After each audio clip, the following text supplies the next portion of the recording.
Good morning. We are yet to sign. We arrived, but we didn't sign yet. We didn't sign. I don't know how you make the count, but we didn't sign. We didn't sign the documents.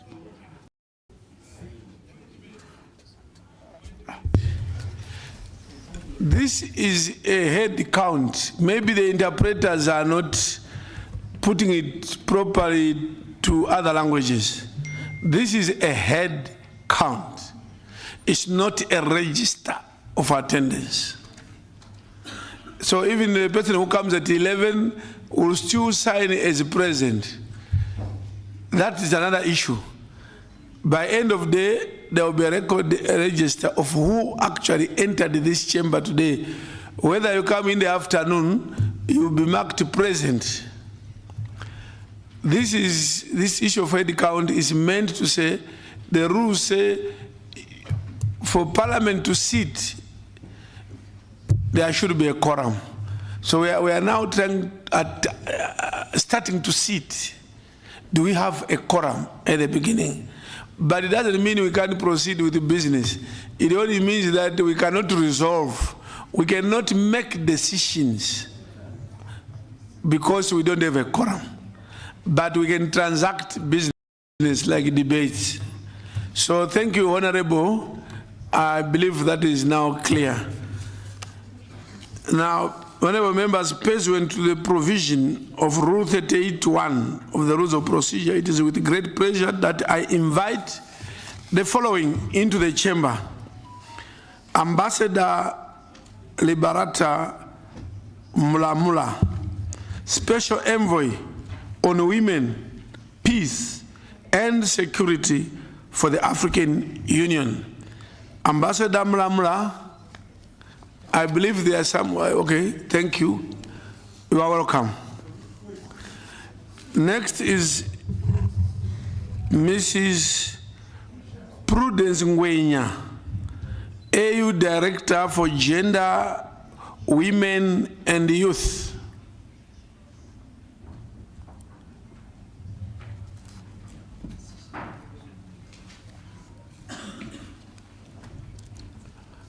Some are that side. There are going to be some sitting that in the VIP lounge is possible. Our ushers, where are you? Protocol, where are you?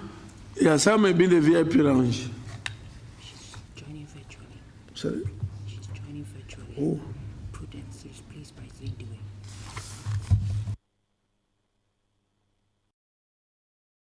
Us being advised a bit late that Mrs. Prudence Ngwenya is being replaced by Lindiwe Mugabe,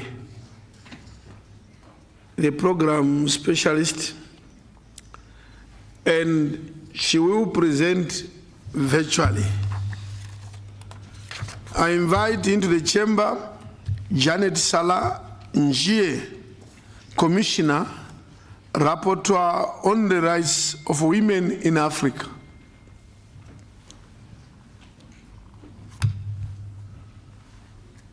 Present. Thank you.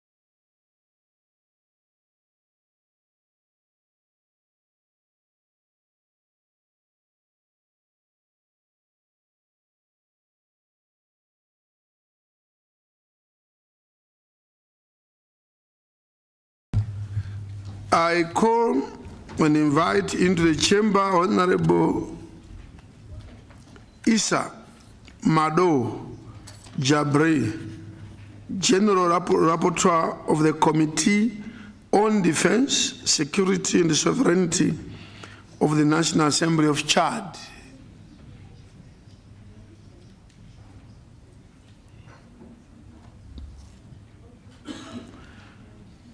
The clerk shall read the first order of the day.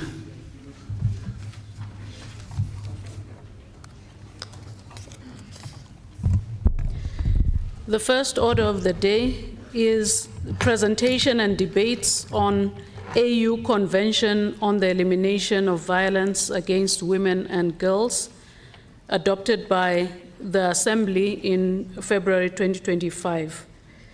The presenters are the following.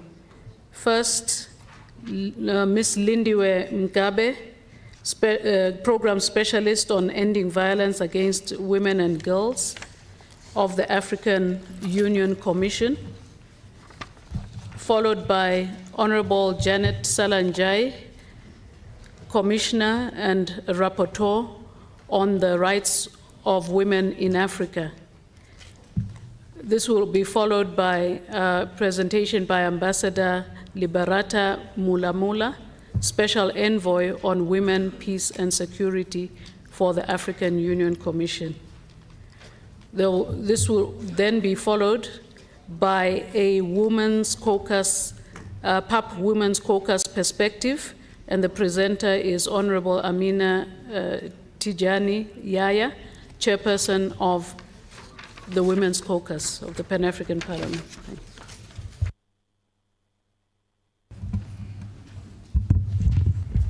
Thank you.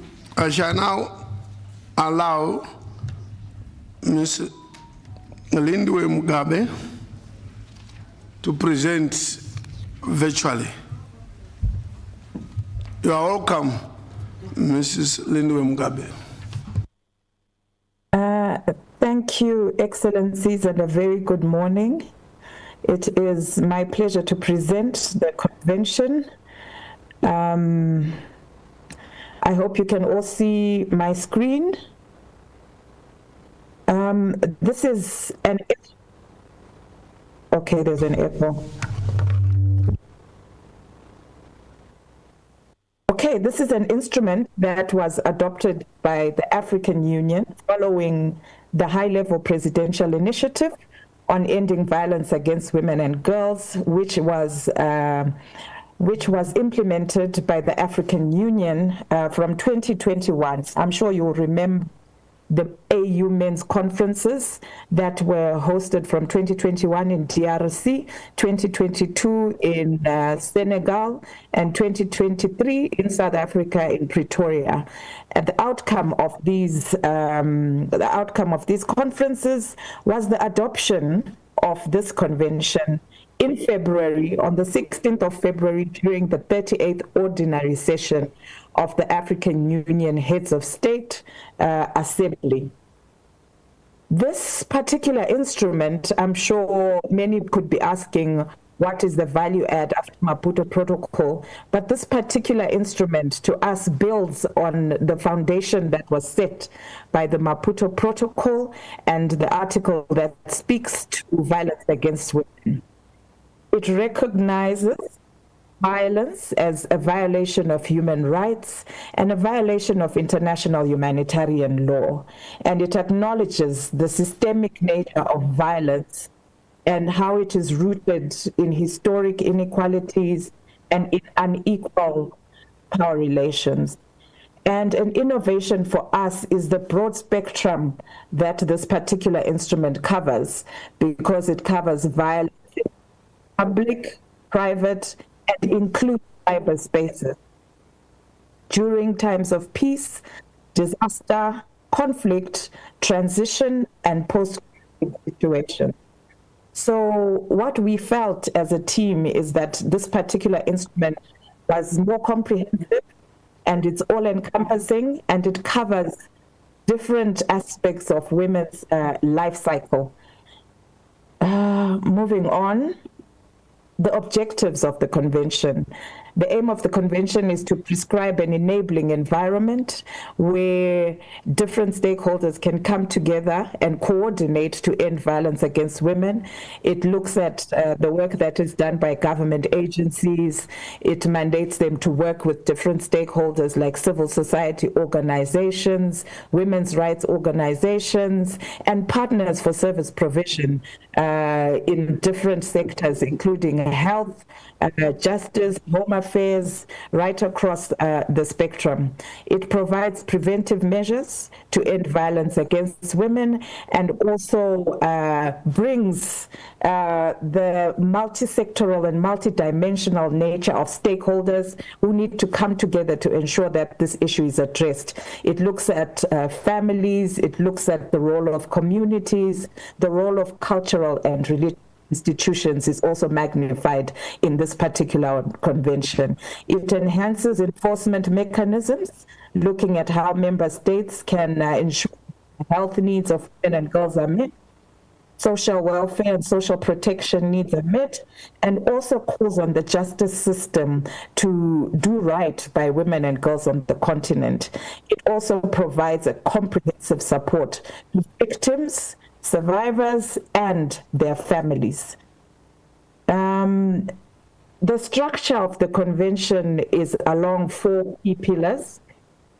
It speaks to prevention, it speaks to protection, it speaks to prosecution and an expedited prosecution and judicial process, and it also speaks to policy formulation. So when we classify, or when we look at the convention, then you'll see that it covers those 4 areas.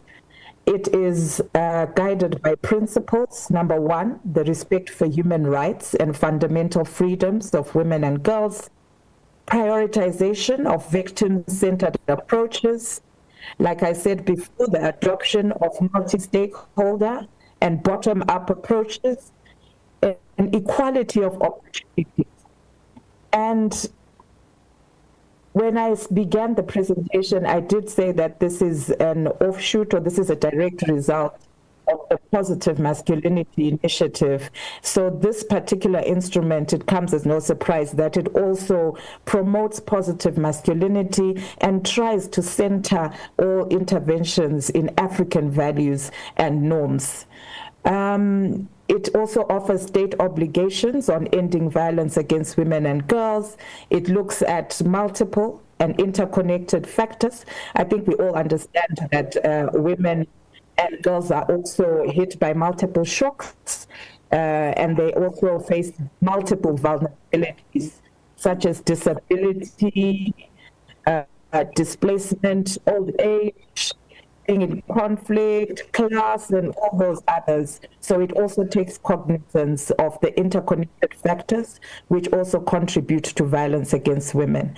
And an innovation for us, which was also birthed from the ILO Convention, is increased focus on ending violence in the world of work. And it ensures that women have access to a safe and enabling work environment. And because we were also very alive to the issues of child labor, we put an article there which seeks to protect girls who, due to certain circumstances, find themselves compelled to be in a work environment.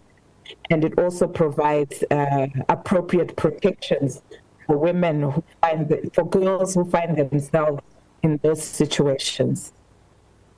On the prevention side, like I said, it mandates the state parties to adopt laws and policies that prevent violence, to ensure that cultural, traditional, and religious beliefs don't justify abuse, to ensure and promote African culture and norms, adopt multi-sectoral and multidisciplinary campaigns to ensure public awareness, and to also guide public discourse on the benefits of peace and the dangers and cost of ending violence, violence against women and girls. And it also calls for gender-responsive reporting, procedures, legal services, legal aid, and all the rest. On access to justice, I think an important key that is established by the convention is on timeliness and making sure that this access to justice is fair and non-discriminatory, and that there is effective investigation and accountability of perpetrators, and to also ensure that victims and witnesses are protected and are provided appropriate recourse, and it also rehabilitation programs for perpetrators as well to promote behavior change.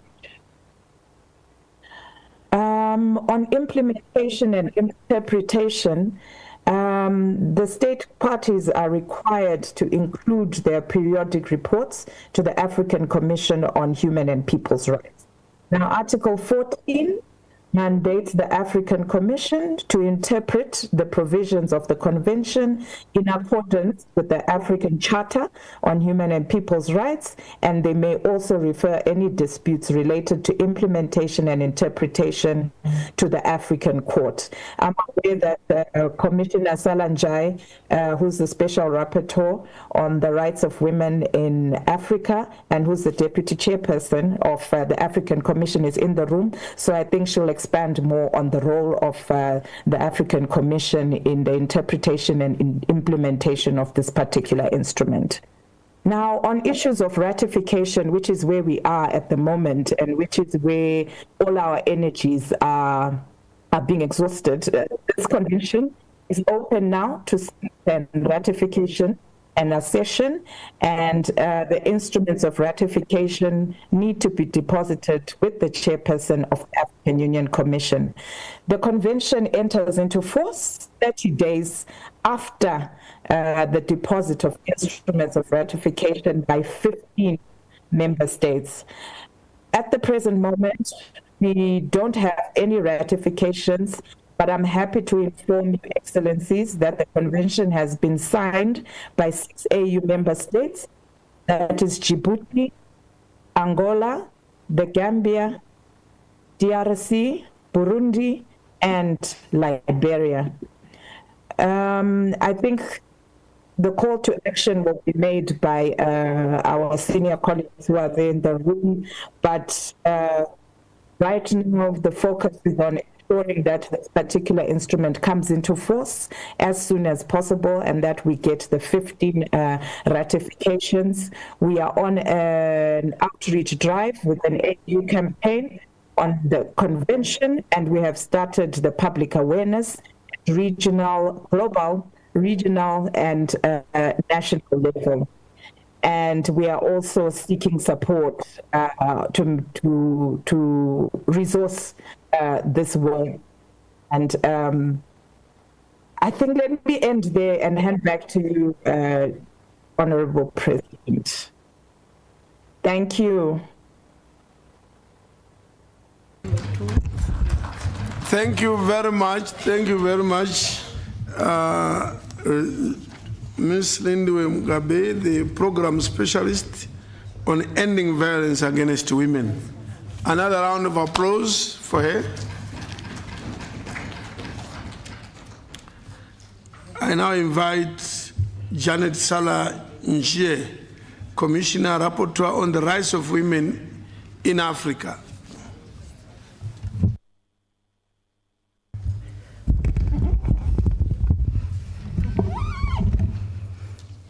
Honorable President of the Pan-African Parliament and honorable members of the Pan-African Parliament, the Clerk of Parliament,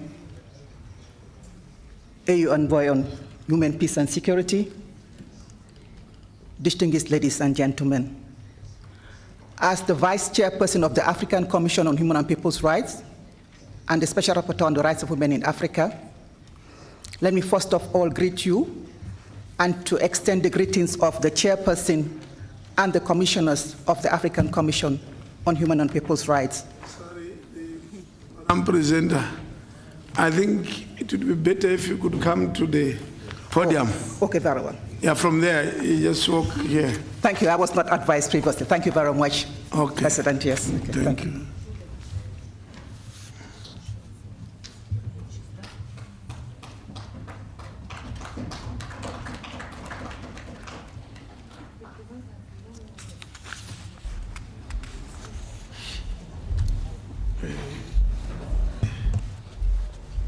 Yeah, you are welcome. That's the Thank you. position here. Thank you very much, Honorable President of the Pan-African Parliament and members of the Pan-African Parliament, Madam Clerk and staff of the Pan-African Parliament, distinguished ladies and gentlemen. As I indicated initially, As the Vice Chairperson of the African Commission on Human and People's Rights, a sister organ of the Pan-African Parliament, I bring you greetings from the Chairperson and the Commissioners of the African Commission on Human and People's Rights. I'm coming back to the business of the day. Honorable President, distinguished parliamentarians, I would like to reiterate that gender-based violence remains one of the most pervasive and deeply rooted human rights violations across Africa, affecting women and girls in every corner of the continent, regardless of age, class, religion, ethnicity, or nationality. It manifests itself in multiple forms, including physical, sexual, psychological, economic, and occurs in both the public and the private sphere, including within our homes, schools, workplaces, conflict zones, and even in the digital space. The statistics paint a grim picture. According to recent data from the United Nations, 1 in 3 women experience physical or sexual violence in her lifetime, sometimes often at the hands of an intimate partner. In several countries, harmful traditional practices such as child marriage, female genital mutilation, widowhood rights, breast ironing persist with little accountability, fueled by deeply entrenched patriarchal norms and sociocultural justifications. Conflict and insecurity in many African regions from the Sahel to the Horn of Africa exacerbate the vulnerability of women and girls who are subjected to sexual violence as a weapon of war and suffer from impunity and the breakdown of judicial systems.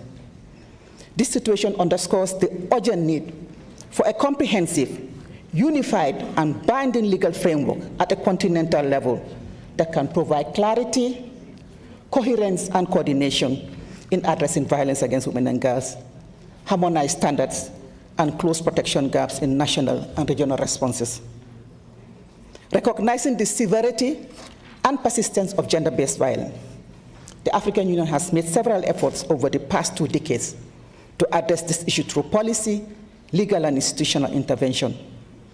A cornerstone of these efforts is the protocol to the African Charter on Human and People's Rights, the Rights of Women in Africa, commonly known as the Maputo Protocol, which was adopted in 2003 and entered into force in 2005.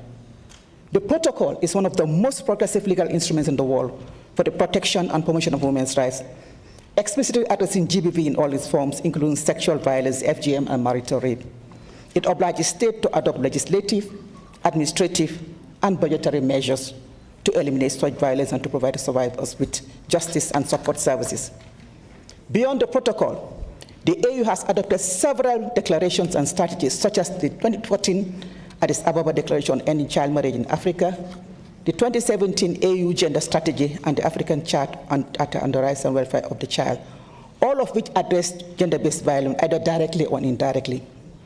The AU has established institutional mechanisms such as the African Commission on Human and People's Rights, especially through the Special Report on the Rights of Women in Africa, and also at the level of the African Committee of Experts on the Rights and Welfare of the Child.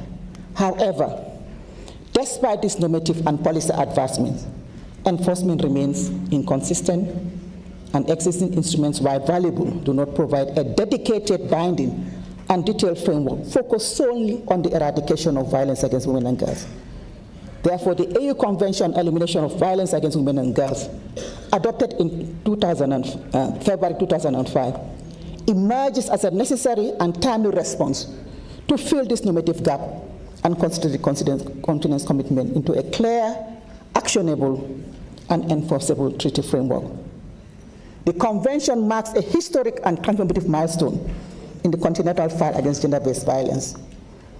As the first binding, stand-alone legal instrument of its kind, solely dedicated to addressing all forms of violence against women and girls, it builds on the foundation, as indicated by Lindway, of the early regional instrument, that is the Maputo Protocol. However, the Convention goes further by offering more expansive definitions, clearer obligations, and stronger enforcement mechanisms tailored to the realities women and girls face across the continent. It adopts a comprehensive and intersectional definition of violence, encompassing physical, sexual, psychological, economic, and structural violence, and explicitly recognizing harmful practices. The Convention begins with a wide-ranging set of definitions in Article 1 that clarify what constitutes violence. The Convention asserts the right to live free from violence in Article 2, affirming it as a fundamental, indivisible human right that intersects with all other freedoms. With Article 3 delineating its scope, the instrument applies to violence occurring in both the private and the public spheres, in digital environments, and during peace, conflict, transition, or post-conflict contexts. A central pillar of the Convention is Article 5, which deals with a core state obligation to end all forms of violence. These obligations include enacting and enforcing comprehensive laws addressing violence in the public and private sphere. Article 6 further outlines the guiding principle for interpretation and enforcement, mandating respect for human rights and fundamental freedoms, adoption of a victim-centered approach, multi-stakeholder bottom-up strategies, equality before the law for all regardless of identity, and promotion of positive masculinity and African values to prevent violence. In recognition of the intersecting vulnerabilities, Article 7 requires state parties to address heightened risk faced by women and girls who experience multiple forms of discrimination or marginalization, such as disability, displacement, age, statelessness, and assures accountability for violence perpetrated by both state and non-state actors. Article 10 obliges states to enact policies that prohibit any cultural, traditional, or religious justification for violence. Article 14 requires states to include in their legislative and policy measures periodic reports to the African Commission on Human and People's Rights, and empowers the Commission to interpret the Convention, as has been mentioned by Madam Lindewe. What is the significance of this convention? Because you'll be asking that question. How come do we need to have a second instrument in the face of the fact that I had indicated that the Maputo Protocol is one of the most transformative? Distinguished members of Parliament, the convention is the first standalone AU treaty on ending violence against women. It is explicitly dedicated to the elimination of violence against women. This landmark fills a significant normative gap by focusing squarely on violence against women, unlike previous instruments, which address it broadly. The protocol also strengthens instruments like the Maputo Protocol, so it complements and strengthens the Maputo Protocol. So it's not replacing it, it strengthens it. It enhances protection and redress for survivors. The Convention prioritizes survivor-centered approaches by obliging states to provide comprehensive support services, including psychosocial, medical, legal, and economic assistance.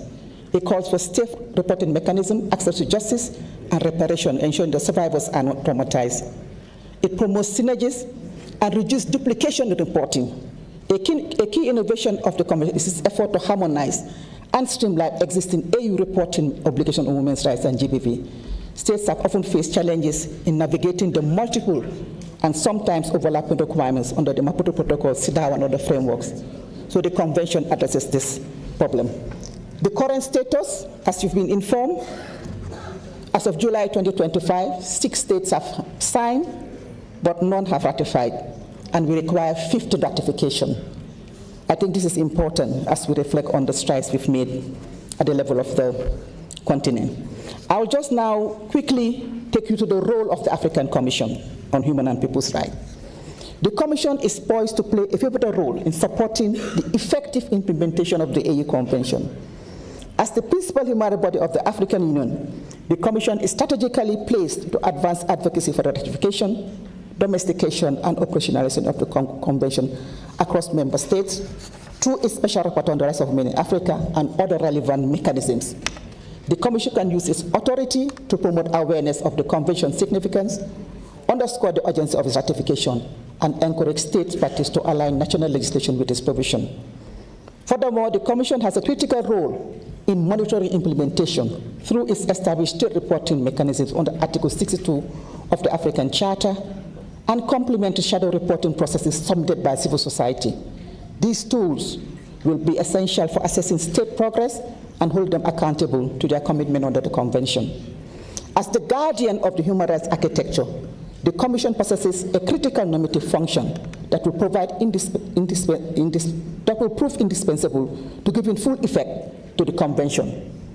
Beyond its monitoring role, the Commission exercises interpretative authority to develop soft law instruments, including resolutions, general comments, and guidelines that provide authoritative clarification on the Convention's provisions, elucidate its relationship with existing frameworks like the Maputo Protocol, and offer concrete direction to states on effective domestication.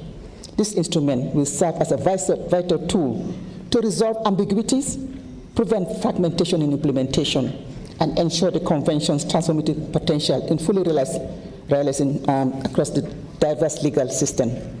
The Commission's role becomes pivotal as the Convention transitions from aspiration to operation.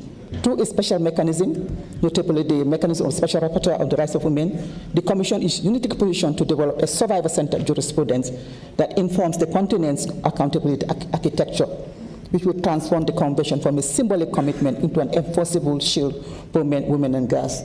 Moreover, the Commission's convening power enables strategic synergies with other AU organs to amplify the Convention's impact. Collaborative engagement with the Pan-African Parliament can accelerate ratification through parliamentary advocacy and model legislation, while partnership with the African Court can strengthen the adjudication of gender-based violence. Such interinstitutional cooperation creates a multiplier effect. PAP mobilizes political will for ratification, the Commission guides implementation through its technical expertise, and the Court ensures judicial enforcement, forming a comprehensive ecosystem for combating gender-based violence. This multi-layered approach not only reinforces state accountability, but also institutionalizes the AU's whole-of-system response to gender equality as envisioned in Agenda 2063. Now we move to the call to action. As the Special Rapporteur on the Rights of Women in Africa, mandated to oversee the ratification, domestication, and implementation of this groundbreaking instrument, I appeal to honorable parliamentarians across our continent to exercise your critical leadership in making this instrument a tangible reality for African women and girls. The time for decision and action is now, and your role as legislative champions is indispensable in this historical endeavor. I therefore specifically urge you to be the voice of change in your parliaments. Proactively educate your parliamentary colleagues on the Convention's transformative potential, emphasizing how it complements and strengthens existing frameworks like the Maputo Protocol to close critical protection gaps. Drive immediate ratification efforts. Leverage your political influence to fast-track ratification processes in your respective countries. Engage in executive branches, mobilizing cross-party support to mobilize this crucial human rights instrument.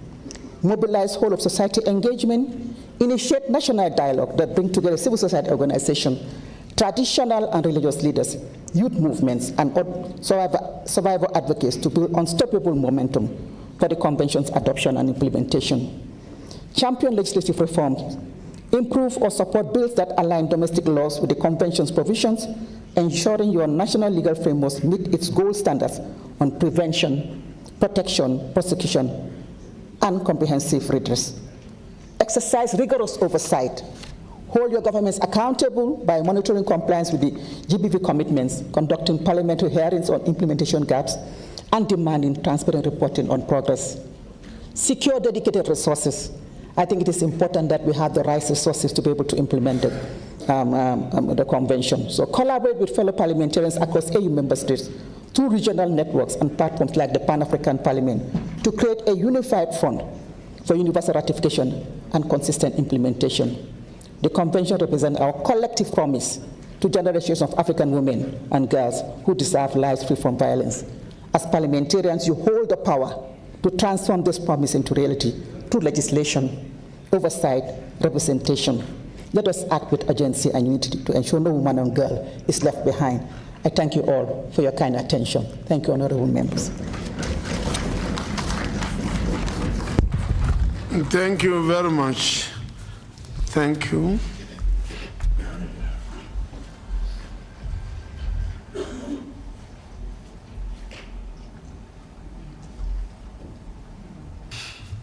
Thank you. Another loud applause.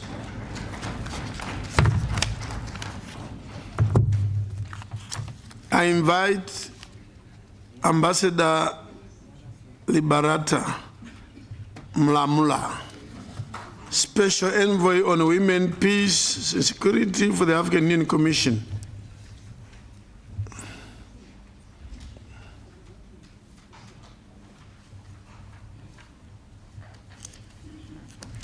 She is the special envoy on women, peace and security for the African Union Commission.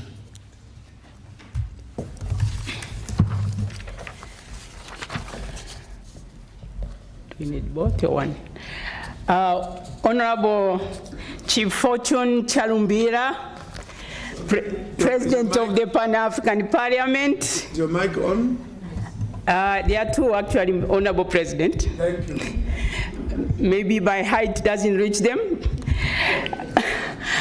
Honorable members of Parliament, esteemed guests, my dear colleague, Ambassador Janet, my dear brothers and sisters, I am originally from Tanzania, so Honorable President, allow me to greet in Swahili. Habari za asubuhi. Hamjambo. Jambo, sijambo, karibu. Asante sana. Karibu hapa Pan-African Parliament, karibu. Asante sana, Honorable President, and salamu alaikum. Bonjour à tous. Morning, everyone. Yeah.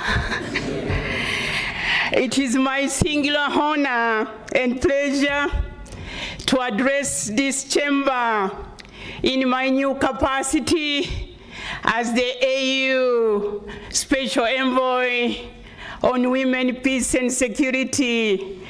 I see my placard is written Women, Peace and Youth. Okay, of course we carry also the youth. Honorable President, I want to thank you for giving me this early opportunity to address this Parliament as I assume my new role as a Special Envoy on Women, Peace and Security. What a privilege. I greet you with deep respect and gratitude for the privilege to address this distinguished assembly. On behalf of His Excellency Mahmoud Ali Yusuf, the chairperson of the African Union Commission and the Office of the Special Envoy on Women, Peace and Security, Honorable President, honorable members, I reaffirm our unwavering commitment to justice, equality, and the protection of women and girls across Africa. Honorable President, honorable members, let me say this is a defining moment for justice. We gather here under the African Union's theme, 2025 theme, Justice for Africans and Persons of African Descent through Reparations. This is not merely a theme, it is a call to action, a call to restore dignity, repair injustice, and ensure healing for generations, past, present, and future. But justice cannot truly prevail if half of our population, namely African women and girls, remain vulnerable to violence, exclusion, and marginalization. Honorable President, honorable members of Parliament, we just heard the presentation by my colleagues on the African Union Convention on Ending Violence Against Women and Girls.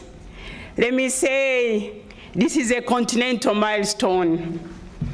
As explained earlier this year, the AU Assembly adopted this historic African Union Convention on Ending Violence Against Women and Girls, the first, I emphasize, the first legally binding framework dedicated to eradicating violence against women on our continent. This convention is grounded in the lived realities of African women and girls. It addresses women in conflict zones enduring sexual violence, girls forced into child marriages, survivors silenced by stigma and fear, communities yearning for justice long overdue. It obligates member states to prevent violence, protect survivors, prosecute perpetrators, and provide reparations. It reframes violence against women as not just a private misfortune, but a public crime undermining peace, development, and human dignity. Honorable President, honorable members of Parliament, what are the challenges we must confront? Despite progress, the statistics remain stark. 1 in 3 women in Africa faces violence in her lifetime. Sexual violence is weaponized in conflicts. Online assessment is escalating. Harmful practices such as FGM persist. As Nelson Mandela reminded us, I quote, "Freedom cannot be achieved unless women have been emancipated from all forms of oppression. We must accelerate this emancipation." End of quote. Honorable President, honorable members, this convention is not merely protective. It affirms women as leaders, mediators, and builders of peace. Across Africa, women have transformed in conflict reconciliation, from mediators in Liberia to grassroots activists in Sudan to young girls defying harmful practices in Kenya. By ending violence, we unleash Africa's full potential for peace and prosperity. Honorable President, honorable members of Parliament, just after tomorrow, namely on 31st July 2025, across our continent, we'll be marking Africa's Women's Day, a day dedicated to recognizing and affirming the pivotal role of women's organizing in achieving Africa's political liberation and advancing the social and economic status of women.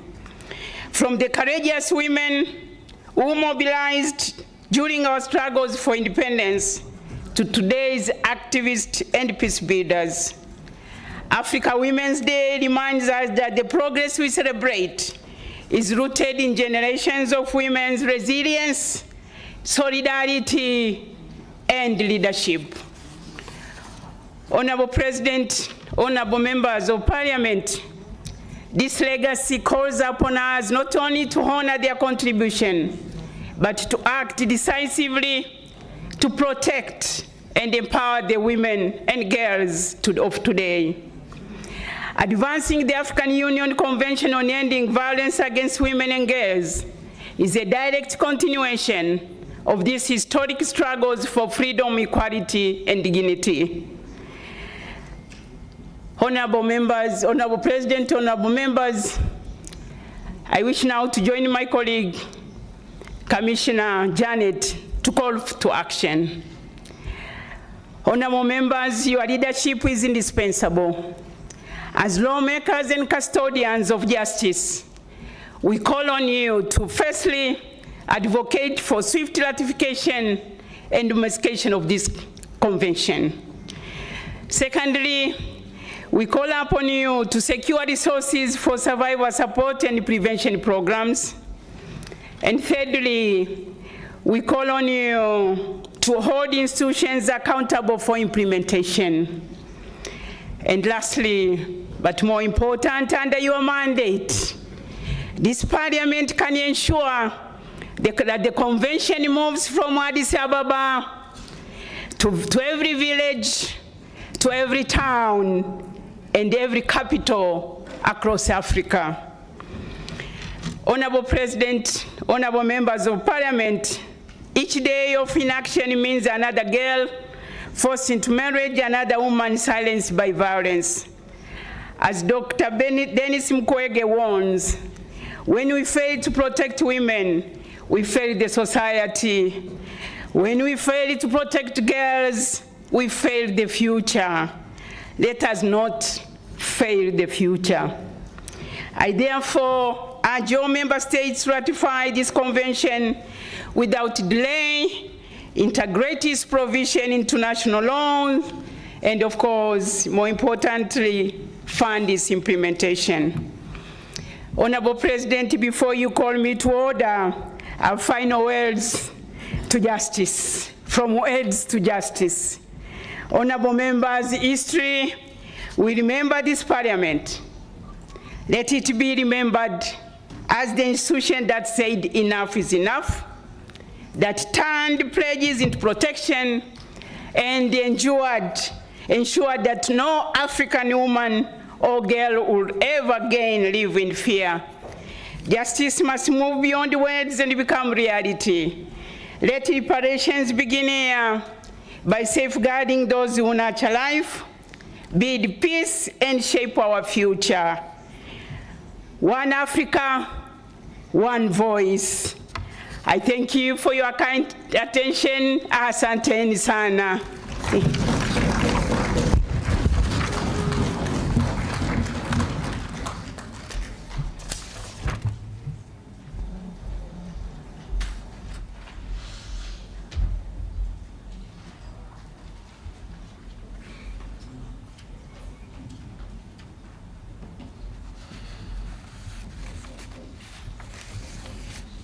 Asanteni sana.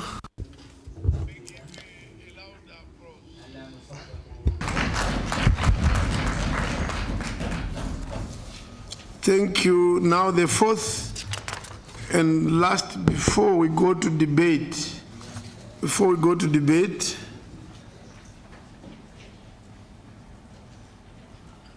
I'm not sure. Mine is to read. So if what I read doesn't come out the way you know, it's not my fault. Because it says, Honorable Amina Tijani Yaya, Chairperson of the Women's Caucus, who is also Commissioner and is a Rapporteur on the rights of women in Africa. I don't know about being Commissioner and other things, but Chair of the Women's Caucus, Honorable Amina Tijani Yaya, can now make a presentation.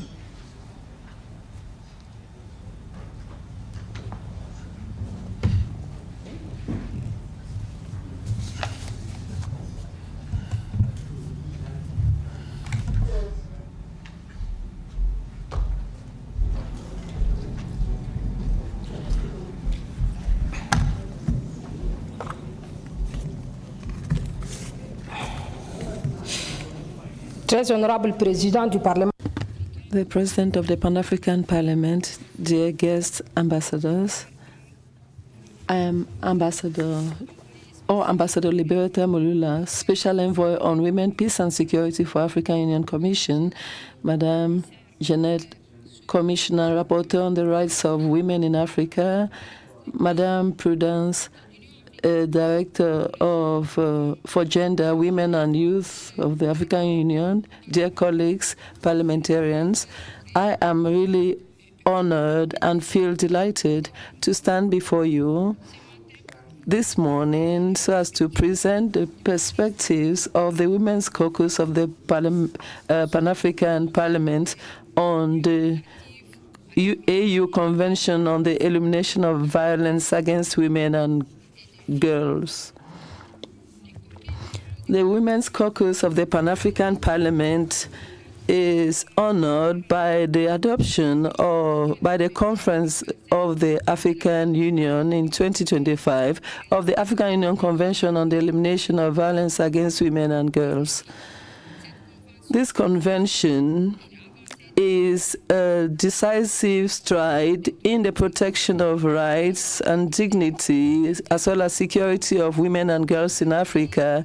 It falls in line with the continuity of the commitments of the continent, specifically with regard to the Maputo Protocol, the Solemn Declaration on Equality or Gender Equality in Africa, and the 2063 Agenda.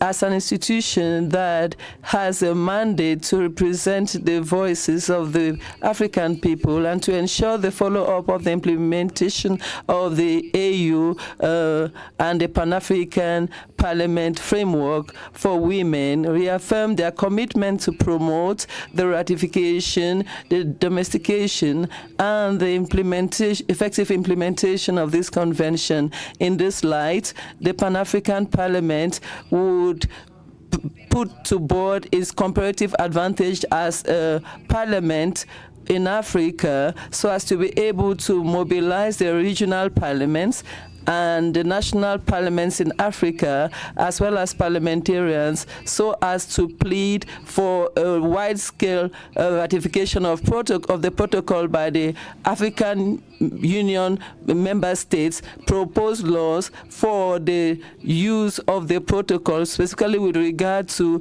the mechanisms and data on women and girls, guaranteeing the allocation of resources for the implementation of the protocol, specifically by the setting up of a fund specifically for the public action, prevention, and response to violence against women at the national and regional level, promote parliamentary oversight, which is efficient, and ensure that there are policies in governments that are aimed at eradicating violence against women and promoting empowerment, sustainable empowerment of women, mobilizing our various constituencies, including local communities, civil society organizations, and citizens around the ideals and principles which uphold the protocol in order to have new strides and concrete actions for the elimination of violence against women and girls. These four parliamentary positions would come to uphold the initiatives that are institutional and lead to the achievements that are aimed at eliminating violence against women and promoting their empowerment. One, the past contributions for and ongoing contributions in the Pan-African Parliament for the elimination of violence against women. The Pan-African Parliament has been playing an active role in the promotion of justice in gender and in the fight against violence against women and girls. In this light, the Pan-African Parliament adopted key resolutions aimed at ratifying and domesticating the Maputo Protocol, condemning violence, gender-based violence, and calling for legal reforms as well as the enforcement for the rights of women at the national level to be respected. That is, get into partnership with the UN, the AU, and the civil society organizations to mobilize partners around their roles of combating female genital mutilation while focusing on the need to have more laws and ensure cooperation across the borders. With regard to female genital mutilation, the Pan-African Parliament succeeded in pleading before parliaments and governments in Africa to have introduced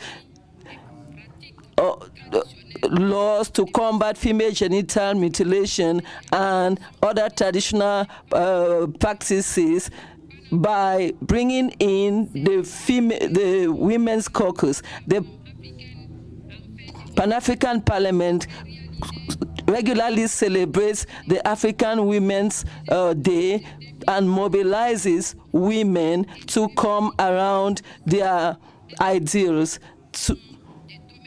to work in key domains like centers for rural education, higher education, free higher education for young girls, and teaching for adolescent mothers. The Pan-African Parliament, through the Women's Caucus in Parliament, analyzed the results of African parliaments in politics so as to be able to equip parliamentarians with regard to information in women's policies and to have knowledge on institutional, economic, and social obstacles faced by women, including online violence, media difficulties, and absence of funding.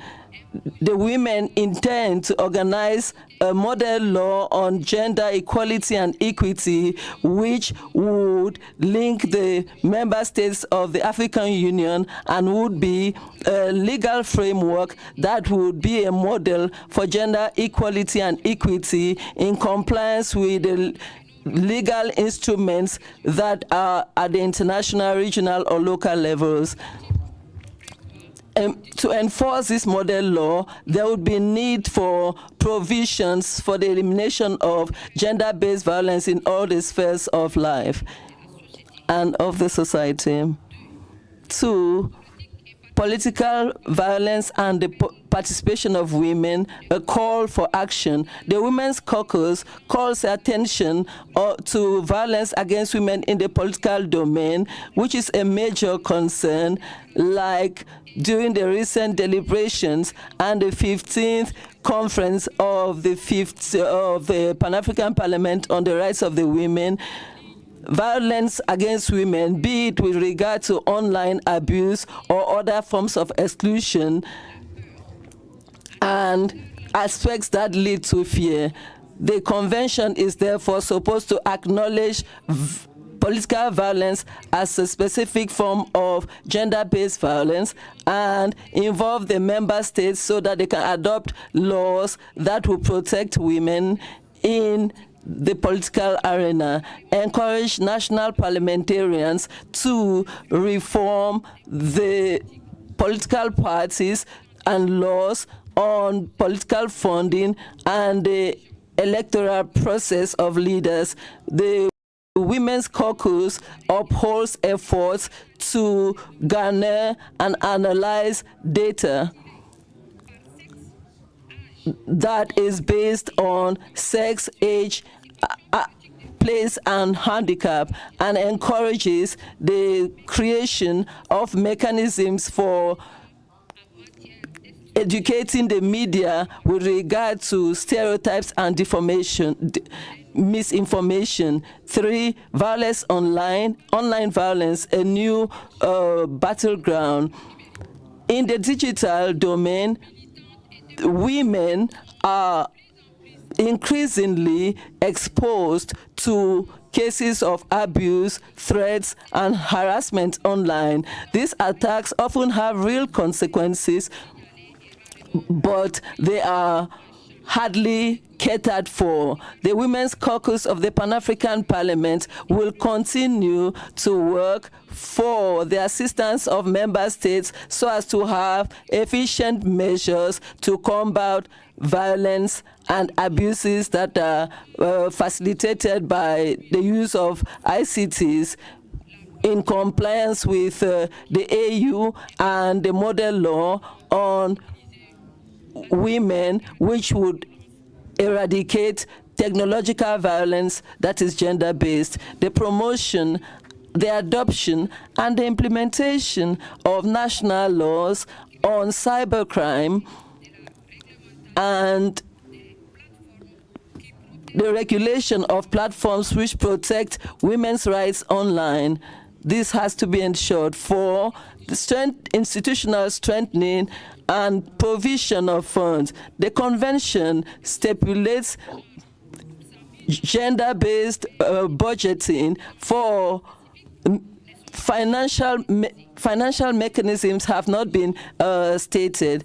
Although there's the explicit need for financial resources, it is incumbent on parliamentarians to take proactive measures so as to ensure that the budget process and budget oversight focus on the implementation. 5, towards follow-up and responsibility at the continental level, the Women's Caucus wishes to have the creation of a Pan-African Observatory on Women in charge of following up on the implementation of the convention and instruments that are related to the African Union, following up on the trends with regard to gender-based violence, and this through an African Index of Gender Equality, share on the progress, data, and best practices among states, give public acknowledgement or a prize to leaders or institutions that are exemplary. We also call for the strengthening of partnerships with African Union institutions and the regional economic community so as to harmonize the mechanisms for the follow-up and the legislative process at the national and regional levels. 6, education as a structural tool for prevention. Education has been seen as a central theme, and this was the case in Jamena in 2024 in the Pan-African Women's Day. The convention is supposed to focus on free and inclusive access to education, specifically for girls in the rural areas, support to pregnant students and to adolescent mothers, educative and health infrastructure that are sensitive to gender, the inclusion of women with disabilities in the education policy, relay or link the continental and the regional agenda, ensure that the continental vision of Africa falls in line with the human rights, and strengthen the Maputo Protocol on women's rights in Africa, the 2063 agenda of the African Union, which focuses on an Africa that is free of all forms of gender-based violence. The Sustainable Development Objective, which calls on the elimination of all forms of violence against women and girls in the public and private spheres, the Beijing 25 Declaration, and the Convention on the Elimination of All Forms of Violence and Discrimination Against Women, reaffirms the global commitment for justice and gender.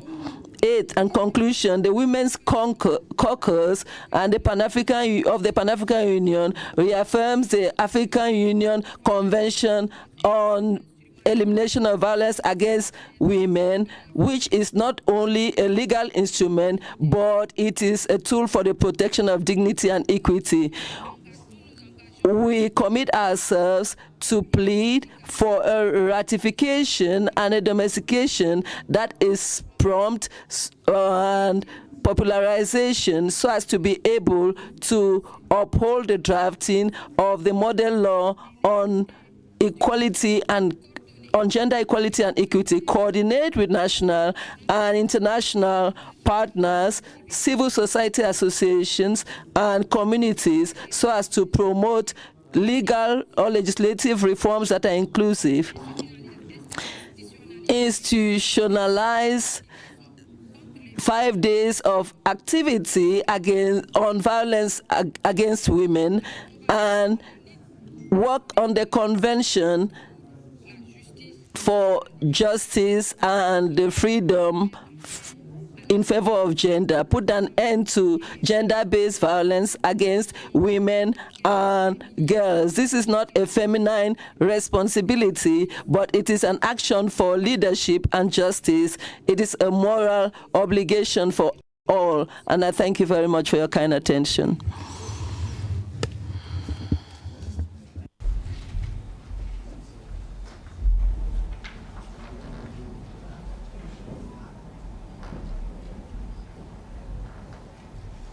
Another loud applause for him. Merci beaucoup. Thank you very much. I shall now allow debate on the presentations. Can we set our 3-minute timing for those contributing? Our IT, can we set the 3-minute timer? Now, for those that I'll call out names.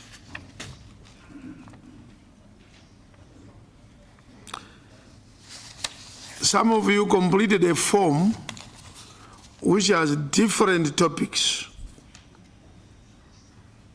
The names appear on some on model law. So sometimes you registered because you wanted to speak on model law, or you wanted to speak on this debate on the elimination of violence. So it's up to you to say, no, you did not register for this debate.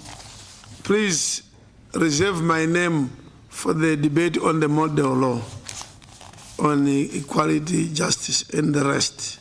Don't just debate because your name has been called out. The first to register, but this one has withdrawn for model law.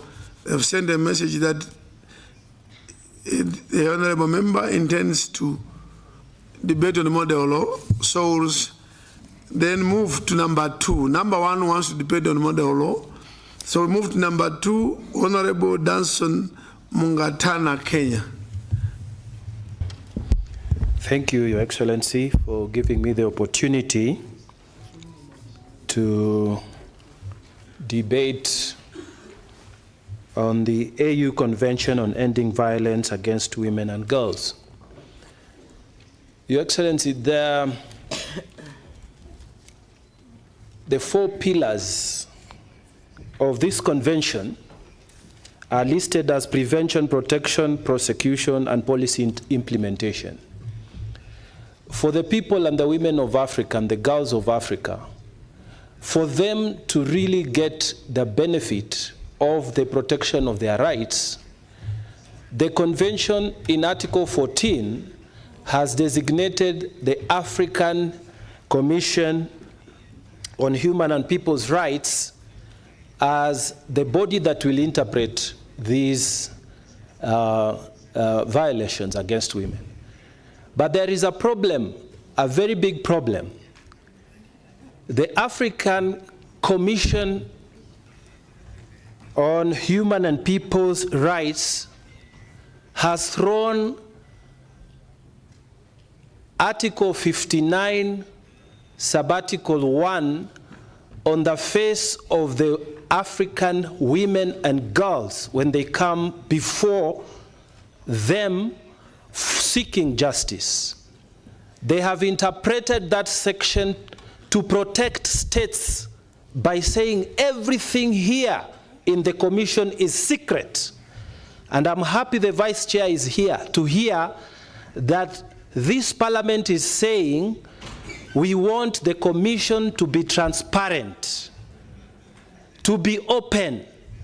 Because what happens, Mr. President, is that today, if you sue Kenya for violations of the women's and girls' rights, and you go before that commission, what they do, all your pleadings are made secret. You are not supposed to even use those pleadings for purpose of advocacy. So how are we protecting the women of Africa, the girls of Africa, in that manner? Mr. President, something is wrong with this commission. The lawyers who are practicing around that space are complaining day and night, and the commission is silent. There are decisions which are being awaited since 2023 to date. No decision is being published by this commission. And they are here telling us this commission is doing fine. It is not doing fine. Because the women and the girls of Africa, when they take their states before this commission.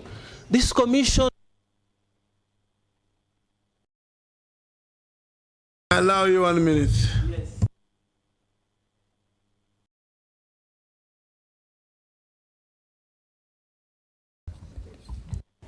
Thank you.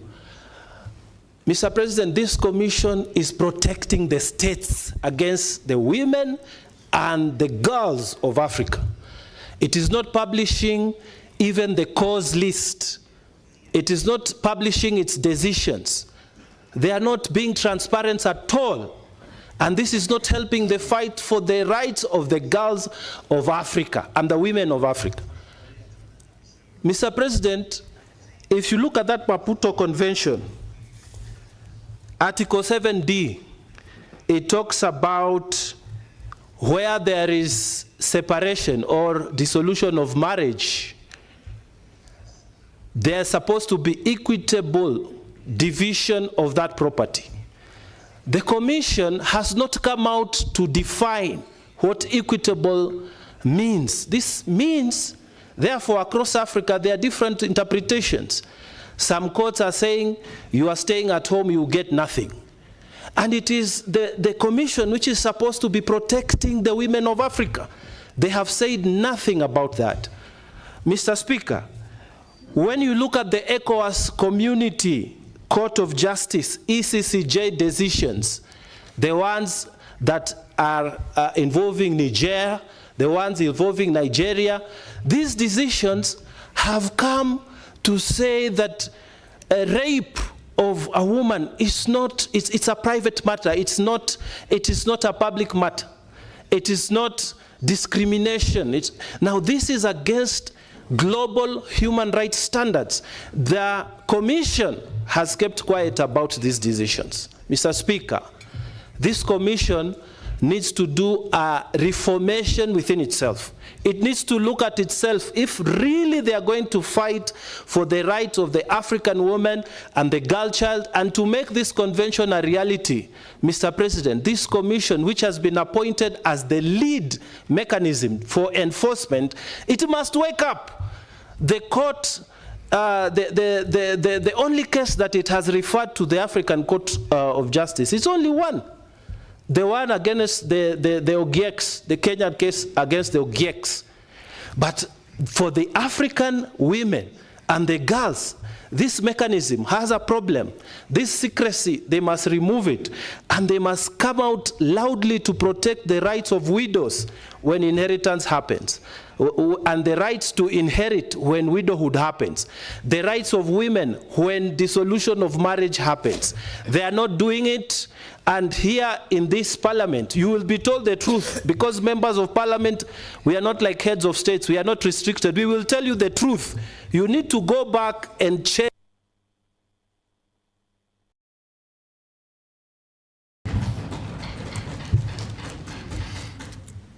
Now I let you continue beyond the extra 1 minute, because you are bringing a lot of issues which I may call uncharted waters. And when you respond, those that will respond, including the Commission, I think the point of equity, I think you need to be very clear. Because equity may mean one party or woman receives 0. Because equity will imply your condition is not equality. Equal and equity. Equity is proportional to your contribution. That's equity. It's proportional to your contribution. So if you married this rich person and you brought nothing, you may be entitled to nothing. Yet equal, whether you came with nothing, but you were a spouse, you still receive equal. Even if you didn't go to any work, you just say, be every year within the compound every day. The other one works very hard. You still divide or distribute the property equally. So I think I'm also interested in, what do you mean by equity? Equity means you take what you brought. Your contribution is what you should get. Anyway, the next to debate is Honorable Yoba Baude, Senegal.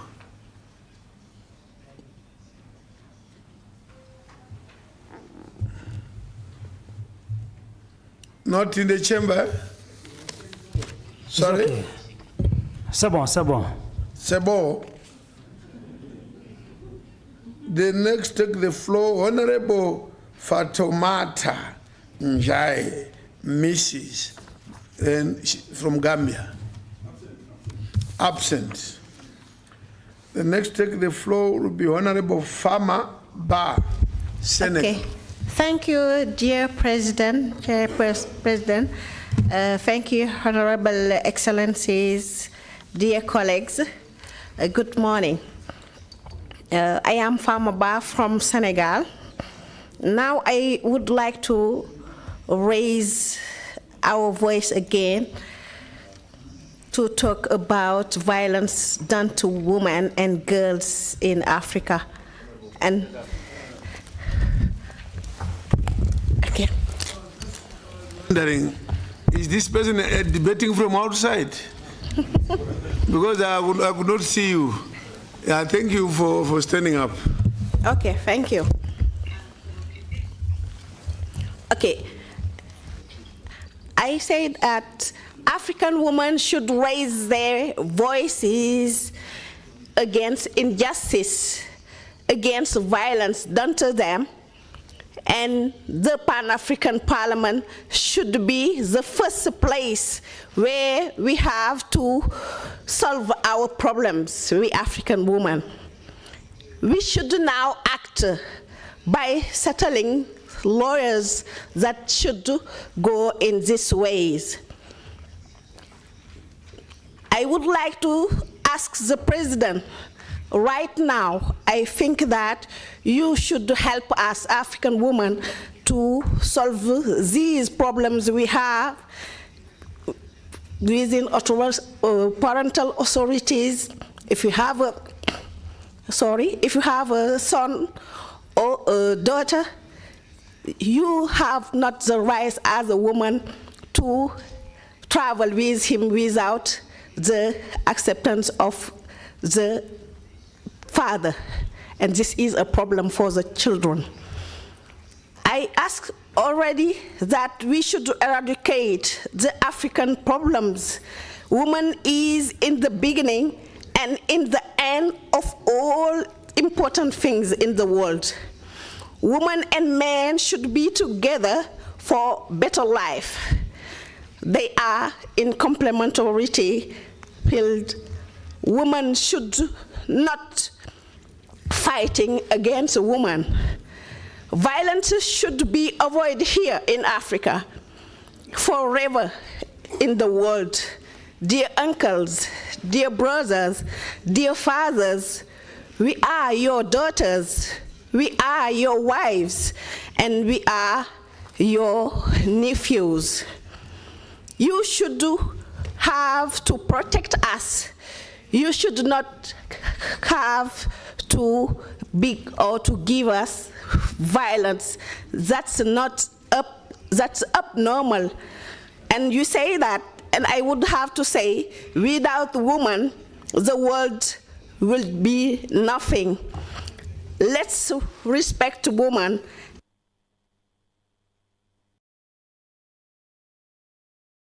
No minutes. I ask our fathers, as you are, our uncles and our brothers, to respect women, because we are in the beginning and the end of the world. And we have also to become a famous continent. You should respect women. To develop Africa, we should respect women with dignity and sovereignty. Leave Senegal, leave the United States of Africa, leave the Pan-African Parliament. Thank you.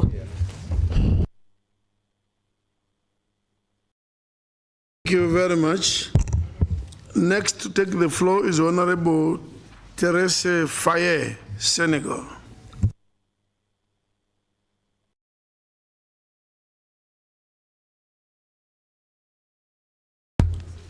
Merci beaucoup, Monsieur. Thank you very much, Mr. President, for the floor.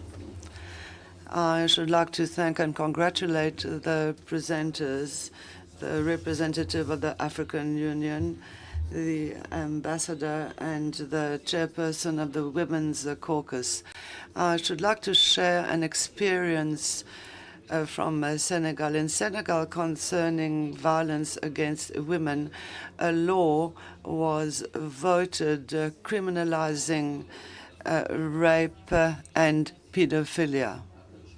And today, this has been implemented in the country. I think it's an experience that countries should share to realize what women are experiencing. Violence can be physical, it can be emotional.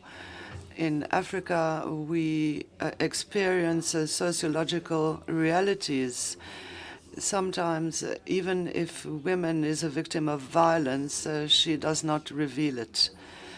So I support the ratification of this protocol supported by PAP, and call upon states to elaborate strategies to help this situation.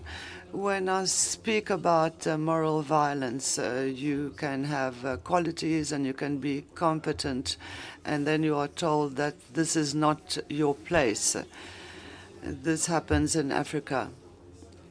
I think that political will has to be expressed. If a woman is a victim of violence very early, that limits her development and her professional development. This is what I wanted to say, Mr. President, and I thank you. Thank you very much. Honorable Professor Randa of Egypt.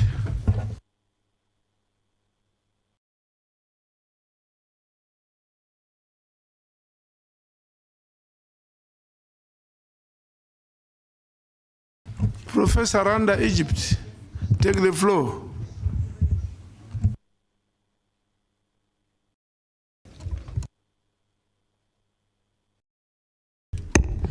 First, thank you. I want to thank you, my dear President, to give me the chance to express and share in the debate about the elimination of violence against women in Africa. First, I want to thank all speakers who expressed their deeply hearted wishes to end violence against girls and women in Africa who suffers in silence. Violence against women and girls remains one of the most serious... Stand up, Honorable Randa, please. Yes, thank you. Violence against women and girls remain one of the most serious and widespread human rights violation in Africa. Despite progress in legislation and advocacy, millions of women continue to face physical, emotional, and economic harm. The adoption of the AU protocol on the elimination of violence against women and girls in February 25 represents a historic opportunity for African nations to unite in protecting and empowering half of our population. As such, I firmly express my support for the ratification and swift implementation of these vital instruments. I promise to take it back home, Egypt, and doing my best supporting its ratification and to protect our future. Thank you very much.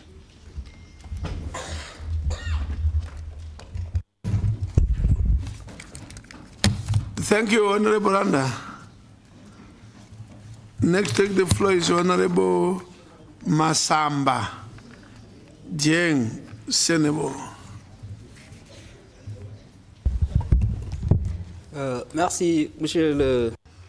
Thank you, Mr. President. Dear colleagues, honorable members of parliament. Violence against women and girls is a human right violation, and it is a major obstacle to the objectives of equality between men and women. It is more than ever urgent for Parliament to commit to the ratification of the Maputo Protocol. This is a fundamental instrument that speaks about protection of women against all forms of violence. In that way, we will have the implementation of the law that is efficient and that will guarantee the safety and fundamental freedom of our girls and wives. The most vulnerable part of the population is women. We have to stop the injustice. We have the moral obligation to commit to this ratification. We need to act against all forms of violence against girls and women. Thank you. Thank you very much, Honorable Sakata Tawab Gary. DRC. Merci, Honorable Président. Thank you very much, Honorable President. I'll be very brief because the colleague of Kenya has already mentioned most of what I wanted to say. I should like to recognize the relevance of contributions from earlier, and I recognize the rights of human rights, especially the rights of women and girls. Eradicating violence against women and girls is something that I am a defender of. The Pan-African Parliament has been a protector of the rights of women and girls. But my concern, given everything that I have heard until now, is to find out whether our system of protection for women and girls is not equivalent to the Western world. There are problems of consistency in our official documents because often we are transposing rules that often come from official documents from the West. This is why I should like to ask the following question. How can we reconcile emancipation of women and girls in Africa, their freedom and their rights, but at the same time not lose sight of the originality of our cultures? This is the main question I should like to ask, because I haven't felt that in the various contributions that I have heard so far. Thank you, Mr. President. Thank you. The floor now moves to Honorable Fagnon Benin. Merci beaucoup, Monsieur le Président. Thank you very much, Mr. President.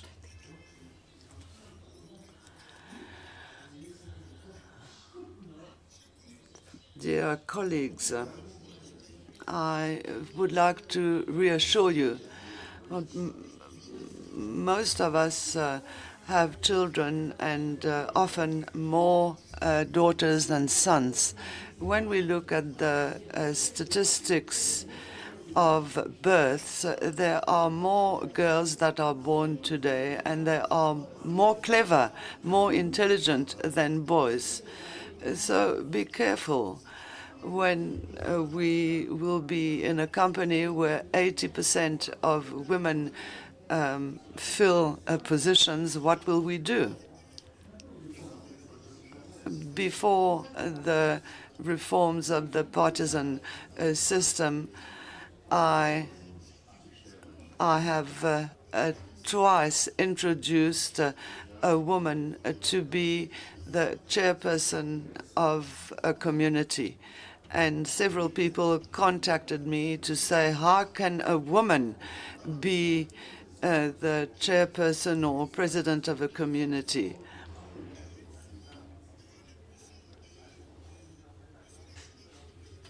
Following the speech of Patrice Talon, the constitution was revised. Electoral constitution was revised. We have imposed positions for women. We went from 5 women in parliament to 9. So be reassured. We have a model law in our country. Since 2011, we have already had a law to criminalize violence against women. We also have taken measures to improve the protection of women. We also have a women's institution. We decided to consider the Beijing program, and we look at statistics, and often there are crimes that are severely punished. The convention was adopted in February 2025. We are almost in August. What I fear is that you take 2 years to ratify this document. I am challenging you. We are ready to ratify this convention. It needs to be ratified very quickly in our parliaments. Thank you. Thank you. Merci beaucoup. Number 10 on the list, she did indicate that she may not be in the chamber on account of poor health. Esther Passaris, I believe she's not in the chamber. The next presenter then is Honorable Elizabeth Masuku, Zimbabwe.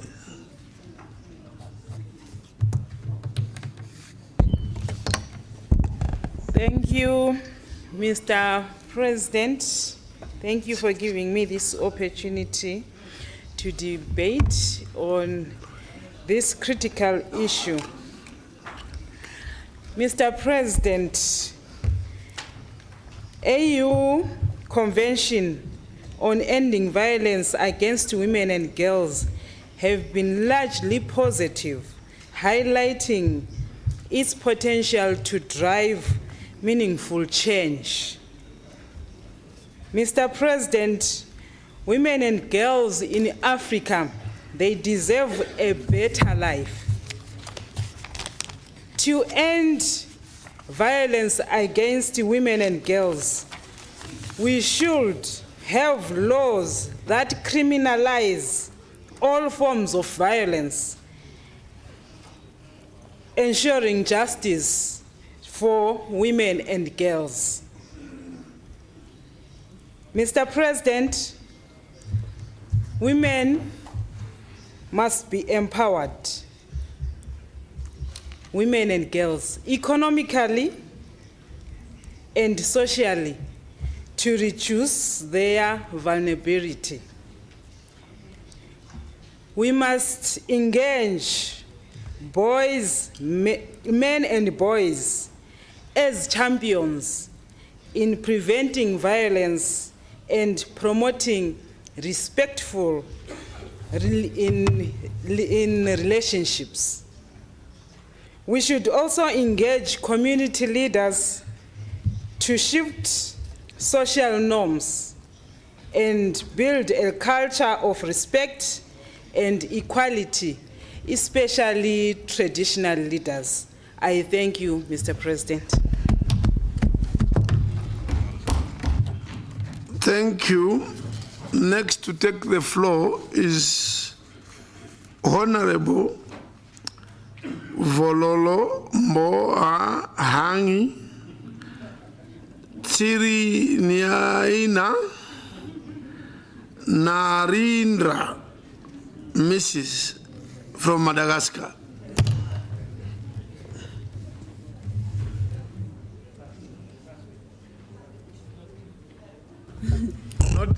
Je passe, Monsieur le Président.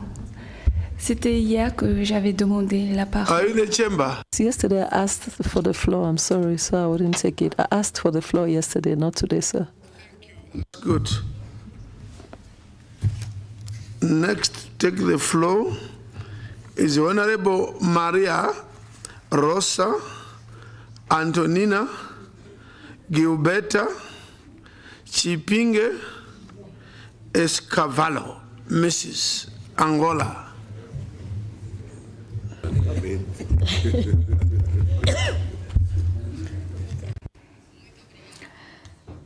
Thank you very much, Mr. President. The President of the Pan-African Parliament, distinguished speakers, members of Parliament, ladies and gentlemen. The Pan-African Parliament cannot remain indifferent to the African Union Conference on Ending Violence Against Women and Girls. Here we need to reflect on the fact that violence against women and girls is frequently the result of a combination of factors, including gender inequality, discrimination, lack of access to education and economic opportunities, as well as social and cultural norms that perpetuate violence. How can we prevent violence against women and girls?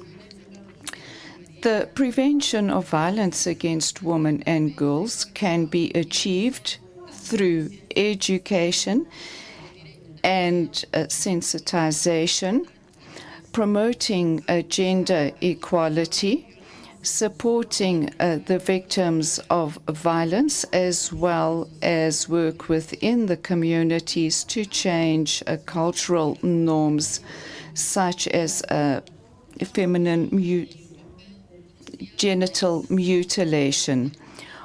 Men also play a crucial role in ending violence against women and girls, as they can help us to promote a culture of respect and equality, as well as challenge social norms and patriarchal norms, and help women and children. The violence against women and children requires also psychological and legal assistance. So they would require access to health services, also legal assistance and shelter, safe shelter. We need stronger laws as well as policies that promote the equality of women and criminalize violence against women and children. These are fundamental to end violence, and these laws can cover domestic violence, sexual harassment, as well as policies promoting gender equality in the workplace and society in general. And we, women in this parliament, are the face of all the women in our country, in our continent. One Africa, one voice. Thank you very much. Obrigado. Next to take the floor is Honorable Alet da Vistigacio Francisco E. Castro Borges, Angola. Muito obrigada. Thank you very much, Mr. President, and my apologies. I did not put my name down for this theme. I wanted to speak on the model law on gender equality, not for this issue. We will remember your name under model law debate. Next, take the floor, Honorable Siwongile H. Mamba, Mrs. from Eswatini. Thank you. Thank you, Chair. President. The issue of CEDAW, it's a long process, and it has decades. But what we are realizing is that where many policies are in place, but they are not being implemented. Another problem is that we have programs in place, but due to lack of funds, those programs that were established after the Beijing conference, they have elapsed. If not elapsed, you find that the governments are not funding them anymore. So it's a matter of going back to find out if we can help establish those programs.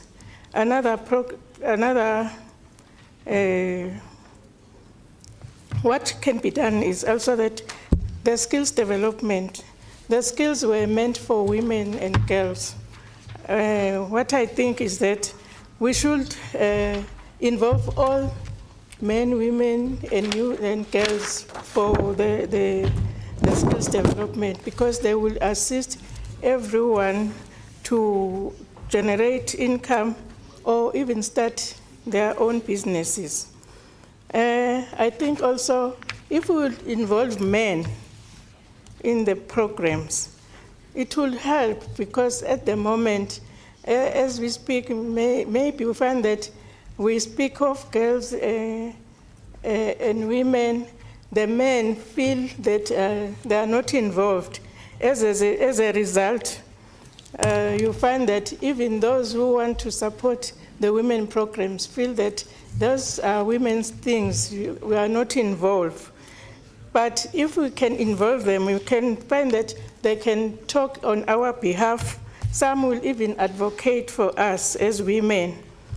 Another point is that let us make CEDAW an everyday activity in the community, at national level, so that by the time we sit down on our conventions, everyone will know what CEDAW is all about. And the last point is that some men will mock CEDAW because they feel that they are not involved. By involving them, it will help us to reach our objectives, as they have been said or mentioned earlier. I thank you, Mr. Chair. Thank you very much. Next, take the floor is Honorable Abdul Salam Homa, Mauritania.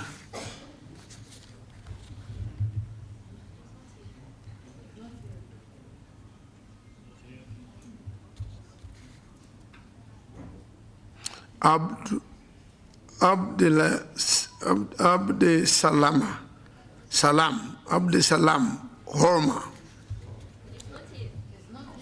Okay. Next is Honorable Epmo Chidziva, Zimbabwe.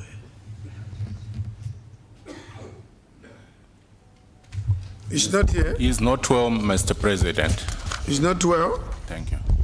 The flu. Next is Honorable, we missed earlier, is now in the chamber, Honorable Fatamata Njai, Mrs. of the Gambia. Thank you, Mr. President, for giving me the opportunity, and my apologies for coming late. Mr. President, I would applaud the presenter for this very special convention. I think it is a unique convention by the African Union, and I am proud to say that my country, the Gambia, have signed on the 18th of July during the 17th Media Coordination Meeting in Malabo, alongside 5 other African countries that deserve to be named: Liberia, Djibouti, DRC, Angola, and Burundi. I think this is unique, like I said, because it provides a safer and equitable future for our women and girls, free of violence in the continent. This gives over 50.8% of the continental population a safe environment, and I think it needs to be applauded. But Mr. President, we shouldn't just stop at signing. I urge Gambia and all other 5 countries that have signed not to only leave it at signing, because it needs to be ratified and it must be domesticated into our local laws, because countries like my country, without it being domesticated, it will not be effective. So we are urging, we are all honorable members, lawmakers in our respective countries, and if we go back, before we come back here in September, I appeal all members to make sure that their respective countries sign and start the ratification as well as the domestication process in our respective countries. We should not wait and sit and start counting this convention plus 5, conventions plus 20, like we have done with the Beijing plus 30. Beijing is 30 years last year, and what have we achieved? We are still crying, we are still calling for support. So, Honorable President, distinguished ladies and gentlemen, my dear fellow colleague honorables, I urge us all, when we go back to our countries, when we come back here, to start counting that not only 6 countries have signed, but the whole of the African continent have signed in respect of our dear women and daughters. Thank you.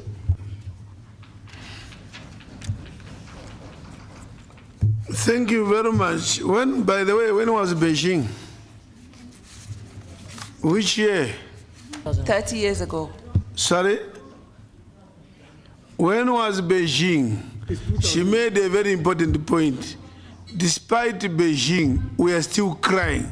So I'm saying, when was the Beijing conference? Which year? You, the experts, you should have this on 1995 was Beijing. 1995? Yes. 95.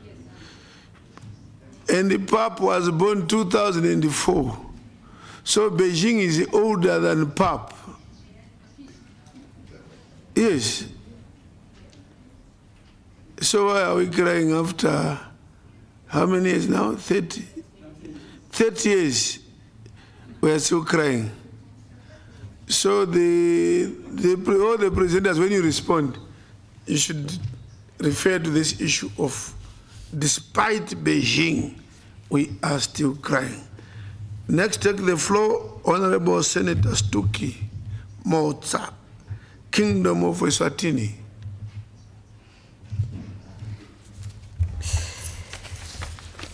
Thank you, Excellency, Honorable President, for giving me the opportunity to add a voice on this convention.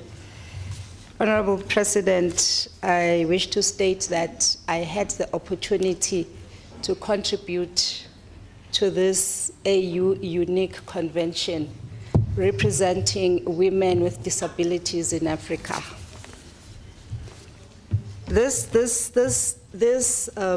convention closes all the gaps that were there in the legislations and other conventions that were dealing with women issues. It covers the legal, the psychosocial, etc. It also covers culture. It covers violence caused by culture. And as we all know, that culture is very oppressive to women in different ways. And it also specifically addresses the needs of women with disabilities. This convention recognizes that women and girls with disabilities face multiple forms of vulnerabilities and are at the risk of violence. It also mandates states to take specific measures to protect them from all forms of violence, discrimination, and exploitation, and to provide them with tailored support services. I'd like to urge member states to ratify this convention and then domesticate it, as it is not just a legal obligation on the member states, but also a moral obligation to everyone. I submit. Thank you, Professor Mahmoud Anadif Yusuf, Chad. شكرا. I thank you, Mr. President. In fact, the African Union Convention on the Elimination of Violence Against Women and Girls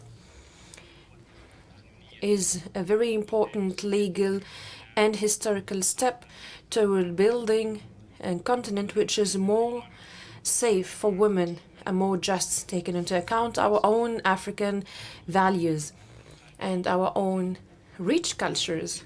This convention aims at putting a binding framework to protect women and girls from all forms of psychological, economic, sexual violence in public and private arena without any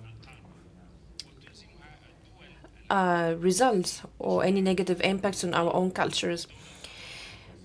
And here we have to provide psychological and legal support for victims as well, and also to raise or to launch awareness campaign that would respect local context. And these campaigns should contribute to changing mindsets in order to protect women against violence. The acceleration of ratification and implementation of this convention is a real test for our commitment, Africa's commitment to human rights in harmony with its own identity, the African identity. I have some questions here I would like to pose to the presenters. First, how would we achieve balance between the legal commitments of the convention while respecting cultural and social aspects of our local African communities? Second, what are the mechanisms proposed by the African Union in order to guarantee the implementation, the actual implementation of the convention in the member states, and not only to be ink on paper?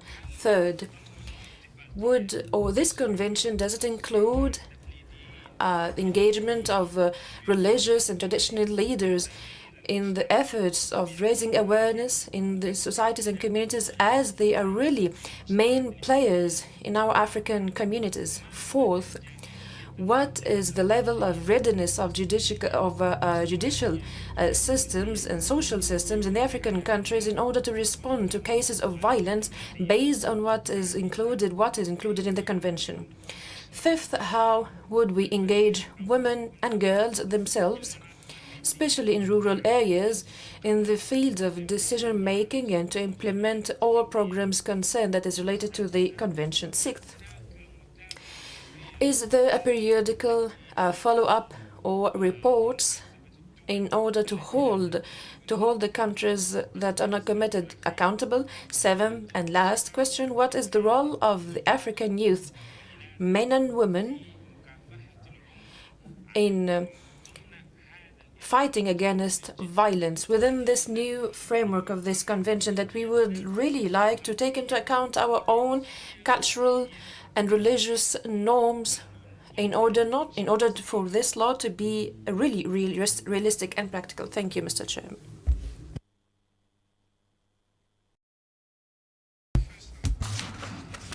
Next is Honorable Hallo Mohammed Ibrahim, Djibouti.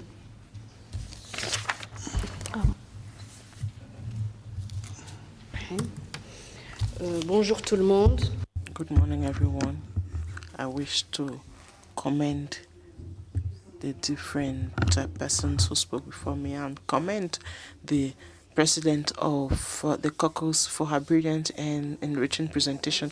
As you are all aware, women and girls have specific needs as they are exposed to all sorts of discriminations. So we need to include participative gender when we take into consideration handicaps in policies for the needs of women and girls.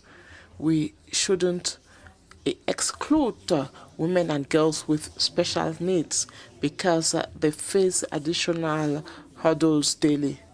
We need to understand women and girls with special needs and give them all the help they need. Laws and conventions exist, but we need to step up the protection of these women who daily face discriminations. Thank you. Thank you very much. Next is Rosemary, Honorable Rosemary Bangura, Sierra Leone. Thank you, Mr. President, for giving me the floor. And I also want to commend all the presenters today to this all-important topic of ending violence against women. Mr. President, I rise today with a deep sense of purpose and solidarity to contribute to this presentation and debate on the African Union Convention on the Elimination of Violence Against Women and Girls, adopted by our heads of states and governments in January 2025. This convention is historic and moral commitment by our continent to end all forms of violence that continue to undermine the dignity, safety, and potential of African women and girls. It builds upon the aspiration of the Agenda 2063 and the Maputo Protocol and other collective values enshrined in the African Charter of Human Rights and People's Rights. However, our country, Sierra Leone, are yet to sign, but in recent years, the Parliament of Sierra Leone has passed strong legislative frameworks aimed at eliminating violence against women and girls in this, and these include the Sexual Offences Act amended in 2019, which tightened penalties for sexual crimes and removed timeline limitation on persecution, the Cybersecurity Crime Act 2021, which addresses online abuse, including image-based sexual violence and harassment, the Gender Equality and Women Empowerment Act 2022, the Customary Land Rights Act, which tackles the root cause of economic violence by granting equal land rights to women, especially in rural areas and customary setting. However, legislative reform is only the first step. The real test lies in the implementation, enforcement, and survivor support and cultural change. We must invest in prevention, protect our survivors, prosecute the offenders, and promote education that transform mindsets and behaviors from the grassroots to national leadership. This AU convention is therefore not only timely, it is urgent. It provides a continental platform to standardize protection, enhance collaboration, and uphold each other accountable. Mr. President, I call on all members here today present to work with our national government to ratify, domesticate, and implement the convention. Let us align our national action plans with these provisions and ensure our parliaments have the tools and resources needed to perform effective oversights. Because Africa cannot rise while its women and girls are living in fear. This convention signals our resolve to create a continent where no woman or girl is unsafe, unheard, or unseen. Let us rise to this challenge together. I know African women will be liberated. Thank you, Mr. Chair. Thank you very much. Next, take the floor, Honorable Lofi Hamami, Tunisia.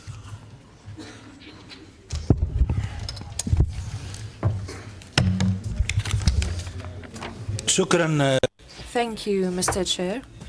Mr. President, in fact, violence against women in Africa is a complicated issue, and it's multidimensional. It needs coordination and effort from all governments and international organizations in order to address the root causes of violence, also to provide the protection for them.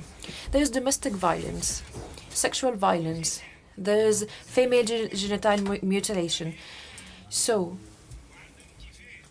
also, the insufficiency of laws, the laws concerned, those are all challenges we have to work on in Tunisia.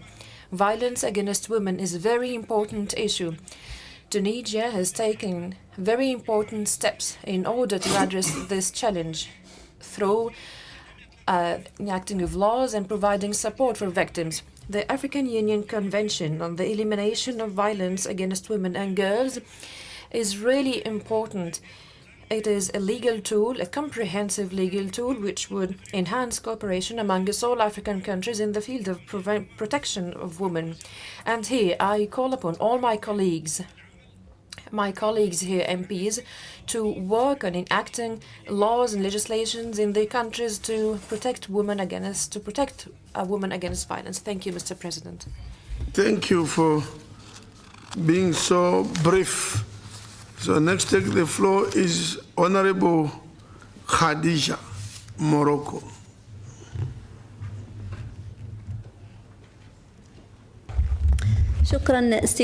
I thank you, Mr. President. At the outset, I would like to congratulate my colleagues from the men here, MPs. In fact, I felt great enthusiasm in their interventions to support the African women. I found support in their interventions against violence against women. I would like also to congratulate the interventions from women from the African Union and also from the chair of the Women Caucus. They touched upon several issues and problems being faced by African women. I'm here today. I will be optimistic because I see today here the PAP. I see now here we are moving from words to actions. I see ourselves moving from just talking and defending African women in discussions now into formulating laws that would really protect women. This convention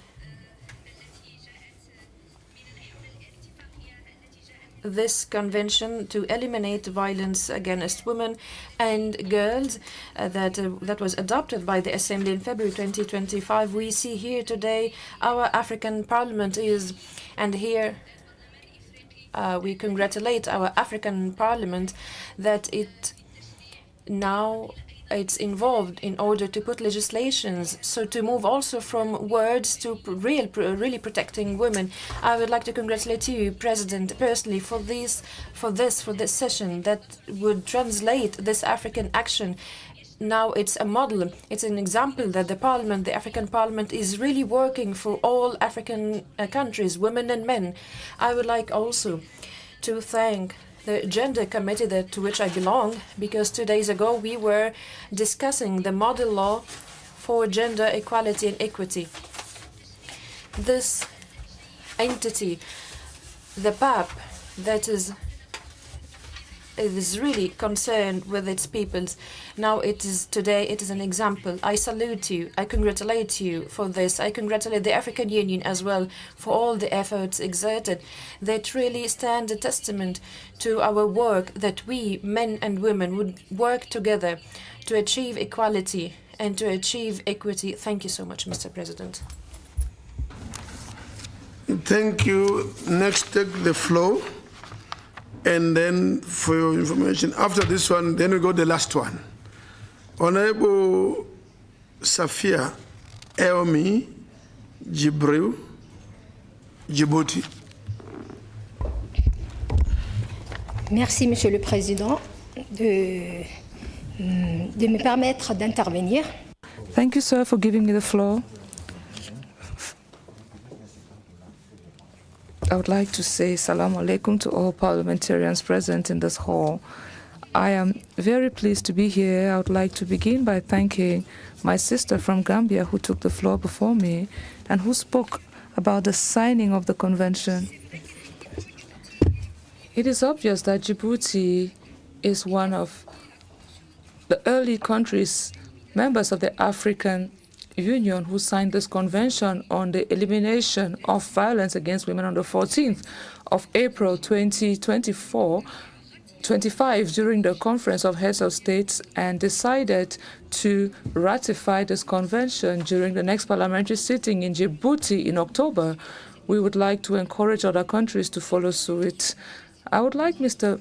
President, say that you said a moment ago you wondered how long we are going to keep weeping after the Beijing conference. And I believe that if no actions are taken, concrete actions at that, on our continent, we shall keep weeping even 30 years down the line. I do not have hopes that this would be the case, but I have such fears. I would like to share an experience with you, probably something which would encourage other countries. In Djibouti, in 2007, we set up what we call a unit actually for surveillance and listening to women who are victims of gender-based violence. Laws have been enacted to this end in our country. In this unit, we have lawyers who work on a pro bono basis. We equally have medical doctors and legal minds.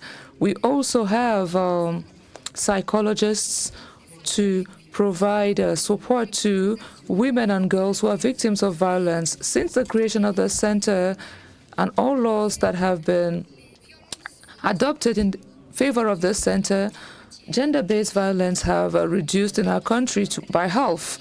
If we wait for people to take action on our behalf, we'll be waiting for too long. I believe that women need to take their destiny in their own hands and make sure that they carry out actions which can be helpful to their sisters. These centers are set up in the hinterlands of our respective countries where women can go and speak confidently about their problems. We have the Ministry of Women Empowerment, which has proposed a number of laws which have been incorporated in the Family Code. We equally have the Penal Code, which manages issues pertaining to gender-based violence. So we women need to take strict action and intervene at the level of our parliaments to accomplish outcomes. I can let you know that in Djibouti, women are feared by men because the men fear that these women can sue them, and they know that justice would be done. Thank you.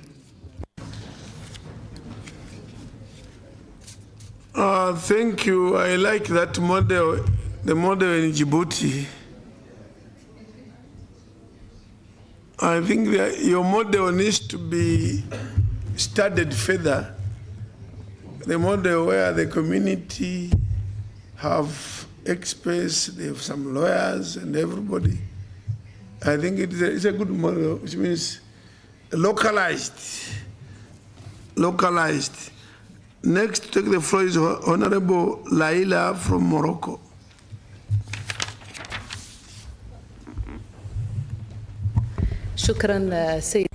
And thank you, Mr. President.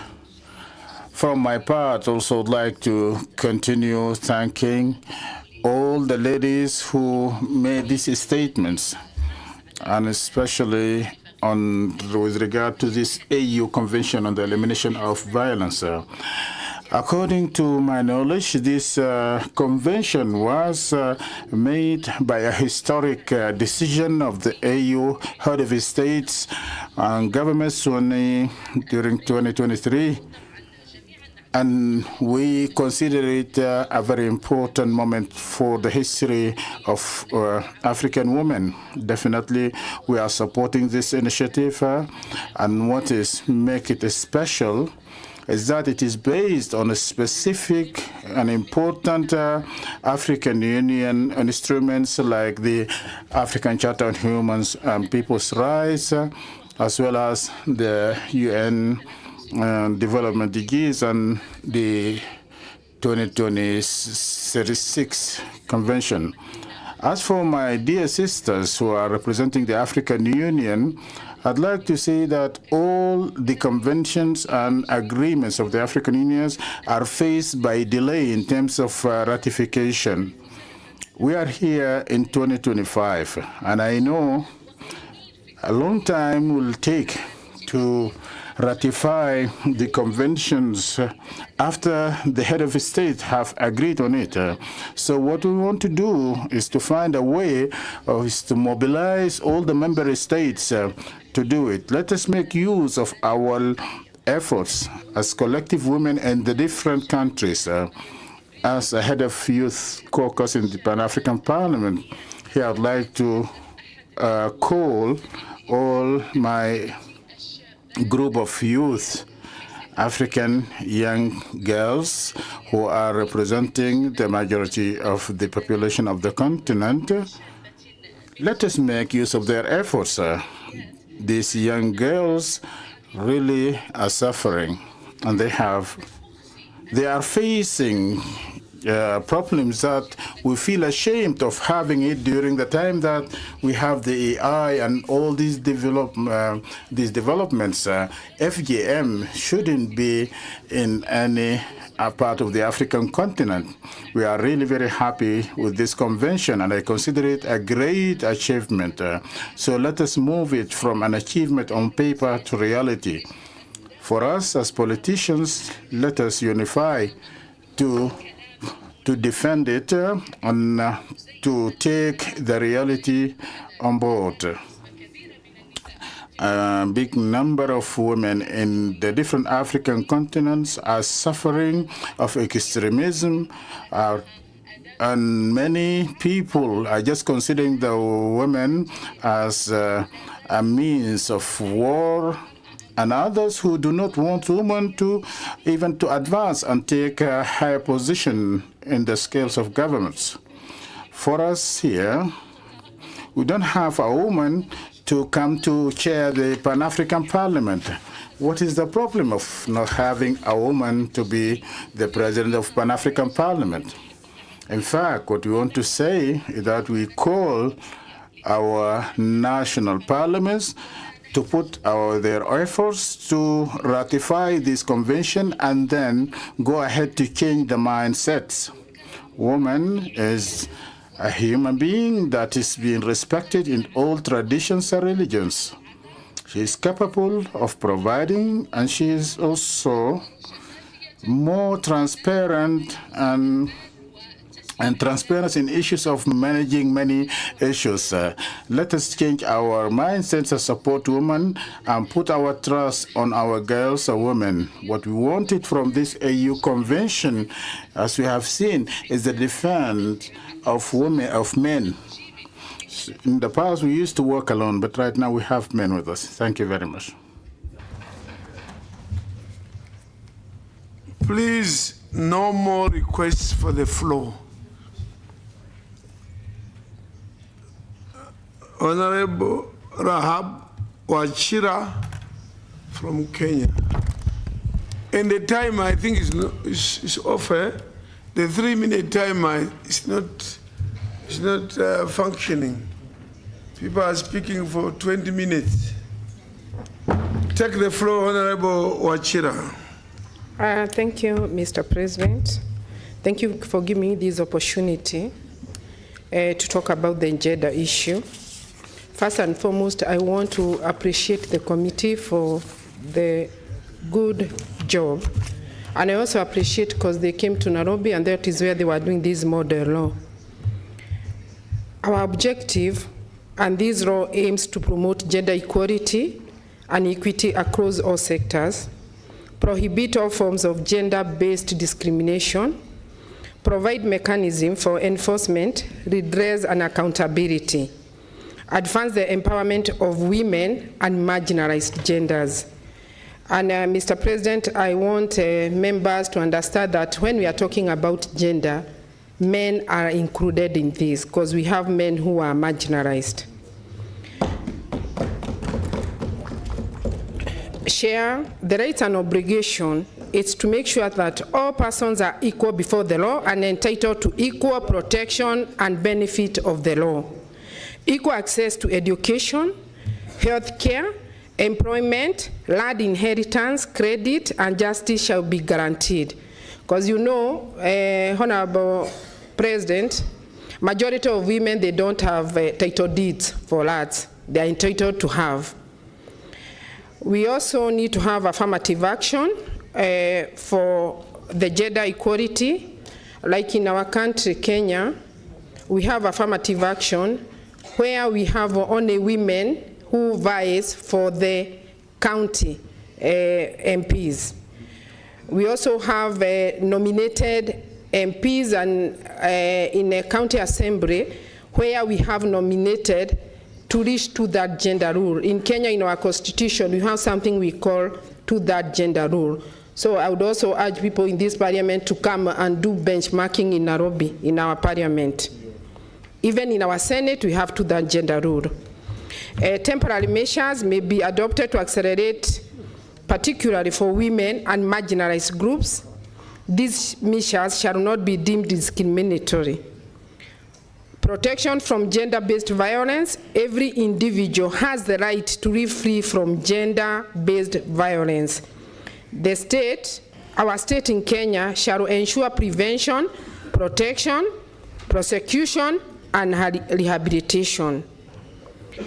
We need to monitor the implementation of this law, and I really want to thank the chair of this gender in this parliament for the good work done. Thank you, Mr. President.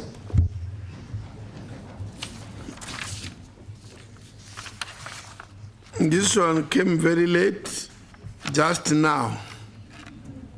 But you'll be the last.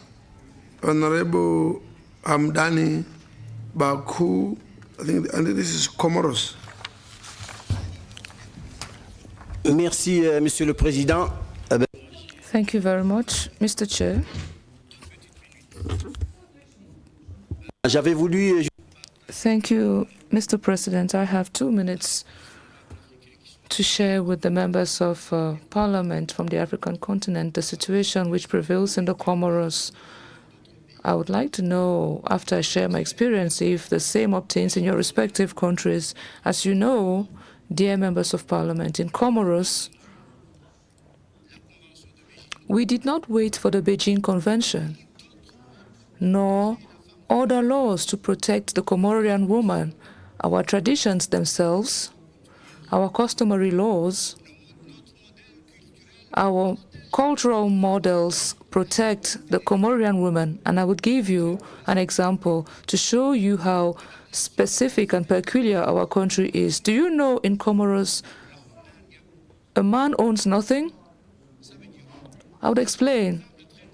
A simple example which is quite straight to the point. For instance, you see a boy and a girl from the same family. If death knocks at the door of their parents, all the wealth goes to the girl. I do not know if that happens in other countries. All of the wealth left by the parents, that is the land, the money, and all the goods owned by the parents would be handed over to the girls. Men in Comoros are complaining about marginalization. We have a female MP from Comoros here who can confirm my statement. Another example from Comoros. It is the only country, or one of the lone countries on the African continent, where a woman has the right to not only go to school, but to come back and look after her family with the right to own a house without even spending the least dime.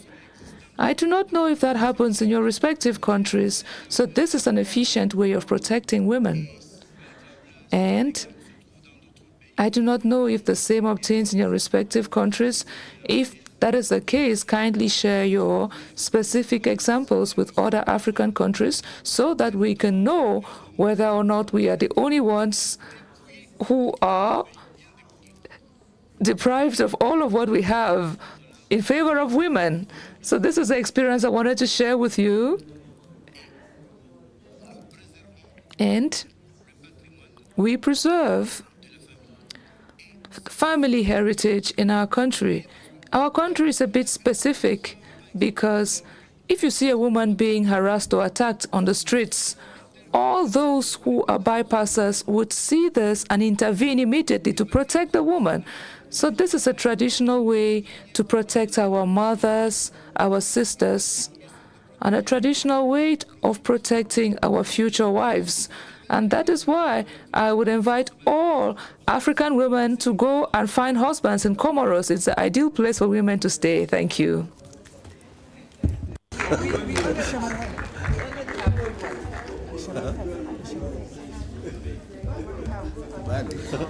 Thank you.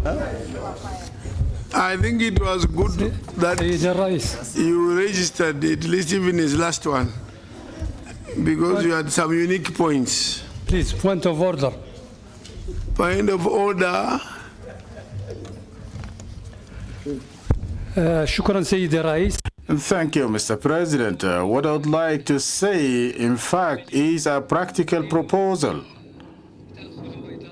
I would like the Pan-African Parliament to consider that every time we receive conventions, agreements, and laws, that we have to be asked to ask our countries to ratify them.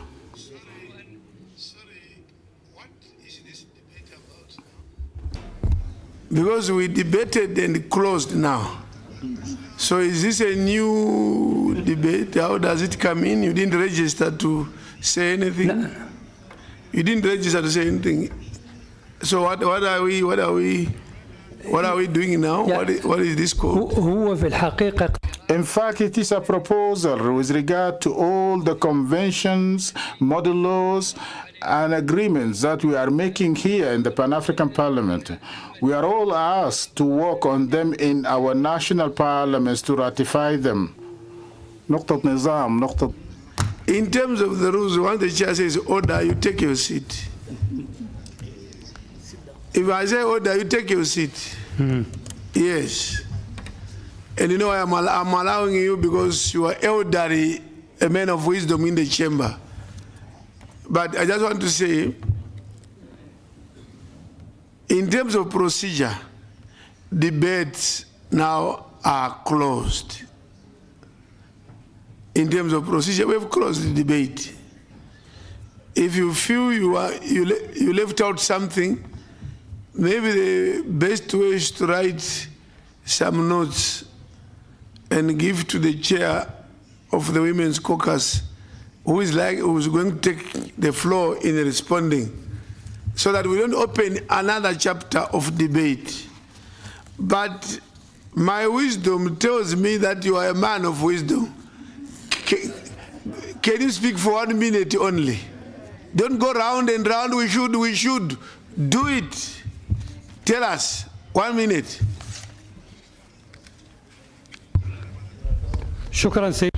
Thank you, Mr. President. What I want is that anytime we receive a convention, protocol, or an agreement, the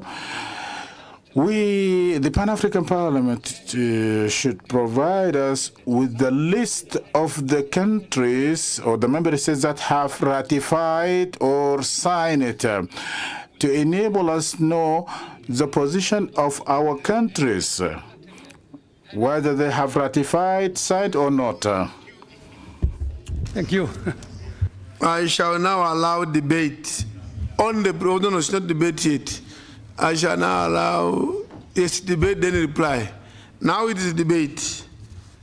Members, no, we are confused. You have confused me. Saharawi, you have confused me. Now it's time for responses. And I want to appeal to all those that are going to respond. No more than 2 minutes. We have another presentation before lunch. It's now 12:20. We'll have to entertain another presentation, another round of debate, and again, yet you want to go for lunch at 1 o'clock. So those that respond from where you are seated, 1 minute, 2 minutes, you are done. But answer the issue of equity, answer the issue of the allegation that you are simply defending member states, you are not defending women. Yeah. In whatever order, can you respond?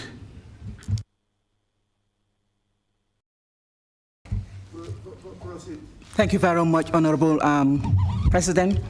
Honorable President, I think before responding, I would like to just commend all honorable members for the overwhelming support and enthusiasm and that has been expressed for the AU Convention on Ending Violence Against Women.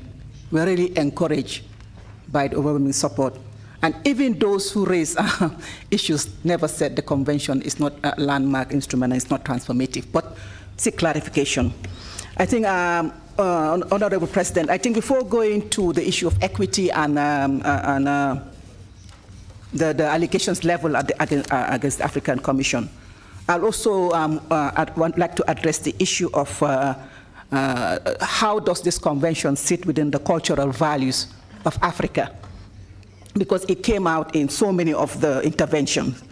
But when I was doing my presentation, I drew attention to Article 6, which provides the guiding principles for interpretation and enforcement, and mandates that respect for human rights and fundamental freedom. Adoption of a victim-centered approach is one. Survivors and victims have to be at the center. But most importantly, a multi-stakeholder bottom-up strategy. I think this is something that is provided for in the convention. Equality before the law for all regardless of identity. So actually the convention itself calls for multi-stakeholder. And what does this mean? And bottom-up strategy, starting from the communities.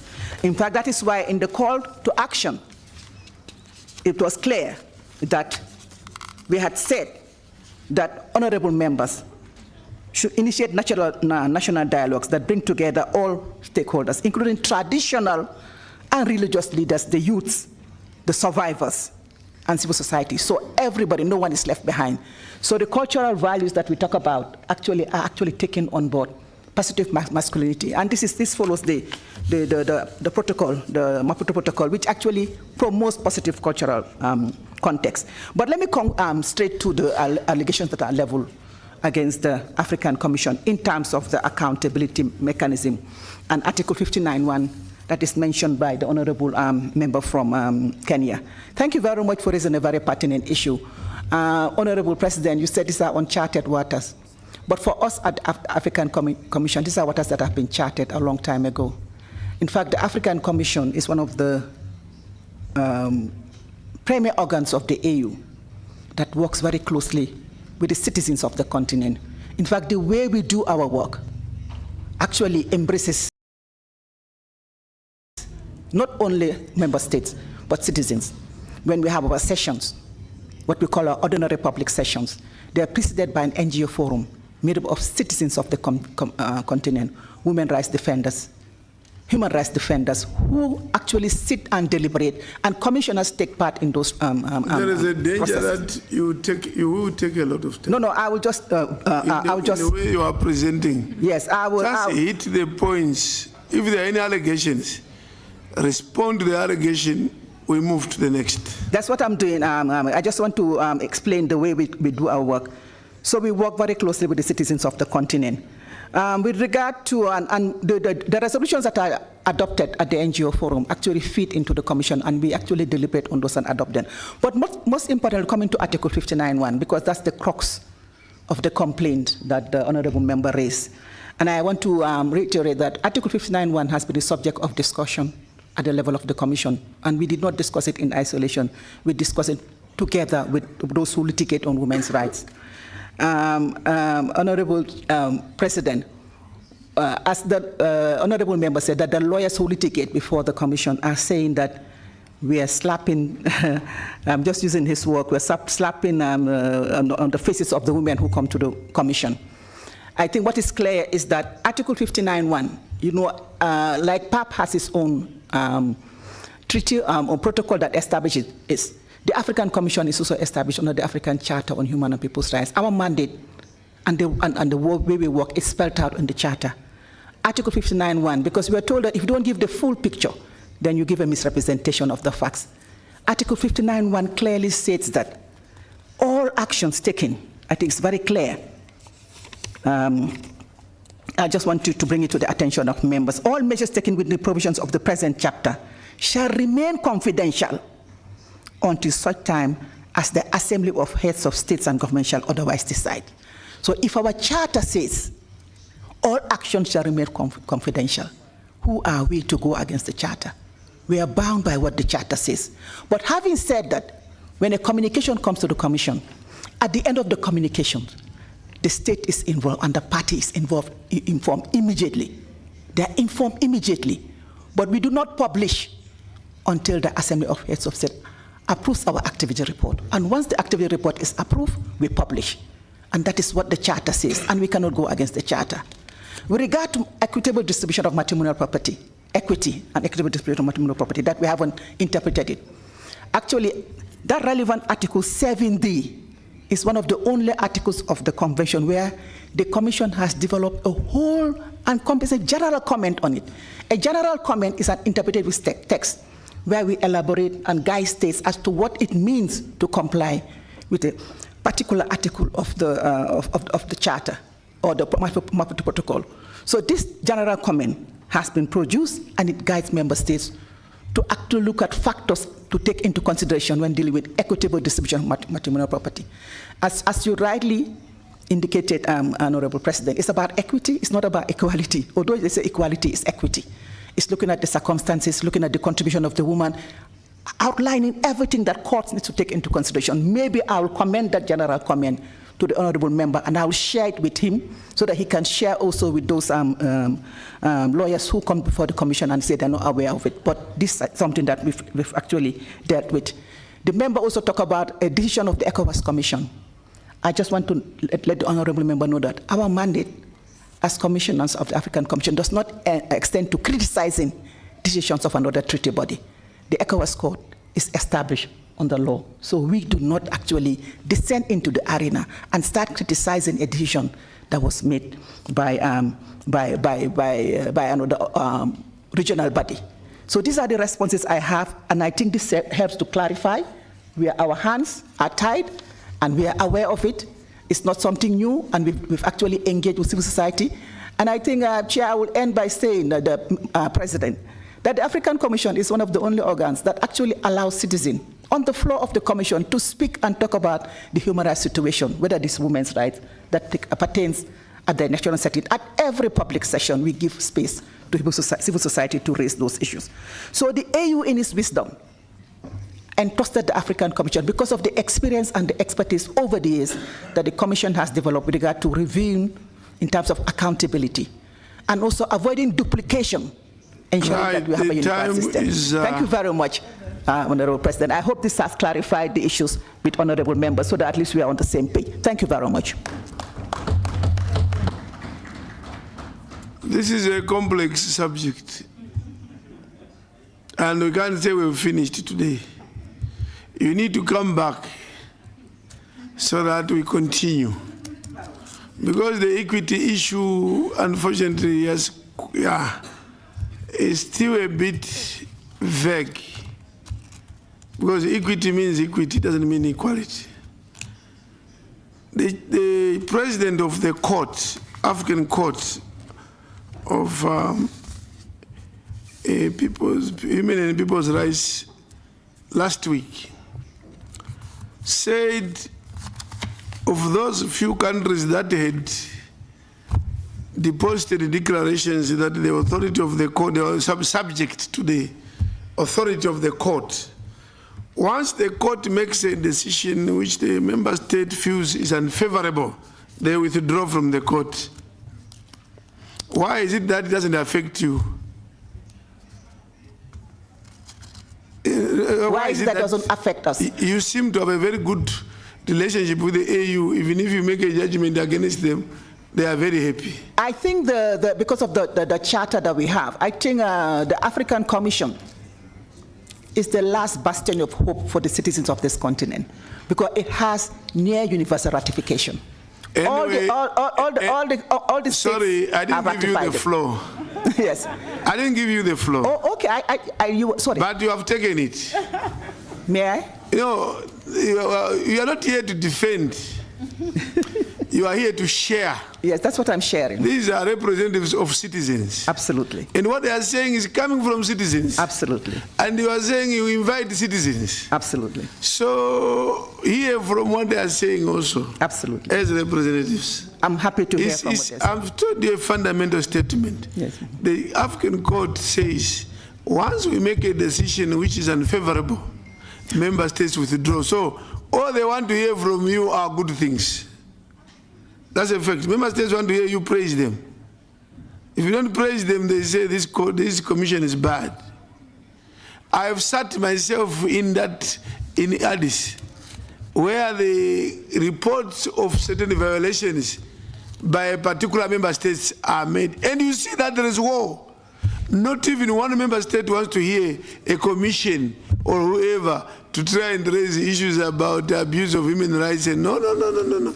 Member states take exception to that, and they don't like it.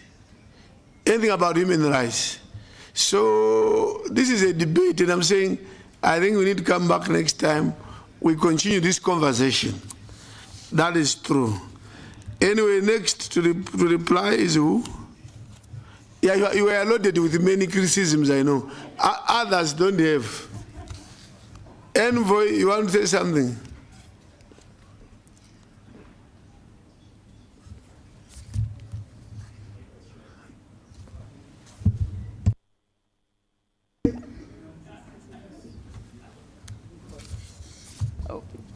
Honorable President, do I have a floor? Yeah, you have already granted it. Thank you, Honorable President. I also want to join my colleague in thanking the honorable members for their very constructive interventions and contributions. We have taken note of the good practices among member states, including Djibouti, so we have a lot to learn. But also, Mr. President, I wanted to add that when member states sign these conventions, the obligation of implementation lies solely, or the onus lies with the state parties. And in this convention, we have Articles 5, 7, 8, 9, 11, 12, places obligations on the state parties. So I'm happy that, Mr. President, you have allowed us to continue with this conversation, and having the members of parliament participating in this debate is very good. I'm also member of parliament. I know what it happens in our national parliaments. So we can really live here with, let me say, I'm comfortable that it is members of parliament in this chamber have taken this convention seriously, and some have undertook to ensure that their national parliaments ratify this convention. So I want to thank you so much, Mr. President, and the honorable members for your support. Thank you. Asante sana. These issues of Beijing, 30 years down the line, as they say, we are still crying. Most of these conventions now that we have, including charters, are coming out of the Beijing. After Beijing, we have a lot of charters, and we have some conventions. But the fact has been made, the point has been made that despite Beijing, despite the charters, all these things, the real status and the conditions of women with respect to violence, with respect to other opportunities, has not changed very much. It's a fact. This is a fact. And we all have a duty, to work very hard. We have one of the presenters who presented virtually, Lindwe Mugabe. I understand she is on the line. She can also give us some responses. Thank you very much, Excellencies. I think after your remarks, there's nothing more that I can add. But just to echo that, it's been 30 years since Beijing, and we are still crying, and we're crying a louder cry because of the regression in gender norms and all the hard-won gains that we had, we seem to be rolling back. But I also want to appreciate the honorable members for their support of the convention and to reiterate that the Gender Directorate stands ready to support them in their signing process, in the ratification, and also in the implementation of the campaign towards ratification. So with those few remarks, I hand the floor back to you. Thank you. I thank, and let us thank and give a loud applause for all the presenters who have done very well. Very, very well. Thank you, thank you, thank you very much. So the presenters, if you want to take leave, it's okay. If you want to sit and listen to further deliberations. Oh, sorry. I should have invited you. The chair of the Women's Caucus. It's because my mind is running with time, so I forget, I think we are late. And then I forgot. The chair of the caucus, you can also do your responses. Oui, merci. Thank you, Mr. President, for giving me the floor to provide a few clarifications to the questions put to me by a few speakers in this hall so far. I did not make a presentation per se, but I said something about the prospects of our caucus within the Pan-African Parliament. I would equally like to seize this opportunity to thank my colleagues for their very pertinent comments. I would say I received more of comments and remarks than questions. And to the few questions which were put to me, Chairperson, Mr. President, permit me say something about a question which was put repeatedly on the Beijing conference. This question was repeated, and I would like to clarify a few issues on this. It is the 4th World Conference on Women, which was held from the 4th to the 15th of September 1995 in China. It was the biggest gathering of women since 1975, and this conference actually was hinged on political agreements which were arrived at in favor of women. And this conference, which brought together over 6,000 government delegates and 4,000 accredited representatives from international organizations, civil society organizations, etc., has had, this conference has had far-reaching impacts across the world by exposing gender-based violence around the world. And we as parliamentarians today and defenders of female rights have come to understand that this meeting was the keynote meeting which we can always refer to in our statements.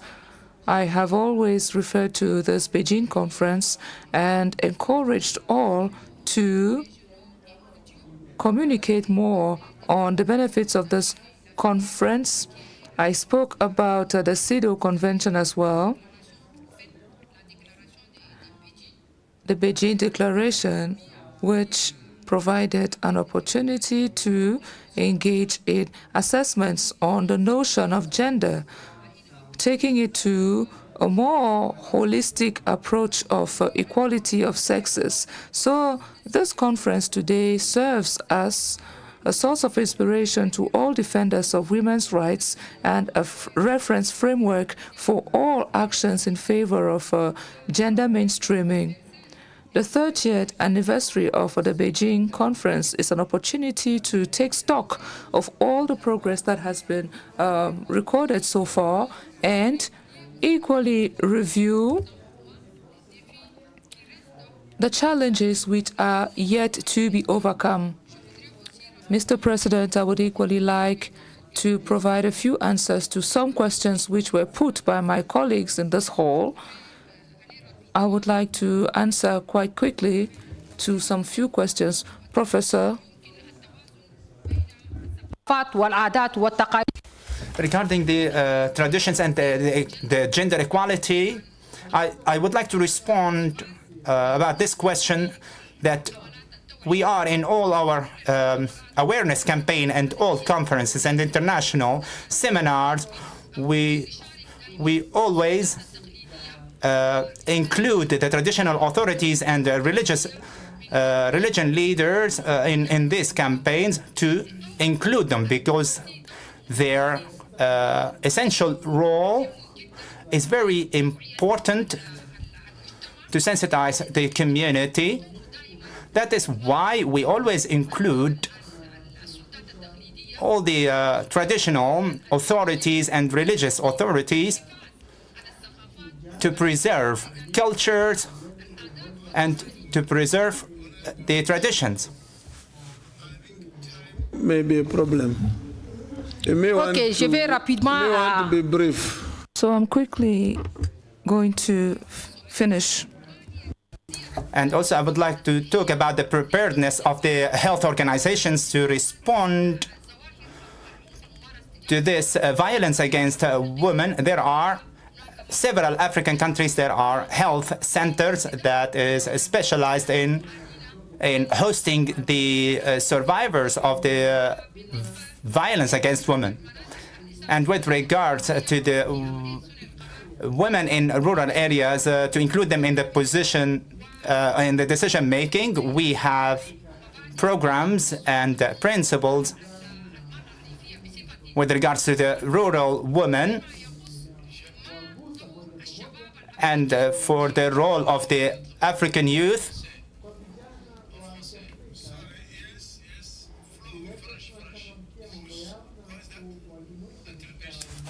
Translation. Translation French is not there. There's not interpretation in French. Yeah. Hello, the interpreters. French.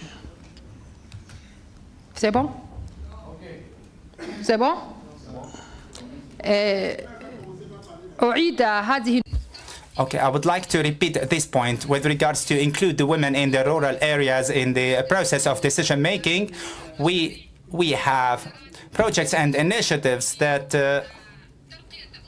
helps to include women in rural areas, and we have also programs, as we think that the inclusion of women in rural areas is very important, as we always call in all conferences to include women in rural areas to improve their lives also. And with regards to the role of the African youth in combating violence, I would say that the African youth have a very important role to combat violence against women. Therefore, in our awareness campaigns, we go to schools and universities to include youth and to sensitize them and to engage them actively in combating the violence against women. We cannot combat violence against women without the inclusion of men and males, because they have an important role in the protection or guaranteeing the dignified life and dignity for the African women. Thank you very much. Thank you very much, and I'm sorry for having almost forgotten about you to respond. All we need to do is now to take note of the report. All the reports we take note, and then we say they are agreed to as reports. Noted.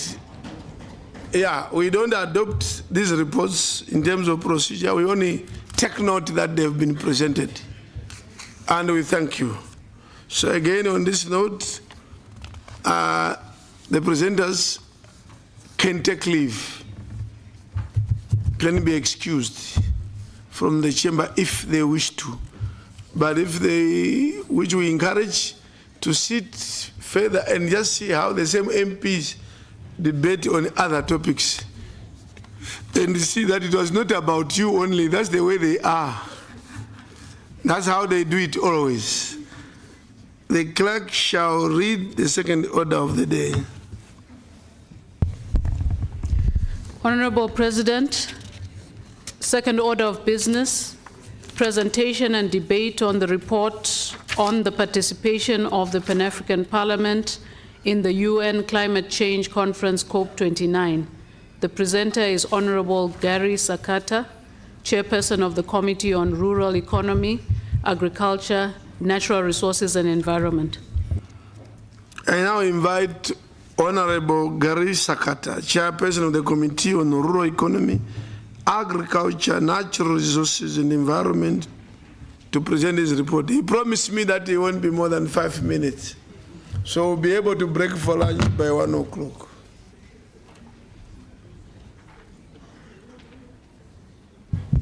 Honorable Président, merci pour la parole. Je sais. Thank you, Honorable President, for giving me the floor. Honorable President, dear colleagues, climate issues are a determining factor for the future of our country, of our continent, and the future of our children. Since 1995, the world became conscious of the stake and instituted the Conference of Parties. Our Parliament is increasingly getting interested on this topic, and it's in this regard that a high-level delegation from the Pan-African Parliament, led by the President Chief Charambira, went to Baku in Azerbaijan from the 17th to the 22nd of November 2024 to attend COP29. The PAP delegation attended several activities which aimed at promoting the visibility of PAP. The president of PAP and members of the Agriculture Committee presented a number of keynote speeches which aimed at showing that PAP was the key player on issues of climate change in Africa. African representatives equally underscored their desire to intensify collaboration with PAP, recognizing its unique capacity to amplify the voices of African people and to equally influence policies, be it at regional or international levels. Several joint conferences or bilateral conferences were organized with the PAP delegation, with PACHA and the delegation of African parliamentarians. Honorable President, all activities which I briefly mentioned are contained in this 18-page document, which has 7 points and 1 appendix, which you have in your hands, and I hope you have read. I would spare you the details of this lengthy paper. With the authorization of the Bureau and with the approval of the House Chamber, I am going to read out the 7 recommendations formulated by our committee to enable you have cognizance of the content. First recommendation that the committee formulated is as follows. PAP should set aside a budget for future participation in COP activities, and this would facilitate complete preparations and broadening the delegation and incorporating more capacity building workshops before COP for members of parliament. These efforts would make a considerable improvement in the contribution of PAP on world negotiations on climate issues. Second recommendation, the PAP Clerk's office should draft guiding principles to make sure that our participation in future COP events are more consistent. These documents should define activities of PAP, coordinate press briefings, manage PAP activities during COP events, and ensure adequate liaison with adequate stakeholders. 3, PAP should formalize collaboration mechanisms with stakeholders, such as the African Group of Negotiators, the Pan-African Alliance for Climate Justice, PACJA, and the African Union Commission.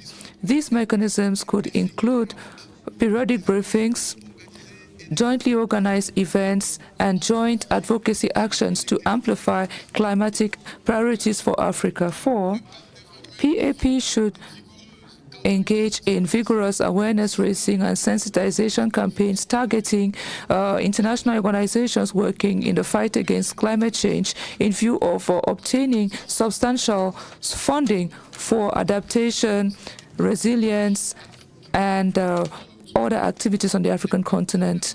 Moreover, PAP should encourage member parliaments to legislate on frameworks for adequate use of climate funding. 5, PAP should invest in targeted capacity building programs to provide expertise to members of parliament in view of supervising agreements on climate and for the sufficient use of climate funding, and equally for actions on climate adaptation schemes which are favorable to the communities. 6, a formal mechanism should be set up to collect reactions of members of parliament, stakeholders, partners, and other actors after COP events.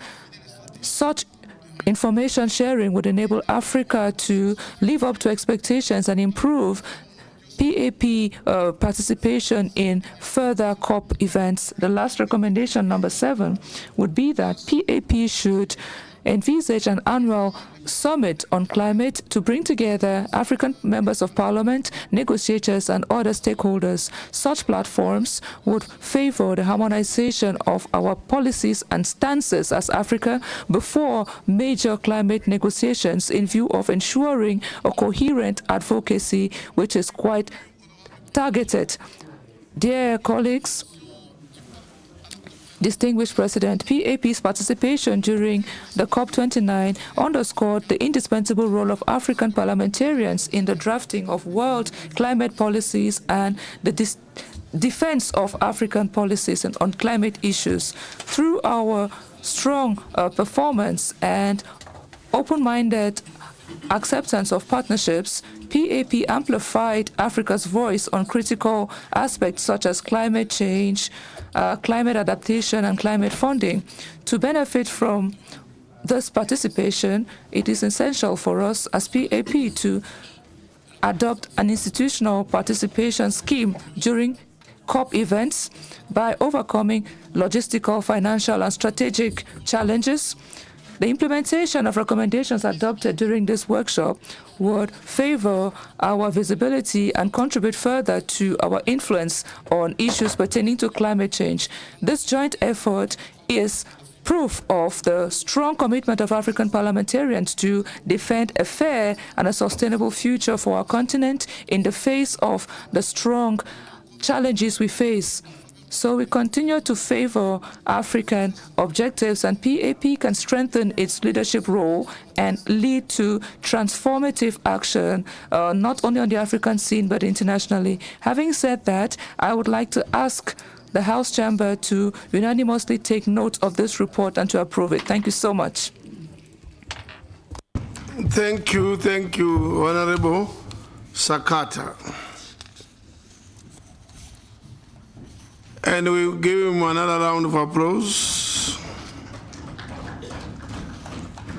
Please, those who debate, we now all know what climate change is. Don't tell us about mitigation, adaptation. There's a threat. We know the threat already. We all know. Come in within a minute, 2 minutes, tell us that missing dimension. That missing dimension in everything that's being done. Said if we do this, if we do this. So don't go back to history of climate change. And we have 13 that have registered. And we have 6 minutes to 1. So if we divide, it's half a minute. So just be fair to the audience and be brief, don't exceed 2 minutes. The first to take the floor will be Honorable Abdallah Barkat Ibrahim, Djibouti. Merci, Monsieur le Président. Thank you, Mr. President. I'm going to try to be brief. The Pan-African Parliament participates each year in various COPs, but our institution has many constraints. Not enough budget that prohibits the Bureau from programming effectively. Climate change has enormous impact on several sectors, and the delegation of the Pan-African Parliament participating in COP should be strong, not only 4 or 5 members. Part of the recommendations have already been made, and I suggest that PAP, with the Parliament of the organizing country, Brazil, explore various means for more participation and more visibility for PAP, and also coordinate our participation with other organs of the African Union to share the flag of the African Union. African Union has a flag, and PAP is asked to contribute financially to this flag. I'm not going to repeat what has already been mentioned by my colleagues. So after this session of July 2025, begin the process of participation. Usually it's at the last minute that we prepare our participation. Thank you very much. Honorable Barakat is right. Our preparations usually are very late, mainly because we are part of the AU, African Union delegation. And it's the AU which then says, PAP, we have given you 3 slots, 5 slots, 1 slot. And for us to purchase tickets, to budget, to plan, when we don't even know how many from PAP will be on the list. But these are issues that we are always engaged with the AU, and I think the process has already started. Honorable Fashi Bodbik. فتح بوتبيق. شكرا السيد الرئيس. Thank you, Mr. President. In fact, the report that has been displayed in front of us by the chairperson of the committee represents the importance of the Pan-African Parliament participation in this conference. And I would like to thank His Excellency Chief Fortune Charumbera for enhancing the participation of Pan-African Parliament to enhance the agenda and also the media plan that has been adopted by the participants of this conference that represents the action of the Pan-African Parliament members with the very effective media plan. And we have seen the chairperson of the Agriculture Committee and the impact he made in the press conference. And that all enhanced the role of the Parliament in sensitizing the climate change issues. Mr. Chief Fortune Charumbera, I have participated also in Panama, and you were supposed also to meet in this gathering, and I was surprised that you were absent. This gathering, I was participant there in my capacity as a representative of Bugali, as a president of the Arab Parliament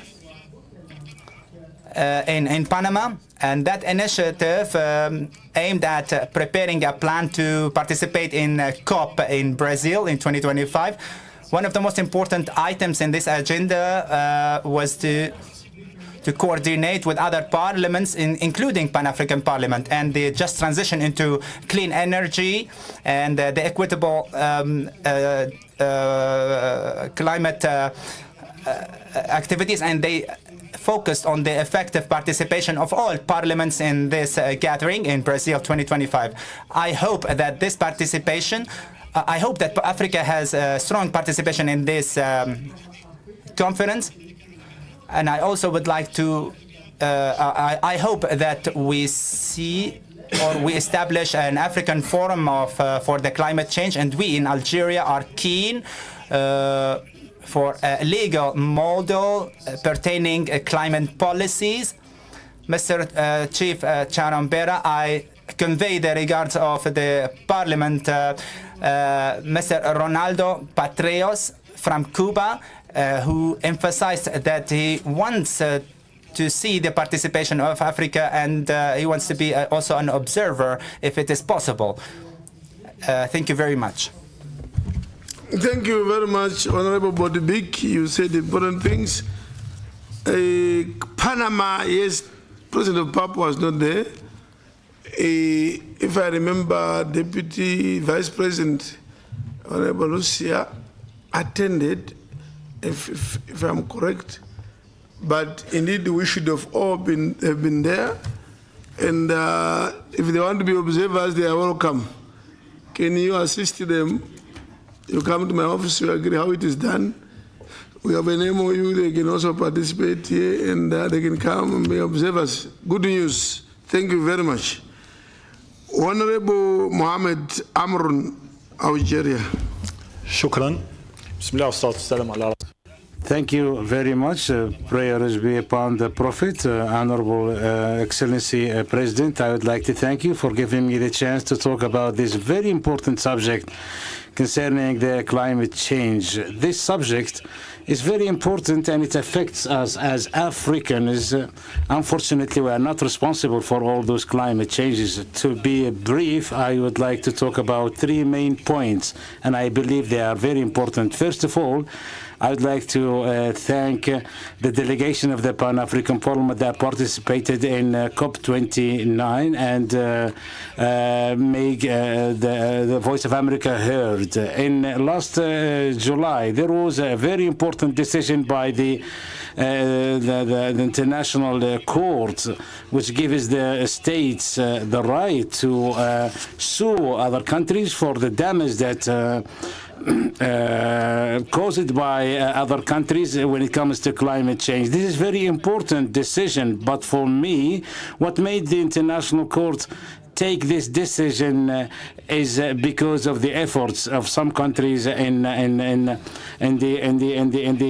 Pacific Ocean. So we believe that those countries, all of us, we can work together if we work smartly, that we have a lot of legal tools that we can use in order to put pressure on the big powers in order to respect their obligations. Those obligations that have never been achieved or complied since 2015. There's another observation, which is this subject, the climate change, is a very important. It became a battlefield for all the big countries, and it became a field as well of struggle between the big nations, and we remain as victims. We are telling those superpowers that we don't want this subject to be a battlefield between the superpowers while we are at the back losing every day.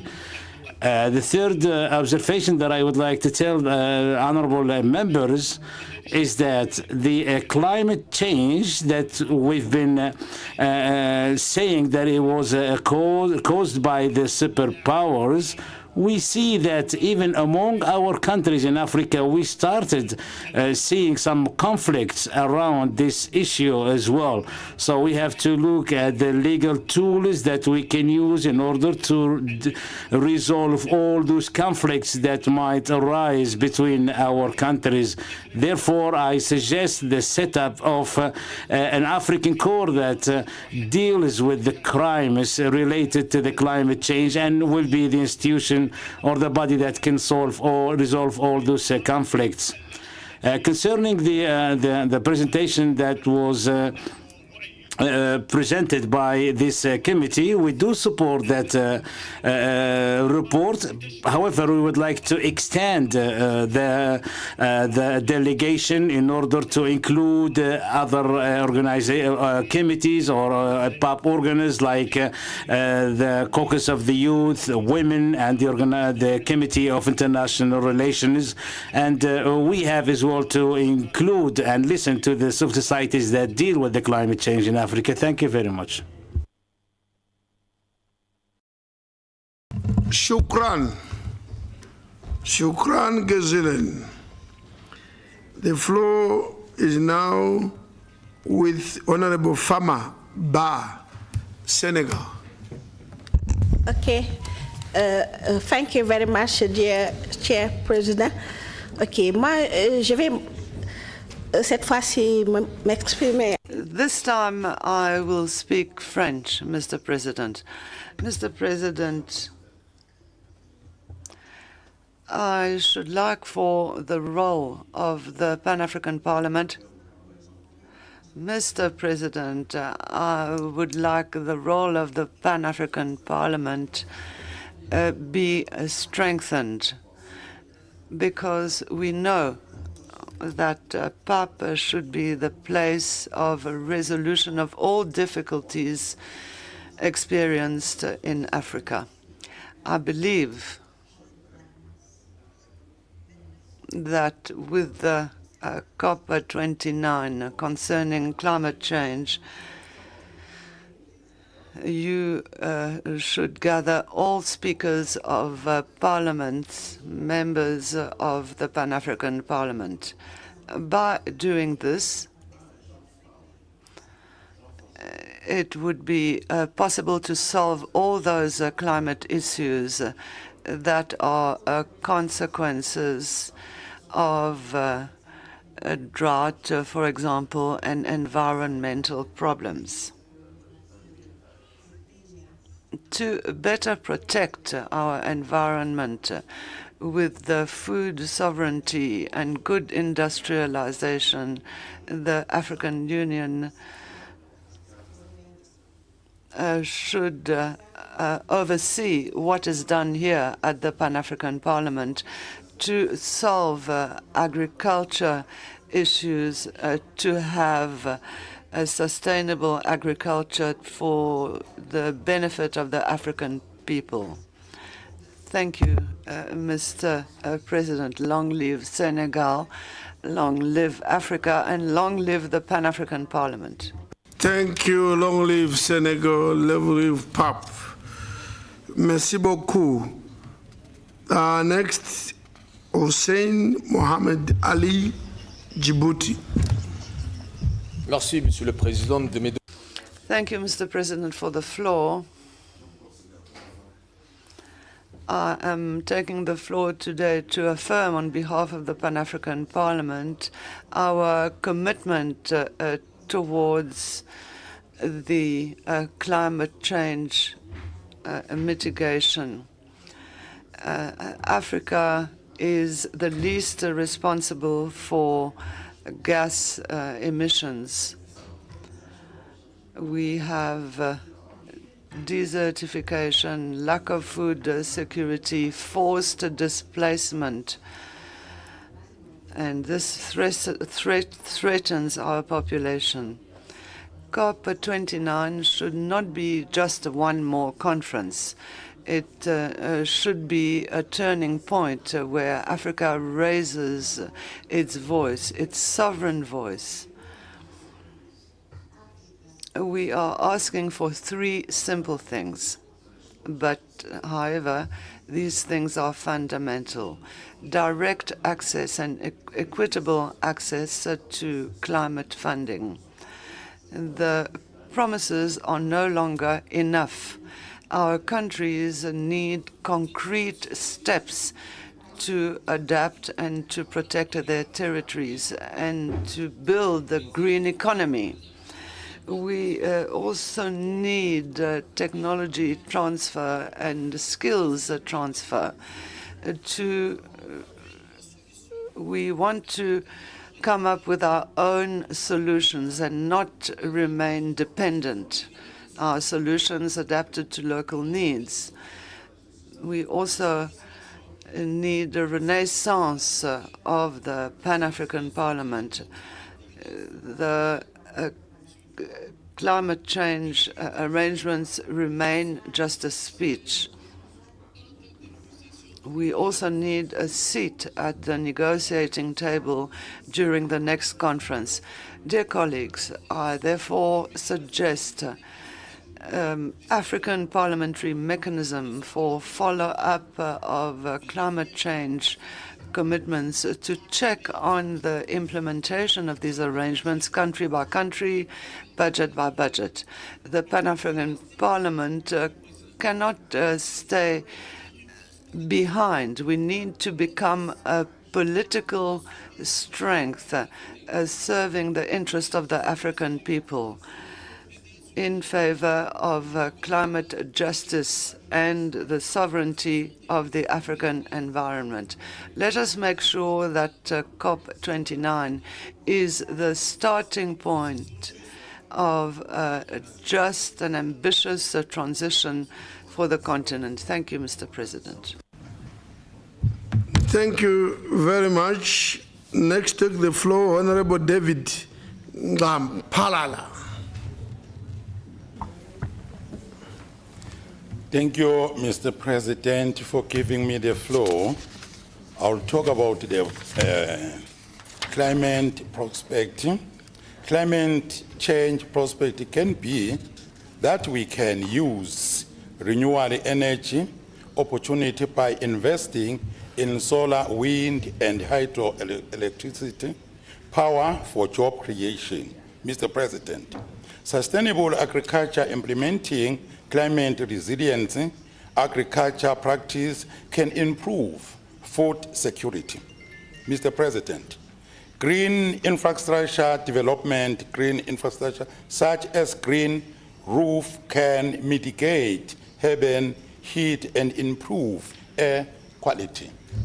Mr. President, also worth noting is that countries need funding to mitigate climate change, and the issue of climate change should be taught at grassroots level. Mr. President, challenges. Competing priorities, climate change mitigation effort may compete with other pressing development priorities such as poverty reduction and infrastructure development. Mr. President, police and regulatory framework weakness and inadequate policies framework can hinder climate change mitigation effort. Recommendation: support climate resilient infrastructure that can withstand that impact of climate change. I submit, Mr. President. Thank you. Very good, brief, and nice. Honorable Nku Moshalis Parane. Thank you, Honorable President, for giving the opportunity to just pop in whatever the presentation which was done by Honorable Sakata, Chairperson of Committee on Rural Economy, Agriculture, Natural Resources and Environment. I heard a lot of things, but because of time constraints, like you restricted us on speaking for too long, Honorable President, I have only two things just to pop in. Concerning climate change, I propose that our member states should engage and empower meteorological services in all our countries. This would help us maybe to make a plan on agriculture as to know whether it's going to be dry, we are going to have drought, we are going to have floods, or we are going to have a lot of snow. Like as we speak now, our climate in Lesotho have changed a lot. Like this winter season, we are having a lot of snow. As in, like every week we're having snow. So this means we have to adjust to what we have been doing when we do the farming. Another point is I'm thinking of maybe our member states should help or empower the farmers in agriculture by helping the farmers to ensure whatever they invest into the agriculture. Thank you, Honorable President. Excellent on time. The next take the floor, Honorable Mohammed Segris. In the name of Allah, the Merciful, the Beneficent, prayers be upon His President. First of all, I would like to commend what has been presented by the chair of the committee, and as well what has been added by His Excellency the President-Chief Fortune Sharon Bira and his efforts to attend those very important meetings. I would like to say that since I joined the Pan-African Parliament, I have been hearing a lot about the climate change and the related subjects. However, until now, we have never heard a report that speaks to the results of all those meetings. We've heard that we had many meetings, but I have never heard any outcome, concrete results. So the question is, what are the results that we can see and make us optimistic about a future? I've never heard any presentation on what was achieved so far. If we have the results and we can see it by our own eyes, it will encourage us to be optimistic about future. However, if what is presented, we would like to know what is the outcome and how is it workable. All those presentations we read and hear about. We know that in other countries there are many efforts that taking place, and there is a result for that in those countries. We might not be able to know that because of being distant from those countries. In Algeria, we are working to fight against the climate change by setting up activities and strategies and work plans. For me, it's enough to say that we have a plan to reach 30% of the renewable energy, despite the fact that we are very efficient when it comes to the use of oil and electricity generation. However, we are working into the 30%.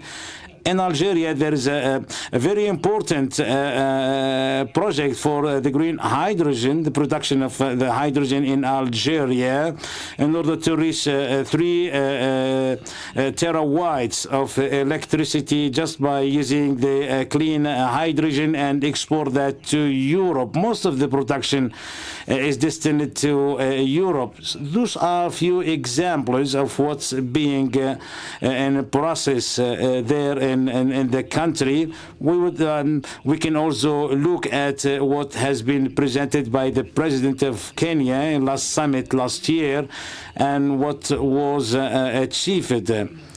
However, I would like to insist that we have to find our own solutions and not stay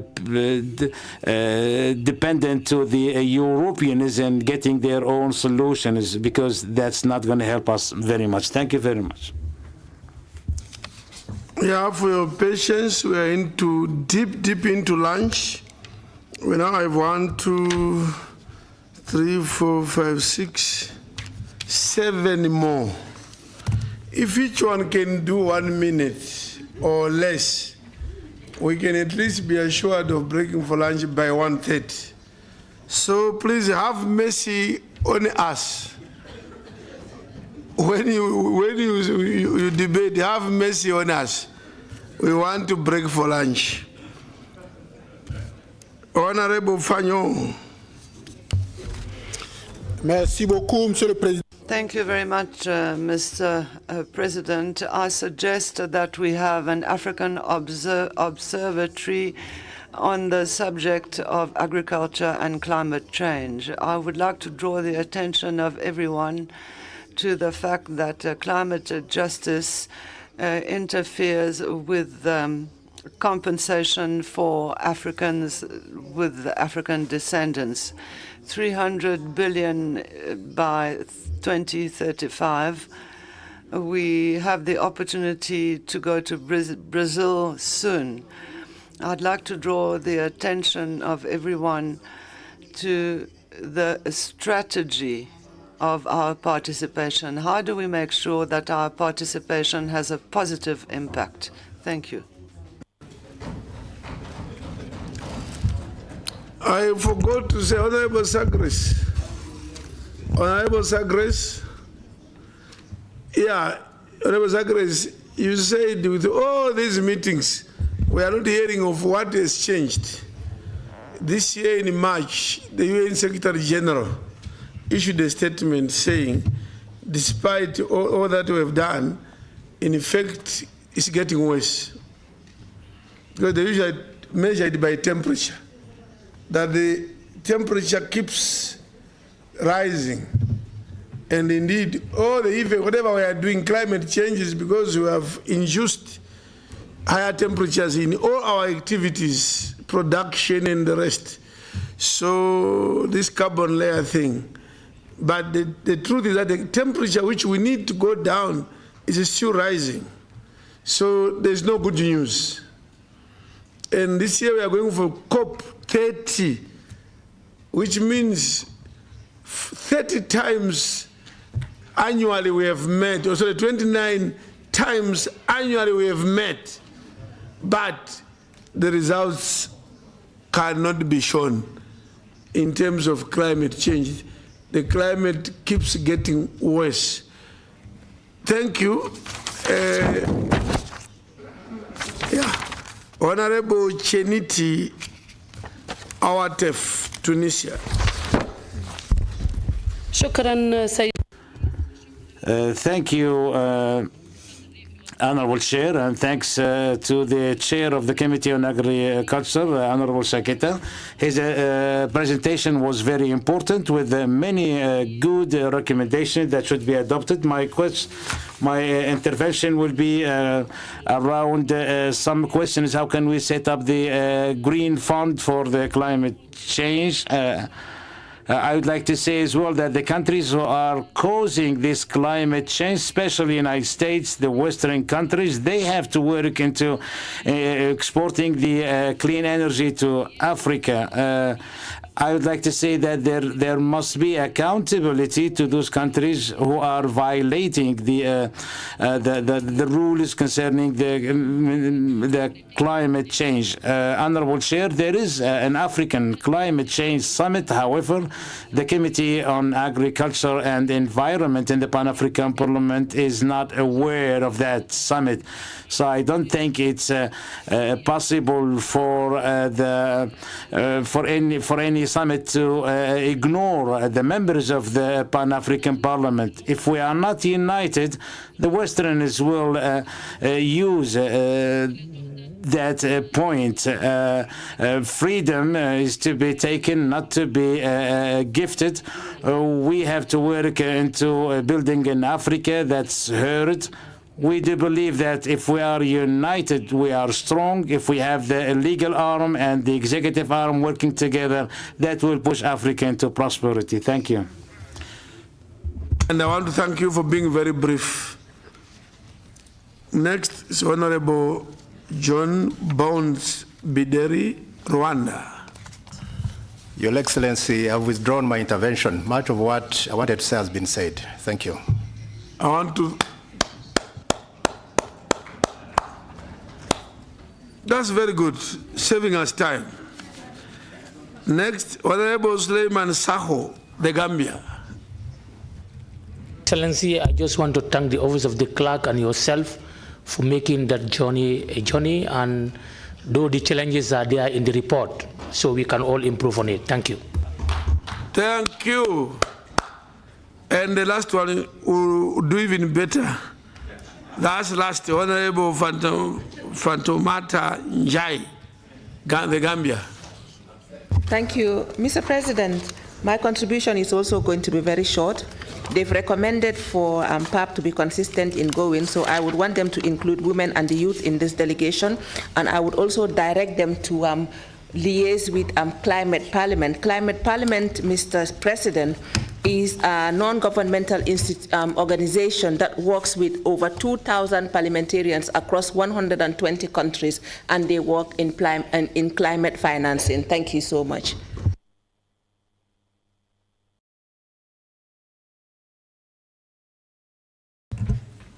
Thank you. Sorry, there was a submission by the request by The last speaker, Senator Danson Mungatana. Thank you. Thank you, Excellency. Kenya hosted the last meeting in 2024 on African Fertilizer and Soil Health Summit in Nairobi. And there were some resolutions that were made during that meeting in regards to the law that we proposed. I think it was agreed in that meeting to support that model law that the chair, Honorable Sakata, did not mention, but it contained within the report that he has so ably presented. So, Mr. Chairman, Mr. Speaker, all I wanted to say is, number one, as a Pan-African Parliament, we need to present something unique. If we are to take the stage at COP30, what is Pan-African Parliament presenting that is different from the heads of states, different from NGOs, different from other organizations?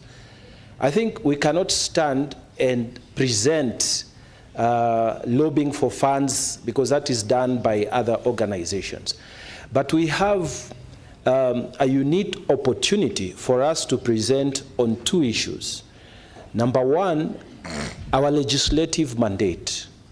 If our president is able to tell the world that we have been able to pass a model law on climate change, as was proposed by our honorable chair, we have been able to pass the model law on soil management, I think we will have done very well, because that is our legislative and unique mandate. The second and last thing I wanted to say is our oversight mandate.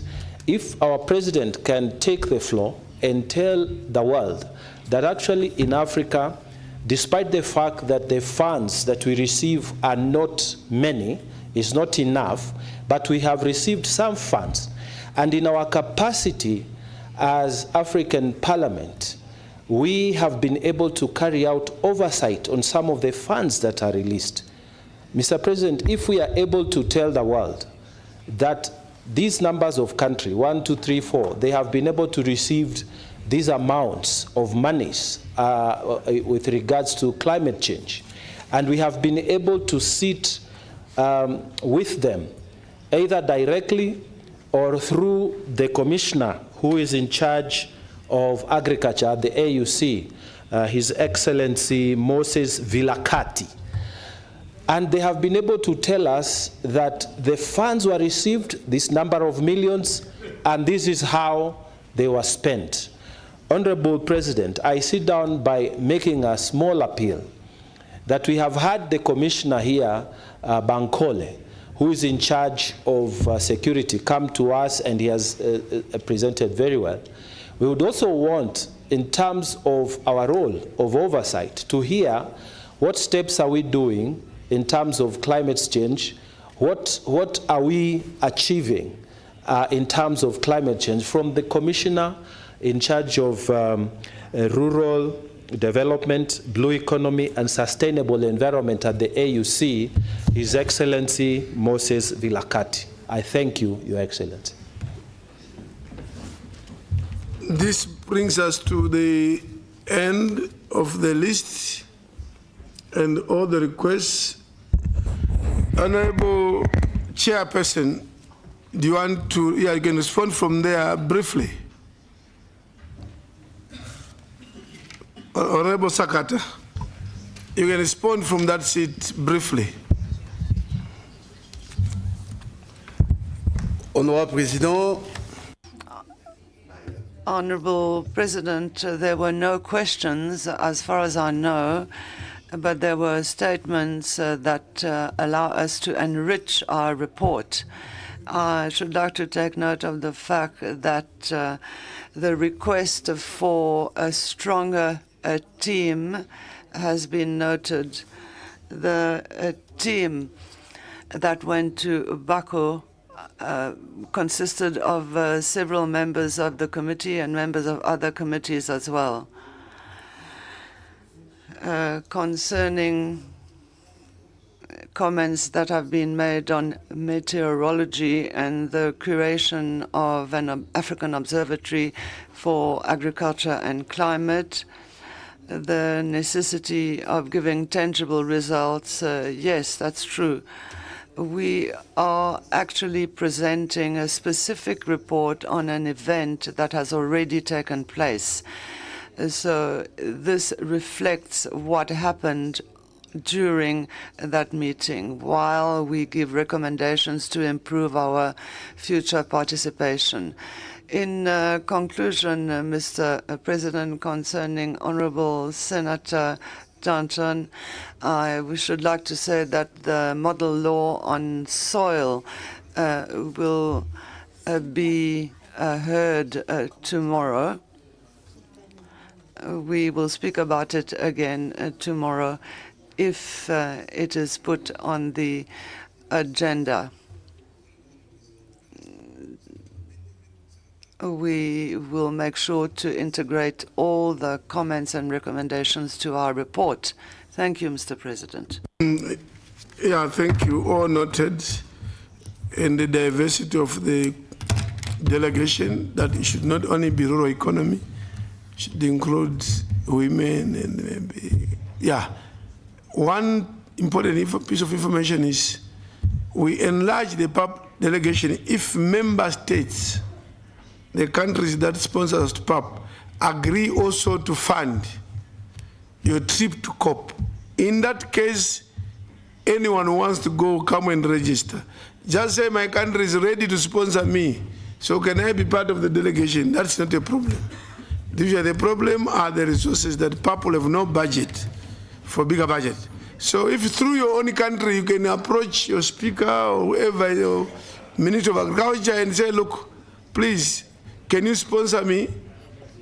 PAP will say, right, we'll write a letter to your parliament to sponsor you to go to COP. We break now, it's about 1:30. Please, let's be seated by 2:30. Let's break for lunch. Thank you very much.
by ratifying its revised now 20 years after sanctions establishment. The Parliament has embarked on a process of reviving, renewing, repositioning and reinventing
And that was what we've achieved.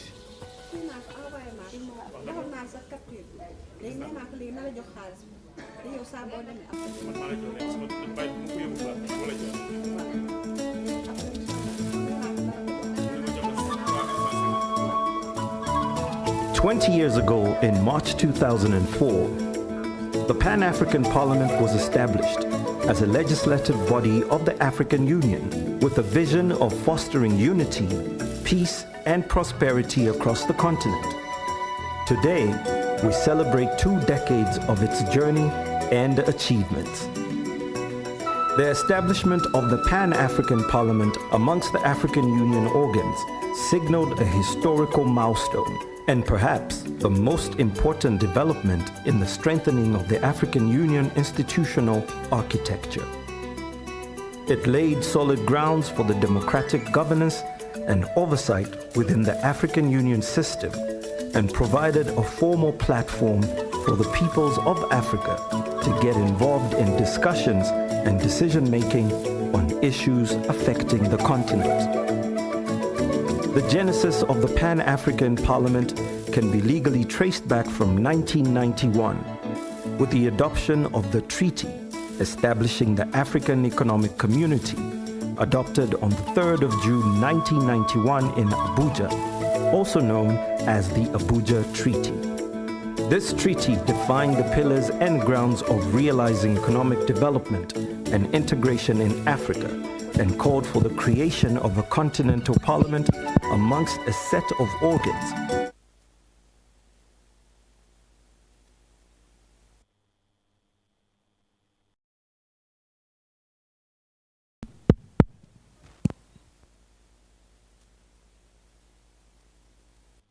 The provisions of the Abuja Treaty. At the time of the transformation of the Organization of African Unity into the African Union, the Constitutive Act of the African Union, in keeping with the vision of the signatories to the Abuja Treaty and the Sirte Declaration, set out the AU institutional architecture, which included the PAP. The Pan-African Parliament celebrated its 10 years of existence in March 2014, a year which coincided with the adoption on 27th June 2014 in Malabo, Equatorial Guinea, of the protocol to the Constitutive Act of the African Union relating to the Pan-African Parliament, PAP Malabo Protocol, which once in force will transform the PAP into a quasi-legislative body of the AU. While the PAP Malabo Protocol requires 28 ratifications for its entry into force, it has to date been ratified by 15 AU member states with 21 signatures. For the time being, the PAP continues to operate under the Sirte Protocol, which defines its mandate. 6 parliaments have been inaugurated since 2004. So we cannot revolutionize the situation of Africa if we don't take the women seriously and don't change the work of women into a better, with technology, applying technology and science.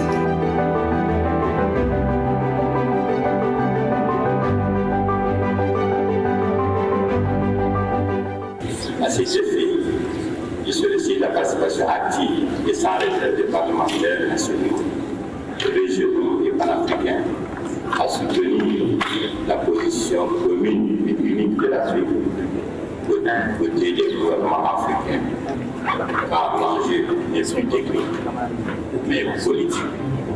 Il s'agit d'affirmer le soutien des parlementaires que nous sommes à tous les échelons régionaux pour que vive le protocole de Kyoto pour la survie de notre continent. The Pan-African Parliament remains a platform for African people and their grassroots organizations to make an input into the decision-making process on the challenges and problems facing our continent. La première leçon que je tire, c'est que le Parlement est en bonne voie. La deuxième leçon, c'est que nous avons pris un certain nombre de résolutions, notamment cette résolution concernant la ratification du protocole de Malabo, qui fera du Parlement panafricain un organe législatif. Et nous pensons que ce message doit aller dans chaque État partie pour que nous puissions ratifier. We've gone some way in reviving, renewing, repositioning, and reinvigorating the Pan-African Parliament in line with our bold strategic thrust. We have a lot of issues on this continent. As people have confidence in us, they are simply saying, you are the right people to push the agenda of the continent. And the agenda of the continent is littered with a lot of challenge. The PAP has made commendable efforts in promoting the ratification, domestication, and implementation of the AU Shared Values Instruments, including the ratification of the African Charter on Democracy, Elections, and Governance, African Union Convention on Preventing and Combating Corruption, African Charter on Values and Principles of Public Service and Administration, African Charter on Human and People's Rights on the Rights of Women in Africa, amongst others. The 20th anniversary commemoration serves as a platform to educate citizens about the PAP and ignite conversations about the future of the Continental Parliament in line with its mandate. The occasion further serves as a reminder to decision makers around the continent to fulfill their commitment to the PAP by ratifying its revised protocol, now 20 years after sanctioning its establishment. The Parliament has embarked on a process of reviving, renewing, repositioning, and reinvigorating itself to outline a vision for the future, identifying key areas for improvement and expansion, and emphasize the role of the Parliament in the African Union's Agenda 2063 and other regional development initiatives. It's time to reflect on the journey and chart a path forward.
Je suis l'honorable Mariam Daou Gabala, sénateur de la République de Côte d'Ivoire et présidente de la Commission de l'égalité en genre, de la famille, de la jeunesse et des personnes handicapées qui préside cette réunion.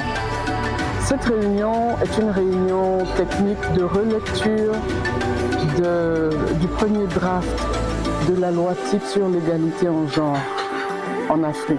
C'est une loi qui pour nous est importante parce qu'elle doit permettre à nos États d'avoir un cadre légal pour accélérer l'égalité en genre, mais aussi pour nous permettre d'arriver aux aspirations de l'agenda 2063 de l'Union africaine. My name is Honorable Victoria Kingston. I'm from Malawi. I'm the member of the Gender Committee, also the second Vice President of the Women Caucus of the Pan-African Parliament. We are here in Pretoria looking at the gender law. Indeed, this is an eye-opener, and I'm honored to be part of the members who are operating this law. It's a law which is going to assist and help all women, starting from the birth. Women should have equal access to hospitals, to schools, in workplace. And this law is also protecting girls as well.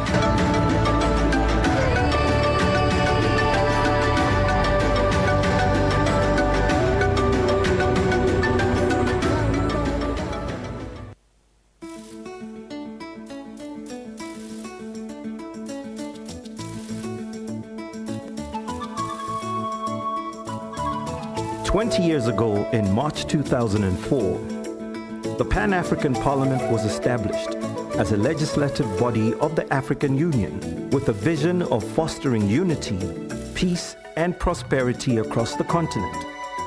Today, we celebrate 2 decades of its journey and achievements.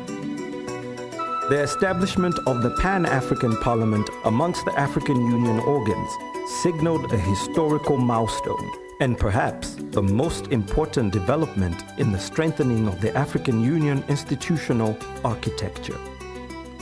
It laid solid grounds for the democratic governance and oversight within the African Union system and provided a formal platform for the peoples of Africa to get involved in discussions and decision-making on issues affecting the continent.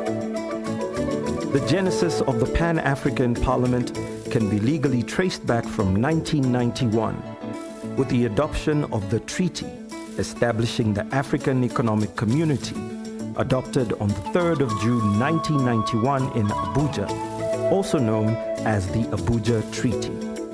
This treaty defined the pillars and grounds of realizing economic development and integration in Africa and called for the creation of a continental parliament amongst a set of organs as tools for the realization of African integration and economic development. This call was re-emphasized in the Sirte Declaration of 1999, which called for the accelerated implementation of the provisions of the Abuja Treaty. At the time of the transformation of the Organization of African Unity into the African Union, the Constitutive Act of the African Union, in keeping with the vision of the signatories to the Abuja Treaty and the Sirte Declaration, set out the AU institutional architecture, which included the PAP.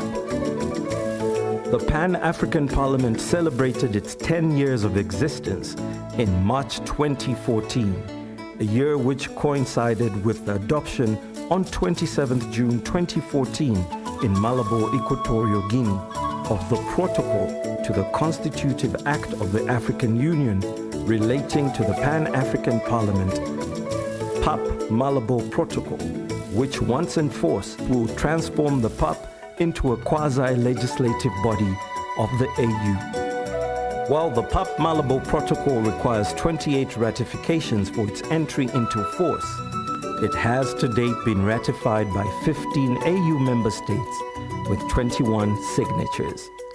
For the time being, the PAP continues to operate under the Sirte Protocol, which defines its mandate, 6 parliaments have been inaugurated since 2004. So we cannot revolutionize the situation of Africa if we don't take the women seriously and don't change the work of women into a better, with technology, applying technology and science.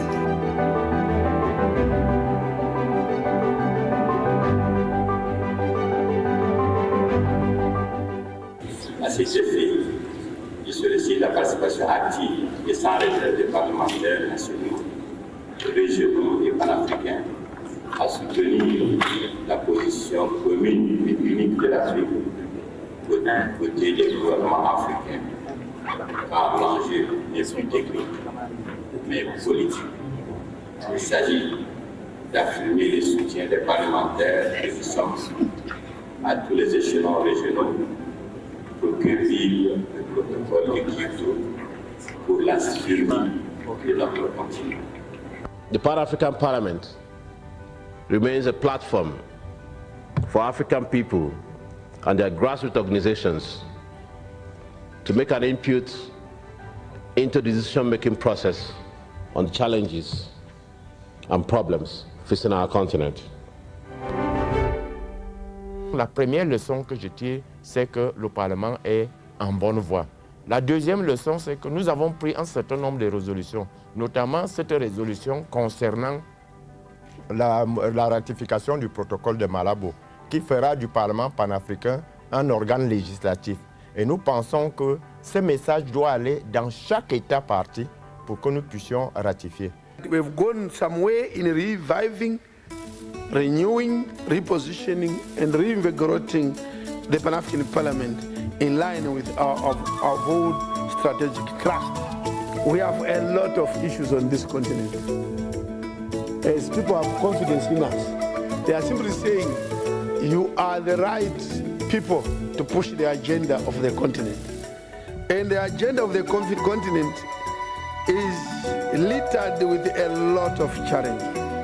The PAP has made commendable efforts in promoting the ratification, domestication, and implementation of the AU Shared Values Instruments, including the ratification of the African Charter on Democracy, Elections, and Governance, African Union Convention on Preventing and Combating Corruption, African Charter on Values and Principles of Public Service and Administration, African Charter on Human and People's Rights on the Rights of Women in Africa, amongst others. The 20th anniversary commemoration serves as a platform to educate citizens about the PAP and ignite conversations about the future of the Continental Parliament in line with its mandate. The occasion further serves as a reminder to decision makers around the continent to fulfill their commitment to the PAP by ratifying its revised protocol, now 20 years after sanctioning its establishment. The Parliament has embarked on a process of reviving, renewing, repositioning, and reinvigorating itself to outline a vision for the future, identifying key areas for improvement and expansion, and emphasize the role of the Parliament in the African Union's Agenda 2063 and other regional development initiatives. It's time to reflect on the journey and chart a path forward.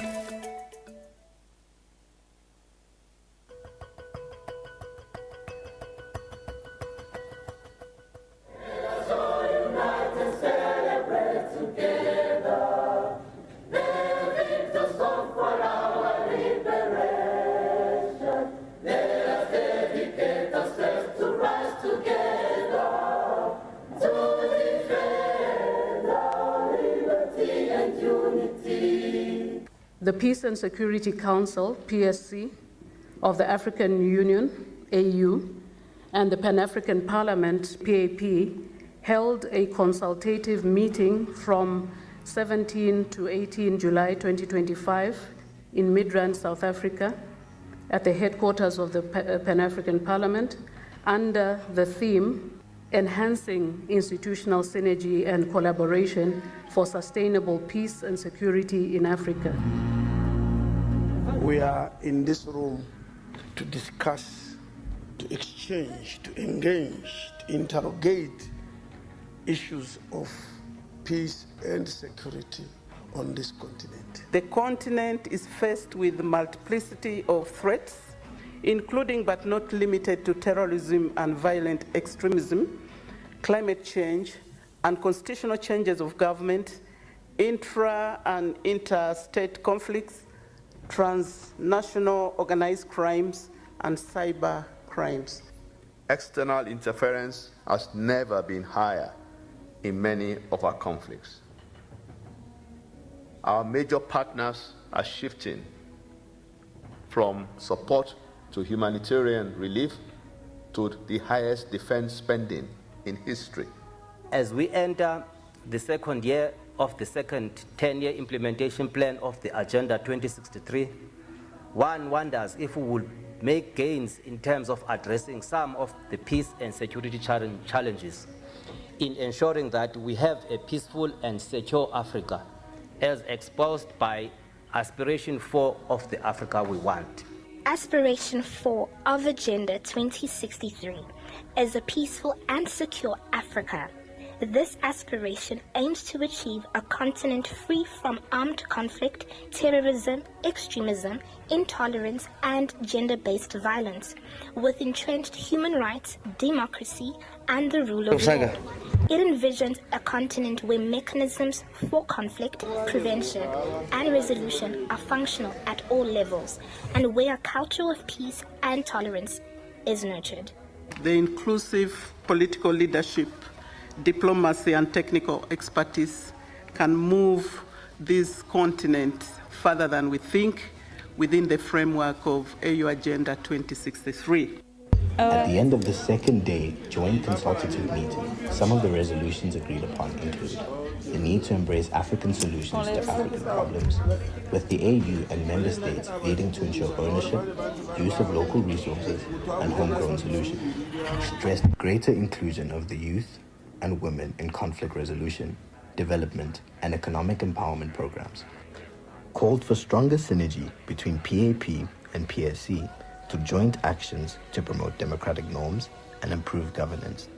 Urged PAP to build stronger links with national contingencies to support peace and security. Highlighted the importance of constitutionalism, separation of powers, and the rule of law. Encouraged joint PAP and PSC efforts to safeguard them. Called on PAP to join PSC in advocating for global institutional reform, including more representation in the UN Security Council. Aligned with the Ezulweni Consensus, Surge Declaration, and African Common Positions on Financial Reform. But the most important thing is that the work is commencing now. I think the lessons that we have learned, one is that organs can work together within the AU. That we have to make an effort to eliminate silos. And that's what we've achieved.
20 years ago, in March 2004, the Pan-African Parliament was established as a legislative body of the African Union with a vision of fostering unity, peace, and prosperity across the continent.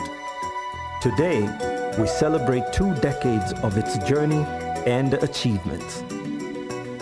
The establishment of the Pan-African Parliament amongst the African Union organs signaled a historical milestone, and perhaps the most important development in the strengthening of the African Union institutional architecture.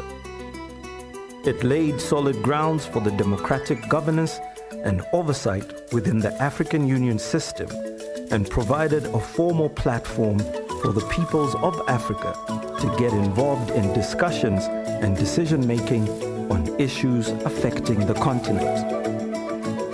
The genesis of the Pan-African Parliament can be legally traced back from 1991 with the adoption of the treaty establishing the African Economic Community, adopted on the 3rd of June 1991 in Abuja, also known as the Abuja Treaty. This treaty defined the pillars and grounds of realizing economic development and integration in Africa and called for the creation of a continental parliament amongst a set of organs as tools for the realization of African integration and economic development. This call was re-emphasized in the Sirte Declaration of 1999, which called for the accelerated implementation of the provisions of the Abuja Treaty.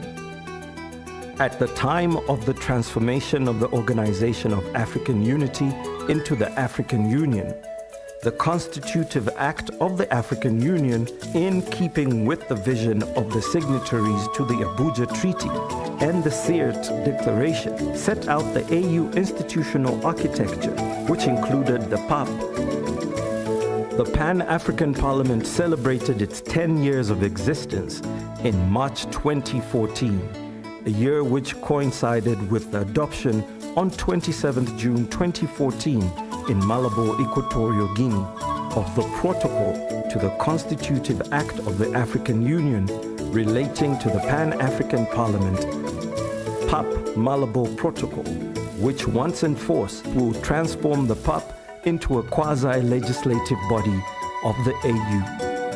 While the PAP Malabo Protocol requires 28 ratifications for its entry into force, it has to date been ratified by 15 AU member states with 21 signatures. For the time being, the PAP continues to operate under the Sirte Protocol, which defines its mandate. 6 parliaments have been inaugurated since 2004. So we cannot revolutionize the situation of Africa if we don't take the women seriously and don't change the work of women into a better, with technology, applying technology and science.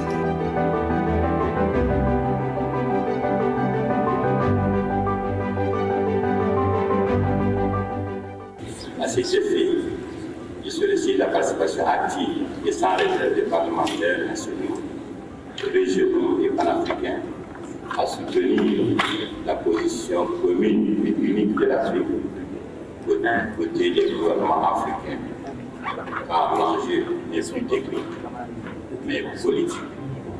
Il s'agit d'affirmer le soutien des parlementaires et des sommes à tous les échelons régionaux pour que vive le protocole de Kyoto pour la survie de notre continent. The Pan-African Parliament remains a platform for African people and their grassroots organizations to make an input into the decision-making process on the challenges and problems facing our continent. La première leçon que je tire, c'est que le Parlement est en bonne voie. La deuxième leçon, c'est que nous avons pris un certain nombre de résolutions, notamment cette résolution concernant la ratification du protocole de Malabo, qui fera du Parlement panafricain un organe législatif. Et nous pensons que ce message doit aller dans chaque État partie pour que nous puissions ratifier. We've gone some way in reviving, renewing, repositioning, and reinvigorating the Pan-African Parliament in line with our old strategic thrust. We have a lot of issues on this continent. As people have confidence in us, they are simply saying, you are the right people to push the agenda of the continent.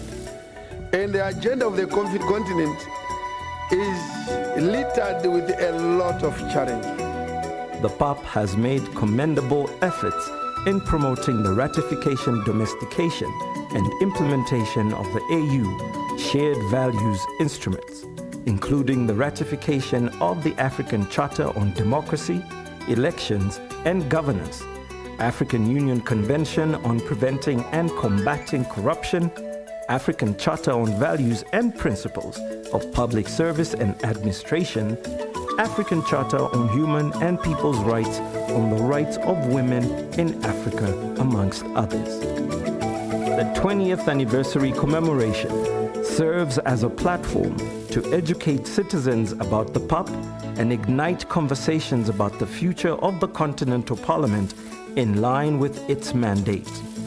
The occasion further serves as a reminder to decision makers around the continent to fulfill their commitment to the PAP by ratifying its revised protocol, now 20 years after sanctioning its establishment. The Parliament has embarked on a process of reviving, renewing, repositioning, and reinvigorating itself to outline a vision for the future, identifying key areas for improvement and expansion, and emphasize the role of the Parliament in the African Union's Agenda 2063 and other regional development initiatives. It's time to reflect on the journey and chart a path forward.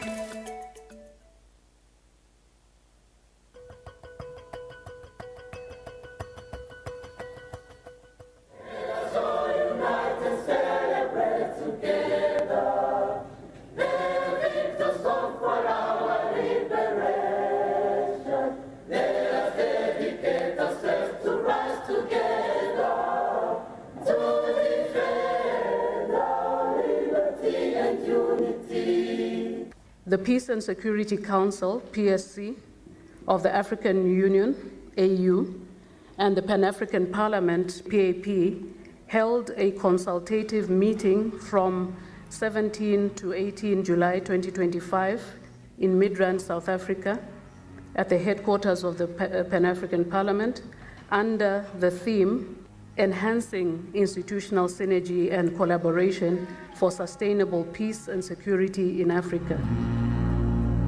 We are in this room to discuss, to exchange, to engage, to interrogate issues of peace and security on this continent. The continent is faced with multiplicity of threats, including but not limited to terrorism and violent extremism, climate change, and constitutional changes of government, intra- and interstate conflicts, transnational organized crimes, and cyber crimes. External interference has never been higher in many of our conflicts. Our major partners are shifting from support to humanitarian relief to the highest defense spending in history.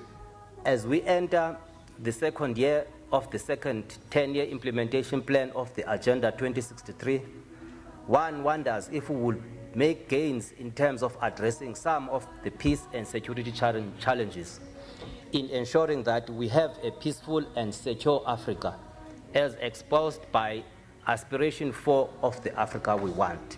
Aspiration 4 of Agenda 2063 is a peaceful and secure Africa.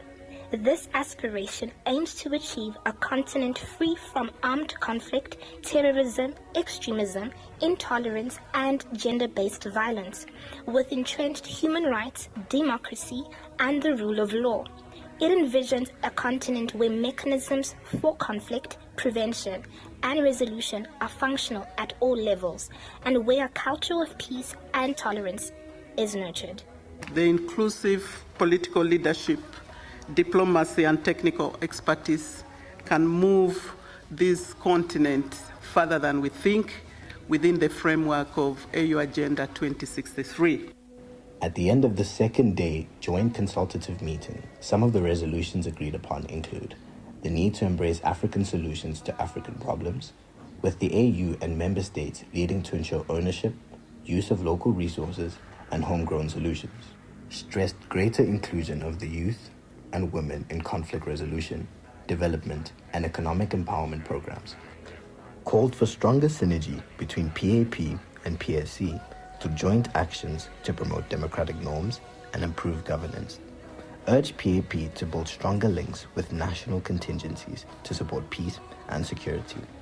Highlighted the importance of constitutionalism, separation of powers, and the rule of law.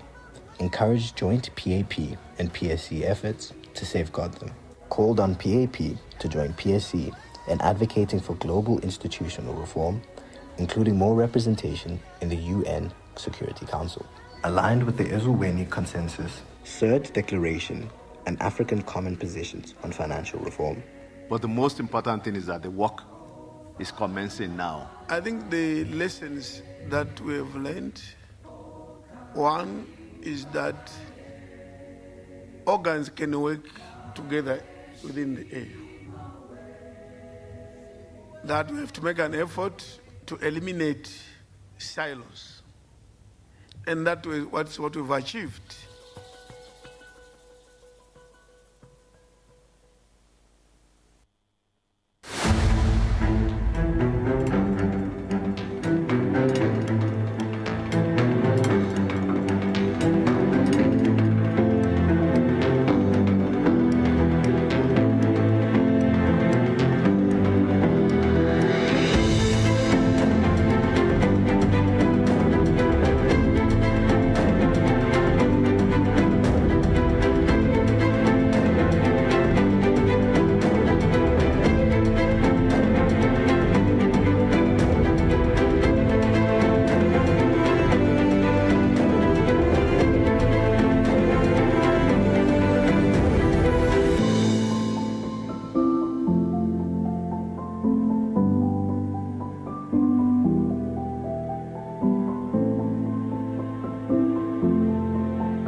Je suis l'honorable Mariam Daougabala, sénateur de la République de Côte d'Ivoire et présidente de la Commission de l'égalité en genre, de la famille, de la jeunesse et des personnes handicapées qui préside cette réunion.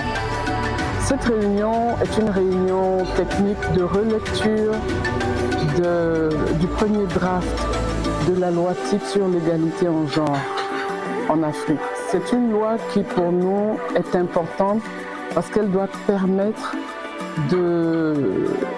à nos États d'avoir un cadre légal pour accélérer l'égalité en genre, mais aussi pour nous permettre d'arriver aux aspirations de l'agenda 2063 de l'Union africaine. My name is Honorable Victoria Kingston. I'm from Malawi. I'm the member of the Gender Committee, also the second Vice President of the Women Caucus of the Pan-African Parliament.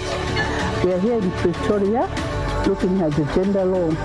Indeed, this is an eye-opener, and I'm honored to be part of the members who are operating this law. It's a law which is going to assist and help all women, starting from the birth. Women should have equal access to hospital, to schools, in workplace. And this law also is also protecting girls as well.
20 years ago, in March 2004, the Pan-African Parliament was established as a legislative body of the African Union with a vision of fostering unity, peace, and prosperity across the continent.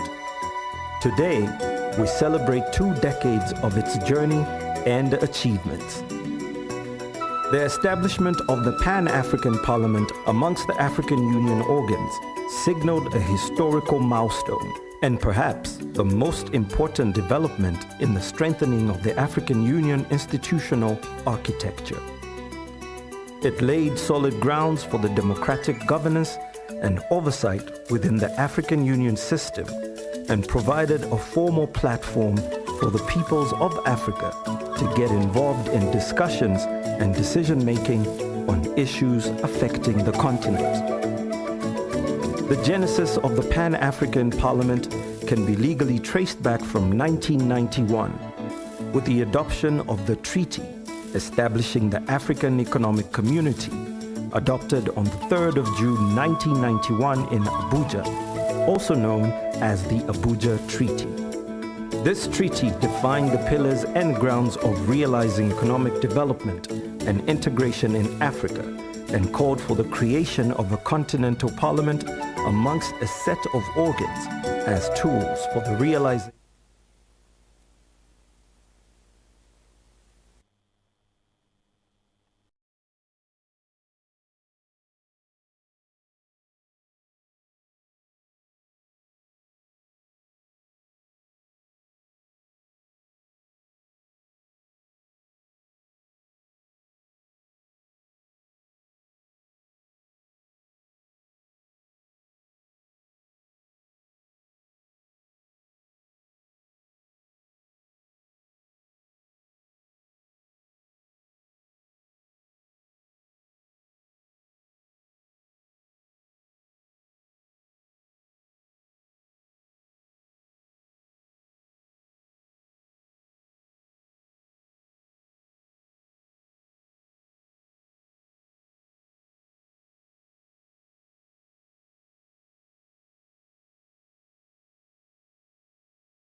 operate under the SEERT protocol, which defines its mandate. 6 parliaments have been inaugurated since 2004. So we cannot revolutionize the situation of Africa if we don't take the women seriously and don't change the work of women into a better, with technology, applying technology and science.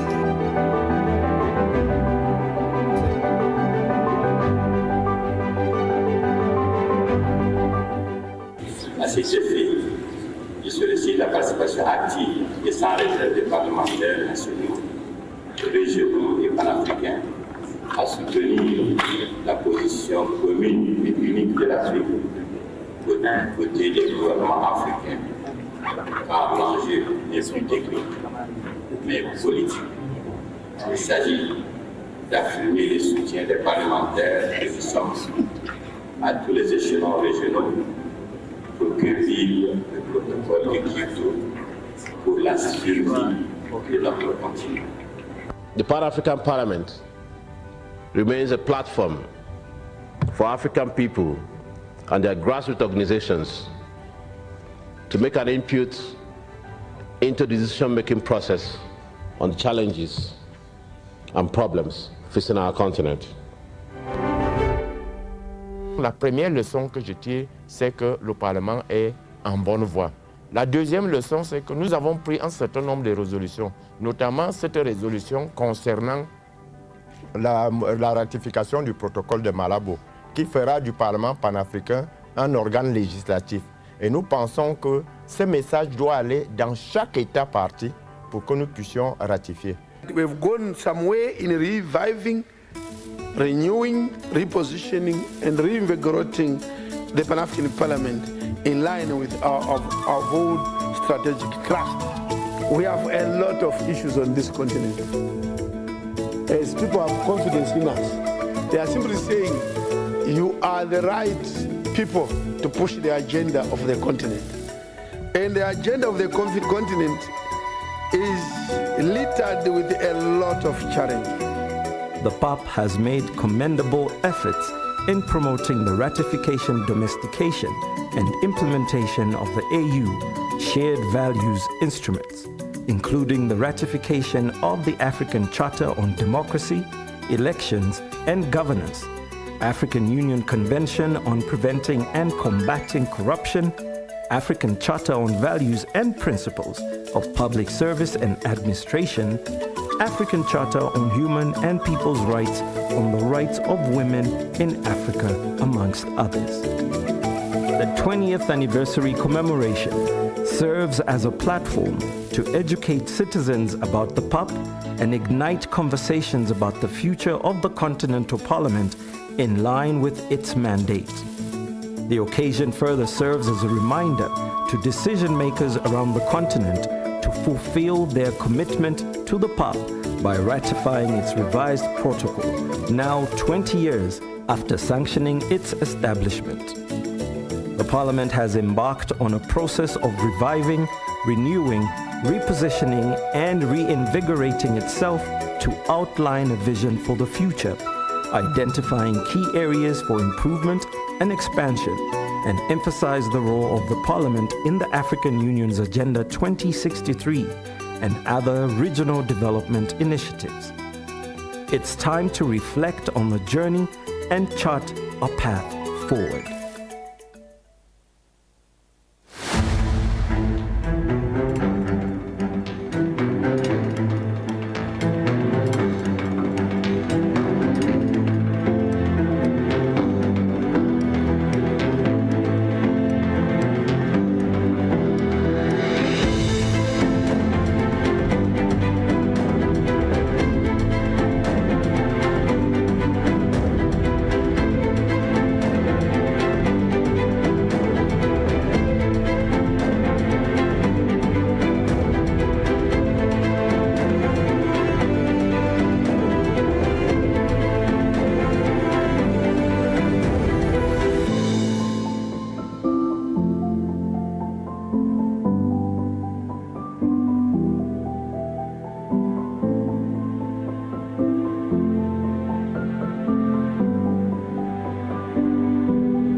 The Peace and Security Council, PSC, of the African Union, AU, and the Pan-African Parliament, PAP, held a consultative meeting from 17 to 18 July 2025 in Midrand, South Africa, at the headquarters of the Pan-African Parliament, under the theme, Enhancing Institutional Synergy and Collaboration for Sustainable Peace and Security in Africa.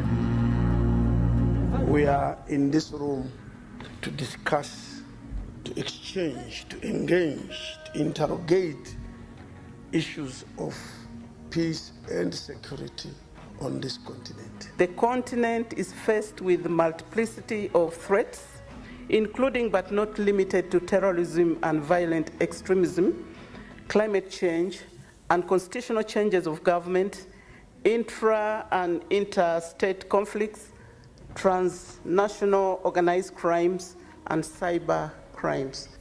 External interference has never been higher in many of our conflicts. Our major partner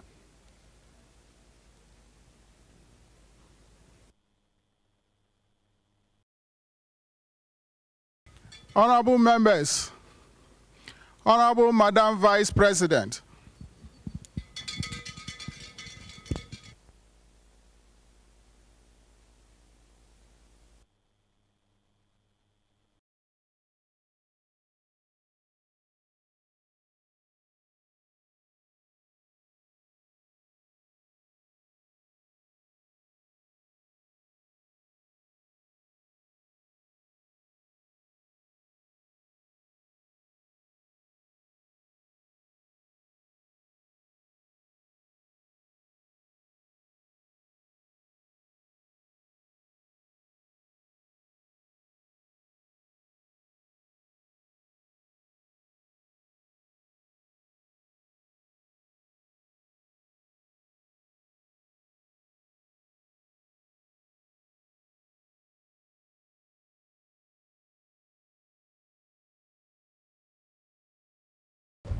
Bismillah ar-Rahman ar-Rahim.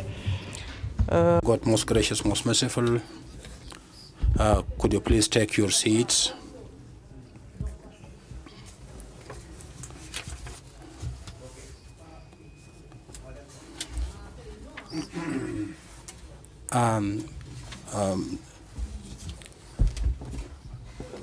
Madam Clerk,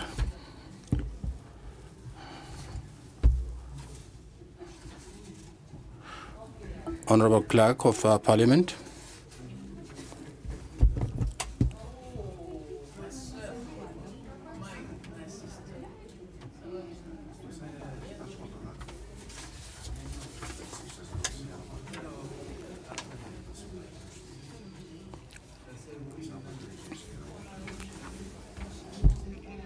S'excuse du retard, mais le président et le reste des membres du bureau étaient en réunion avec certains organes qui avaient des protocoles d'accord à signer avec le pape. C'est pour cela qu'on est un peu en retard, on s'excuse d'avance. No translation.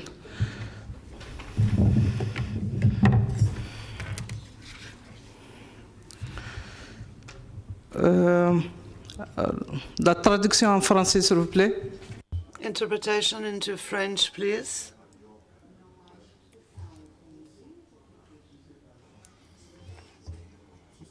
Into Arabic. Is it working? الترجمة العربية هل الترجمة العربية English, yes. D'accord. Donc je vais reprendre pour dire qu'on s'excuse. Very well. I apologize. The President and the members of the Bureau had a memorandum of understanding to sign, and that is why we were delayed, and I apologize. Without further ado, I'm going to call upon the Ambassador Churchill to join us in the chamber. And And I'd like to ask Honorable Essa Magdo to join us in the chamber as well. Madam President.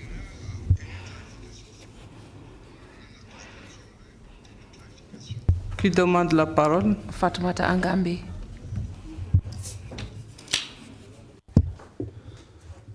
So the chair. Fatimata Angambi. Honorable Fatimata Ali. Yes, Honorable Fatoumata, please proceed. On the presentation of the book on governance and democracy, I thought it was only presentation but without debate. On the agenda it says presentation and debate. Thank you.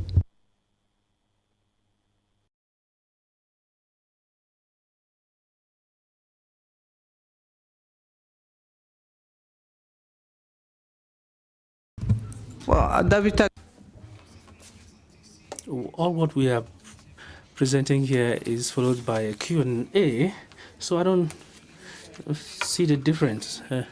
So we have presentation and debate.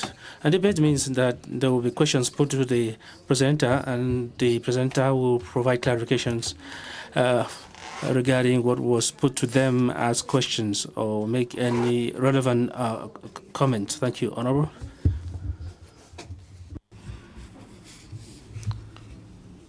Madame la Secrétaire Générale. Madam Clerk, you have the floor, please. Do you have something to add?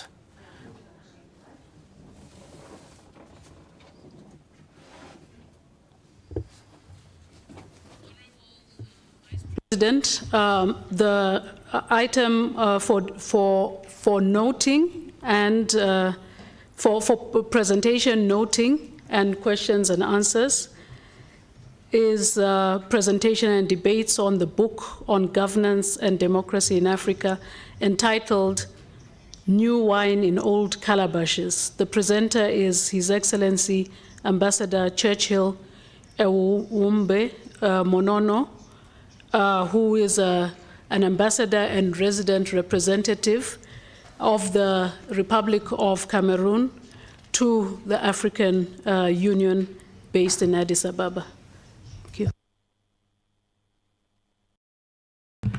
Merci, Madame. Thank you, Madam Clerk. Without further ado, I'd like to invite Your Excellency Ambassador Churchill to present, to make us, or to do his presentation. Thank you. Excellence, vaut mieux que vous. Excellency, please, can you come forward for your presentation, please?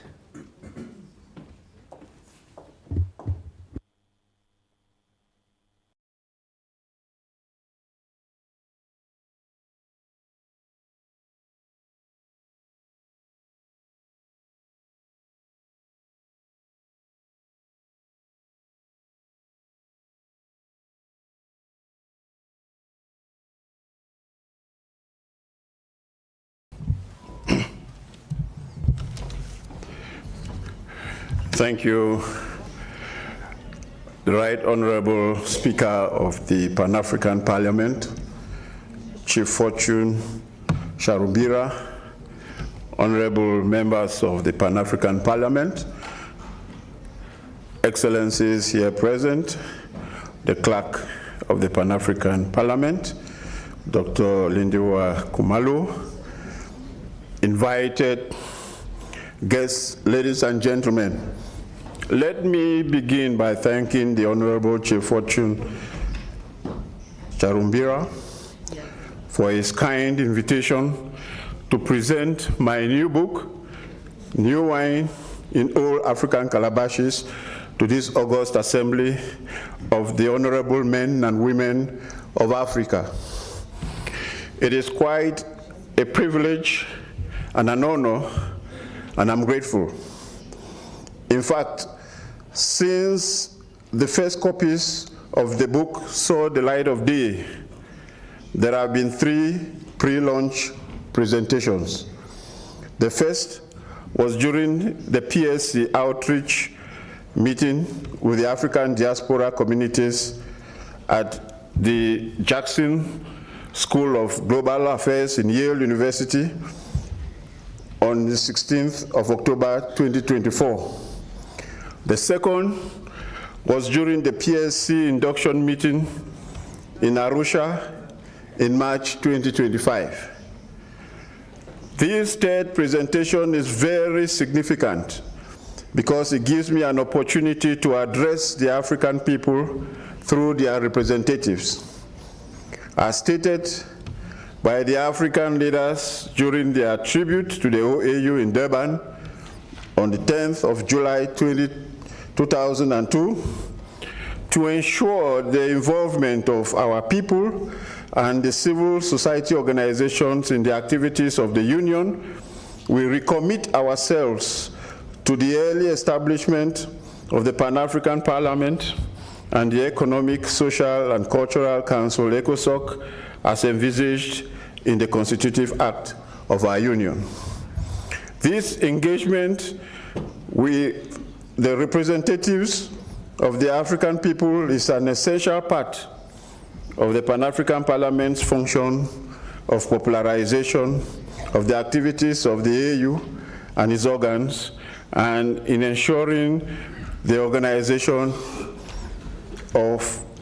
this organization is people-centric.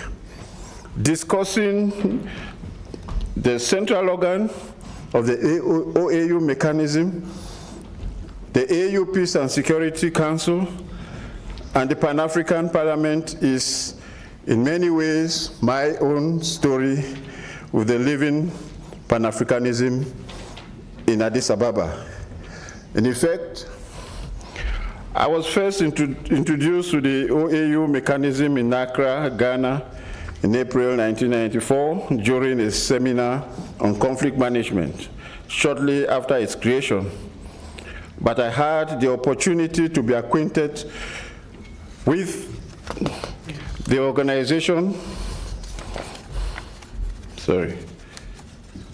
with the organization's functioning at the three levels between 1996 to 2004, during which Cameroon participated as a chair in 1996-97, a member of the Trioca, and a member of the Central Organ. As a diplomat of the rank in Addis Ababa during the transition years of 1999 to 2002, I witnessed the participation and participated in the transformation of the OAU to the AU, of the Central Organ to the Peace and Security Council, and of the evolution from a mere African Parliamentary Union to a Pan-African Parliament. I participated in expert meetings to draft legal instruments and to deposit them. More importantly, I was a member of the Cameroon delegation at the inauguration of the Pan-African Parliament on the 18th of March 2004 and of the PSC on the 25th of May 2004 in Addis Ababa. Since 2020, I have also been a member of the PSC, and as they say, I have been around for a while.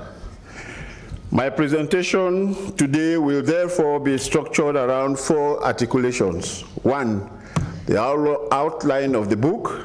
Two, the relevance of the Central Organ and PSC to PAP. Three, motivation for writing the book. And four, the way forward for future policy and applied research on PSC and PAP relations. First, on the outline of the book, Honorable, New Wine in Old Wine, African Calabashes contains 16 chapters packaged in 4 parts. Part 1 covers chapters 1 and 2, which give an overall background of the OAU's pre-Cairo peace and security order in Africa between 1963 and 1993. Part 2, which stretches from chapters 3 to 6, is devoted to an analysis of the OAU mechanism that existed between 1993 and 2003. Part Part 3, covering chapters 6 to 8, is devoted to the transformation of the OAU to the AU and how it affected the peace and security regimes in Africa. Part 4, which covers chapters 9 to 15, is dedicated to a comparative analysis of the OAU and the AU mechanisms on conflicts. The book concludes in chapter 16 by examining the emerging threats to peace and security in Africa, which include a return to Cold War geopolitics, the weaponization of new digital technologies, the weaponization of cyberspace and other outer space, climate change, as well as the rise of new non-state actors such as terrorism and private military companies. More importantly, it tries to show how these emerging threats could affect the functioning and toolkits of the OAU, of the AU Peace and Security Council between now and 2063. Now, in terms of the relevance of the AU Peace and Security Council to PAP and PAP members, this book is relevant to PAP and PSC relations because both organs have a lot in common with regard to their origins, their establishment, their operationalization during the transition years. They are both what we call transition organs, whose transformation spanned from the Sacred Declaration of the 9th of September 1999 through incorporation in the Constitutive Act for PAP in July 2000 in Lomé, and for the PSC in July 2001 in Lusaka. Both underwent some transformation processes, or simple transformation processes. PAP was created on the 2nd of March 2001 when the protocol was signed and entered into force in December 2003, inaugurated on the 18th of March 2004, and the rules of procedure adopted on the 21st of November 2004. The PSC, on the other hand, was incorporated as an organ in July 2001 in Lusaka and rebaptized the PSC on the 2nd of July 2002. Its protocol adopted on the 9th of July 2002 in Durban, and rules of procedure on the 16th of March 2003 in Maputo before it was inaugurated on the 25th of May 2004. Even before the creation of PAP, the OAU mechanism for conflicts has been involving African MPs, and even the APU, that is the African Parliamentary Union, on peace, security, governance matters such as the election observation, mediation activities, and the drafting of legal instruments.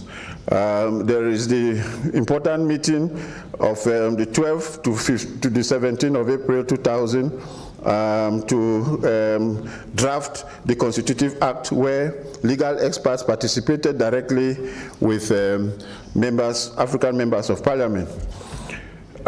With regard to the concept and motivation, new wine in Old African Calabashes is an eyewitness account and reflections of an African diplomat on the efforts by the OAU and the AU in forging a distinct, permanent continental architecture to address sustainable peace, security, governance, and humanitarian challenges in the continent. It is an attempt to reconstitute the history of the Peace and Security Council from the ashes of the OAU central organ. The African Calabashes here refer to the framework of analysis and of analyzing African problems with a view to providing African solutions. This African Calabash framework of analysis was developed by President Obasanjo of Nigeria in May 1991 during the Conference on Security, Stability, Cooperation and Development in Africa, CSSDCA, and ingrained in the Kampala document. An important aspect of the African Calabash framework is that it helped in transforming the OAU from a state-centric organization to a people-centric organization, serviced by two new organs, that is the Pan-African Parliament and ECOSOC, and as well as creating a new people-centric department in the AU Commission, that is CEDAW.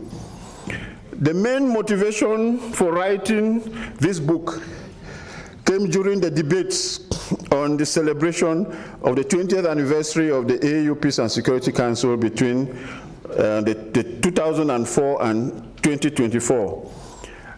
I realized that little was said about the 10 years of the OAU mechanism and its central organ, which operated between 1994 and 2004. And thereby created the foundation for the PSC. I argued that the same issues in the CSSDCA African Calabash framework are the same now, which we call nexuses. Moreover, they could all enter into the various calabashes identified in Kampala in 1991. As the French would say, plus ça change, plus la même chose.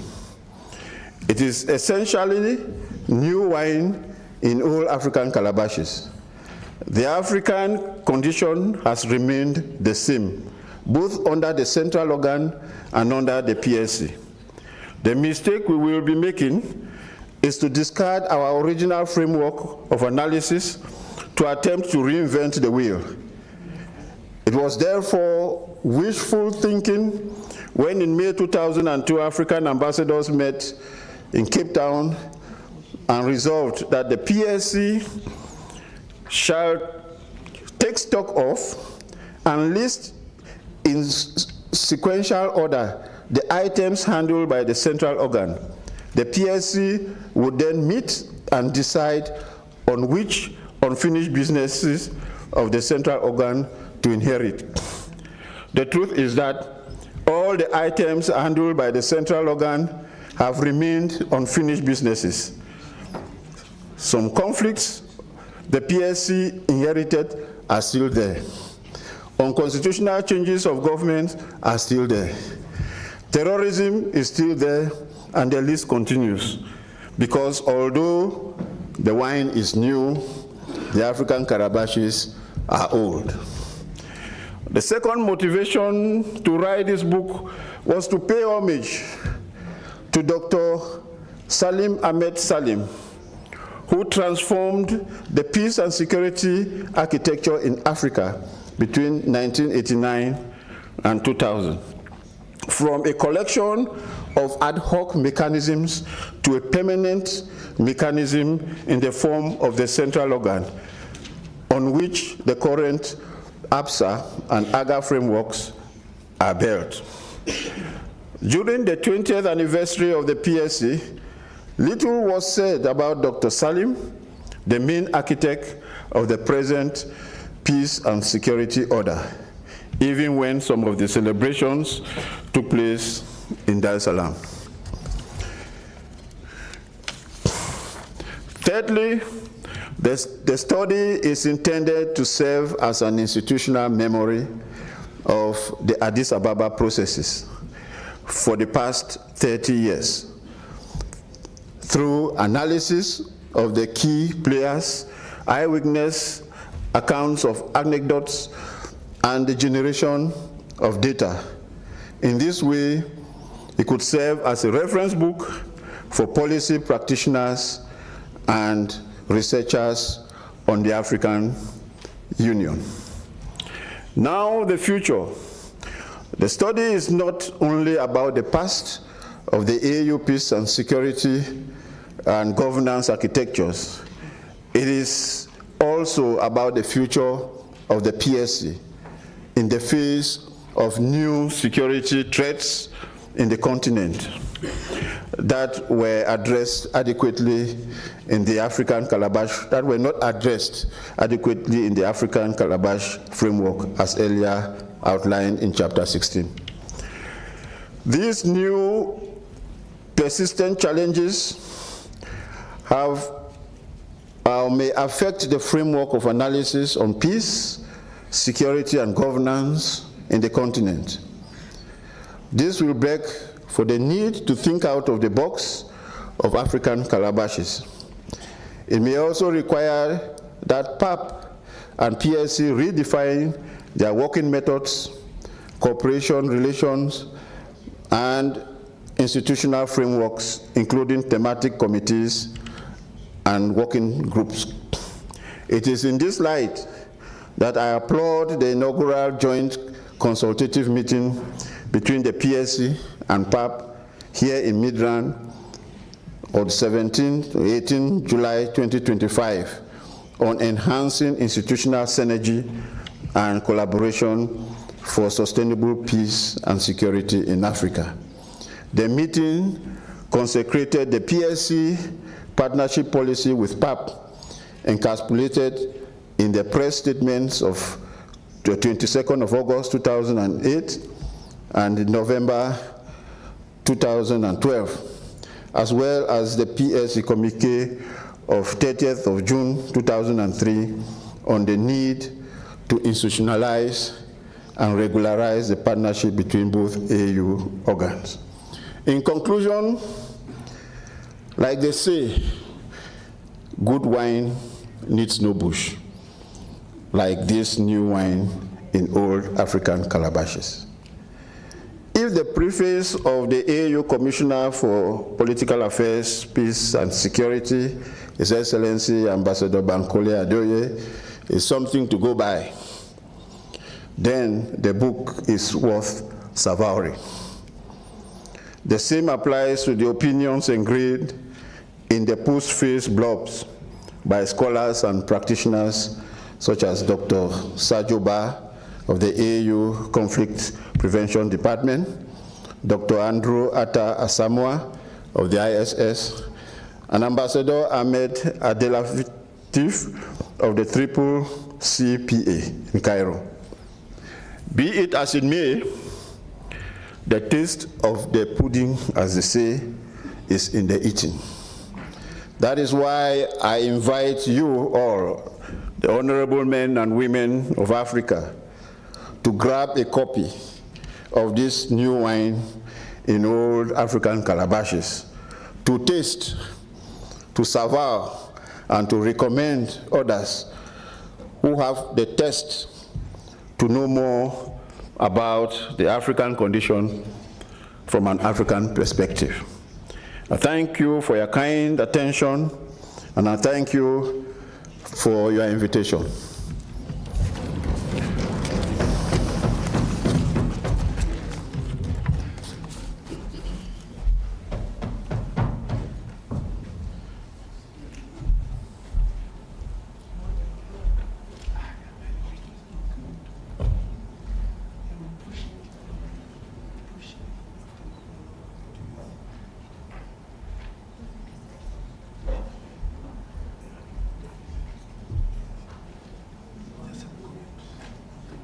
Right, another round of applause.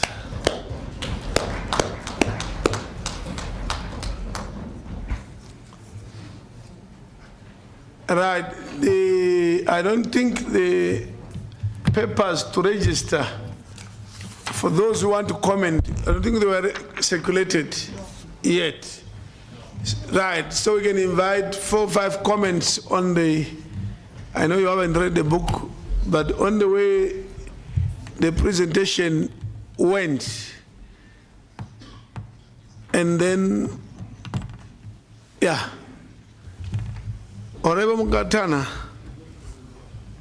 Thank you, Your Excellency, for giving me the opportunity. First of all, I want to thank Ambassador Monono.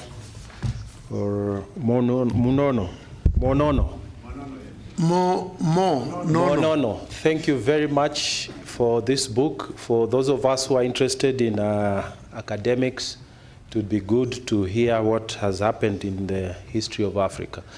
And many people forget that what we will remember you after you've gone is what you have written. So thank you very much for giving us this information. But I wanted to hear your reflections on this point.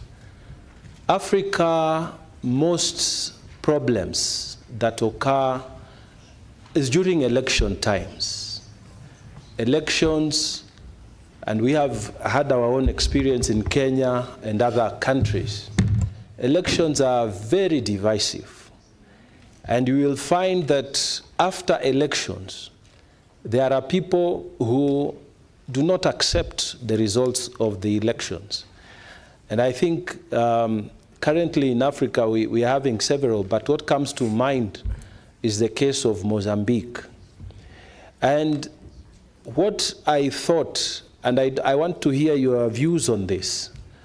I know right now what we do, we send observers, we send people to go and look at what is happening. We try to, if there are conflicts, we try to create a panel to bring in the opposition and the other side together. But what I'm wondering is, isn't it possible for African Union to come up with a standard method of conducting elections for the continent and its various states? Isn't it possible in this era of internet, in this era of artificial intelligence, isn't it possible for us to think in that direction so that if a state, an African state, is carrying out elections, then these are the standards that should be followed, and possibly we use artificial intelligence.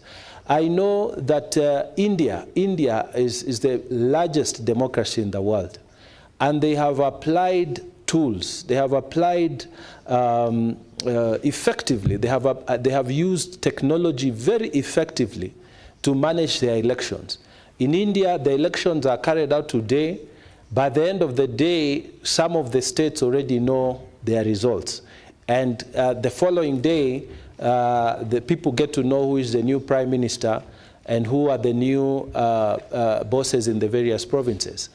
So what would be your reflection? What would be your thoughts about setting up a standardized way of doing elections across Africa and using technology so that people now, we all do elections in a certain way and maybe follow a certain timetable so that we really act as a unit in Africa? I thank you, Your Excellency. Thank you, Honorable Mkatana. Yes, I see a hand there.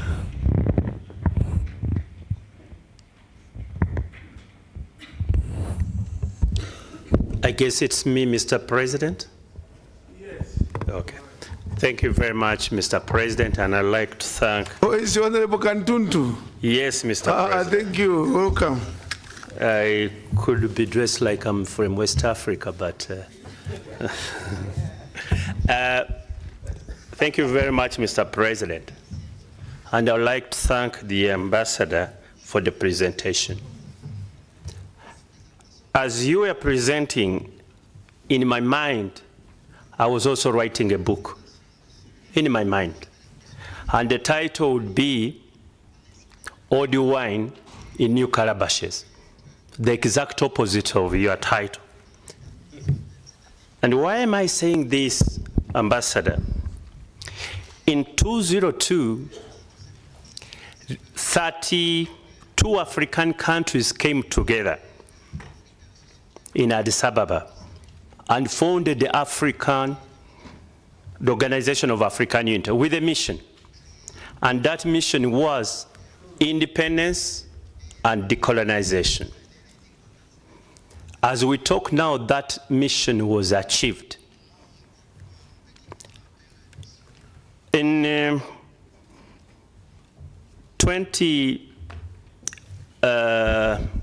is established in 2020, the AU now. 2001. In 2001, actually 2002.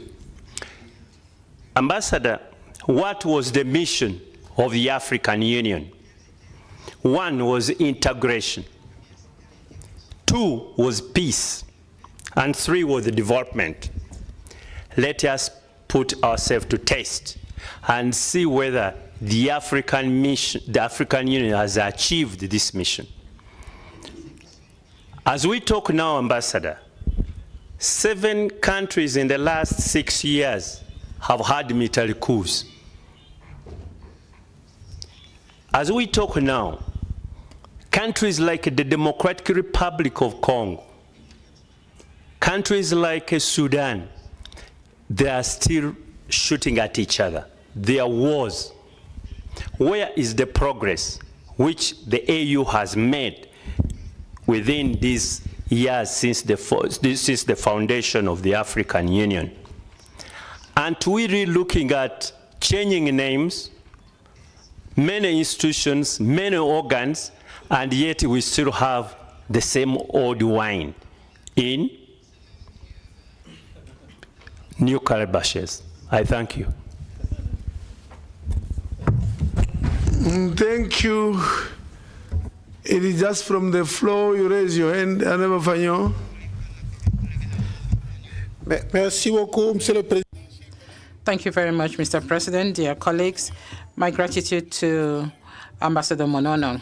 I think His Excellency has actually done his best.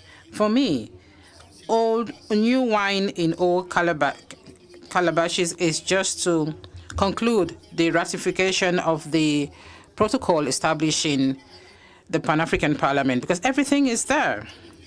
New wine in Old Calabashes is maximizing or capitalizing in what is happening, and we have to go to reforms that would enable the African Union and the Pan-African Parliament to face the challenges inherent in global governance. For me, new wine in Old Calabashes is that Africa should reach its ultimate objective set by the founding fathers, one Africa, one voice. It is the issue of African integration. The protocol and all the AFCFTA, etc., even the ECA. So we need to change the paradigm. So this is the call, the clarion call that Ambassador Monono is putting out there in his book. His book is in English, and I recommend that he should have that book translated into Portuguese, Arabic, and French, and that is going to be a bestseller if translated in all those languages. Thank you very much. Any interest to comment? Where are you? Just rise. Oh, thank you. Oh. Thank you. Whoever the first rise takes the floor. Thank you very much, and I would love to applaud the ambassador for this great book, and I look forward to reading it on my way home. Thank you very much for the copy. But I would also want us to really look into the chapter 13. I am very much concerned on that because I came from a country where we have had prolonged presidential terms from 30 years to 22 years, and now we see a president seeking to go beyond a 10-year term. So, and I think that responses to unconstitutional changes are because of prolonged presidential term limits or countries that do not have term limit. So I think this book should be given to our leaders to read so that they will know that the AU should not be new wines in old African calabashes. We thank you, Your Excellency, but also I will bring you back home. When you go back home, I think you should take it to your leaders. Cameroon is 60% of the population of the people in Cameroon are under 25. Yet, the leadership is quite old. You have a president who is 93, 92. You have a Speaker of the Senate who is 93, Speaker of the House of Rep who is 85. So I think we should look into new wines. Thank you. I don't know about the last part of the age of leadership. Ambassador Manono is a serving ambassador. He's a serving ambassador and is serving Cameroon, appointed by the same president. Who will spare you from commenting on that one. Any other interest? Yes, proceed, Gambia.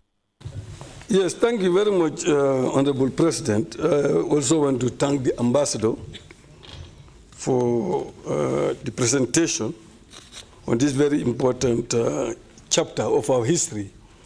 One area that concerns me regards security in Africa.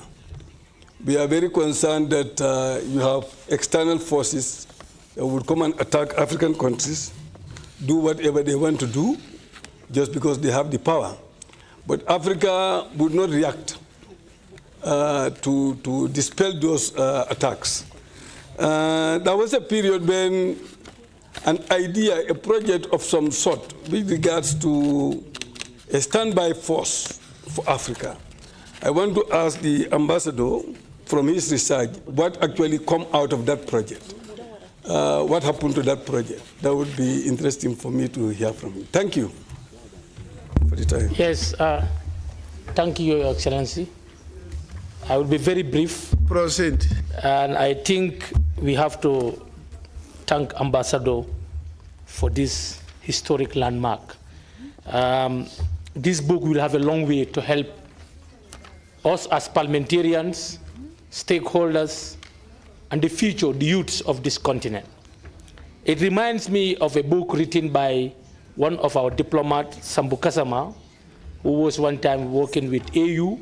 He wrote a book on the transition of OAU to AU. The lessons in this book are numerous, and I don't think we'll have enough time to talk about all the importance or the significance. But the term limit that my sister talked about, one of the recipe for violence uprising in our continent is because of our leaders stay longer. Our leaders stay longer.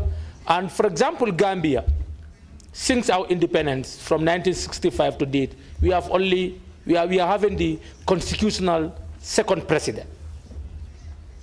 Because the second president who came after Sadauda Jawara was a military man. So we don't want that one to be repeated. It was until 2016 that we went to the pool and changed the government. Because once they are in power, they have all the machineries. They have the resources. They have the military. They have the police. So we must have a law. This Pan-African Parliament must be ready, Your Excellency, to see countries that are under crisis of either constitutional crisis or coup d'etat crisis. We need to work on them.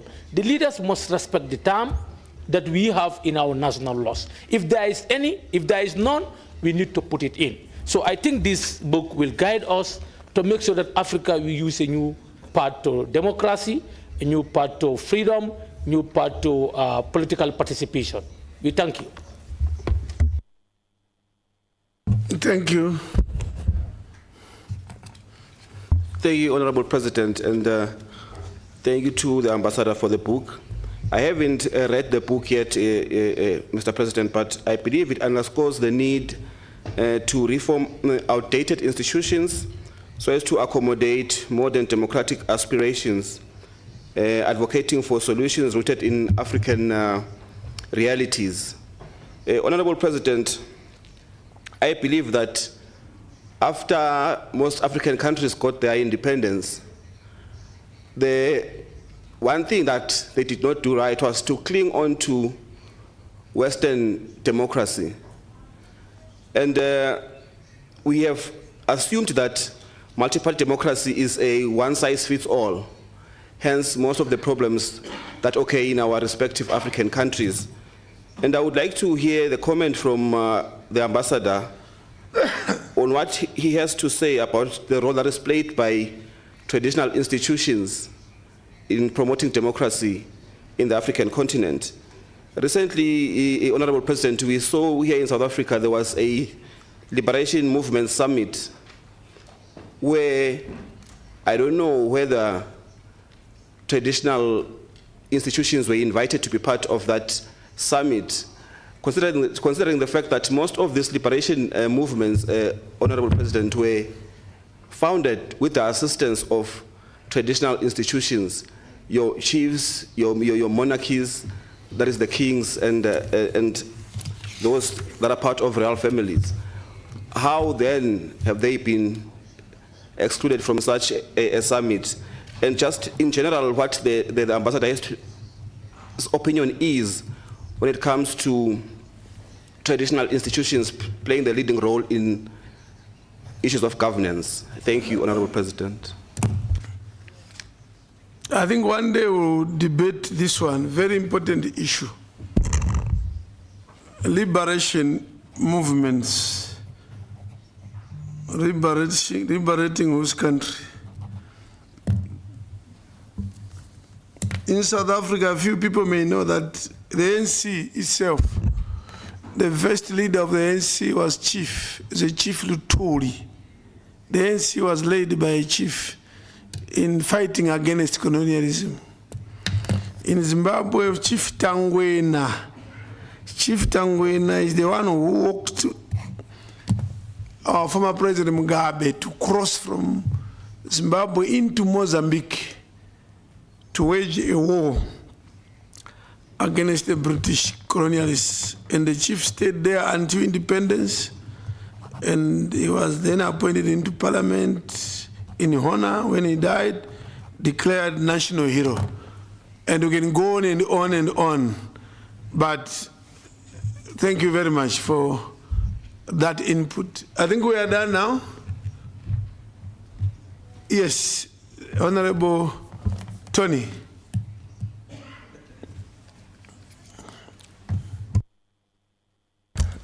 Your Excellency the President, thank you for awarding me the floor. And I would have loved to make my interventions in the next debate topics. Thanks, Mr. President. This book, I think the author has been kind enough. I think he left a few copies, and some members may be lucky to have reached those copies. We'll provide copies by the entrance so that when we come in tomorrow, we see if you are interested in buying the copy, because he can't distribute all books for free. It will be a major cost to him. He just have to break even and recover some costs. So those who want to buy the book, it will be there. My only wish is if members were to get access to the book and then read the book, very interesting book, which looks into the goings on within the African Union, which the public has lamented very much about the ineffectiveness of the institution. We don't know AU, what does it do? So he's trying to look at what goes on inside within the AU. It would be good at some point, whether this year or next year, when members have actually read this book, and as Honorable Fanyo requested, that maybe if it can be in various languages, then we can relate to the chapters in the book at another time. I think it will be more interesting. I think on this note, we simply thank the author, his kindness to come to the plenary. We take note of his book, and we will definitely learn a lot from the book. A round of applause. We thank you, Your Excellency. We now move to the next presentation, which should be very interesting. And then I shall call upon the clerk to read the fourth order of the day. Honorable President, the fourth order of the day is presentation and debate on the impact of U.S. visa restrictions and tariffs on Africa and Africa's response. The presenter is Honorable Issa Mado Jabir, MP, Rapporteur of the Committee on Defense, Security and Sovereignty of the National Assembly of Chad. I now allow Honorable Issa Mado Jabir to make his presentation.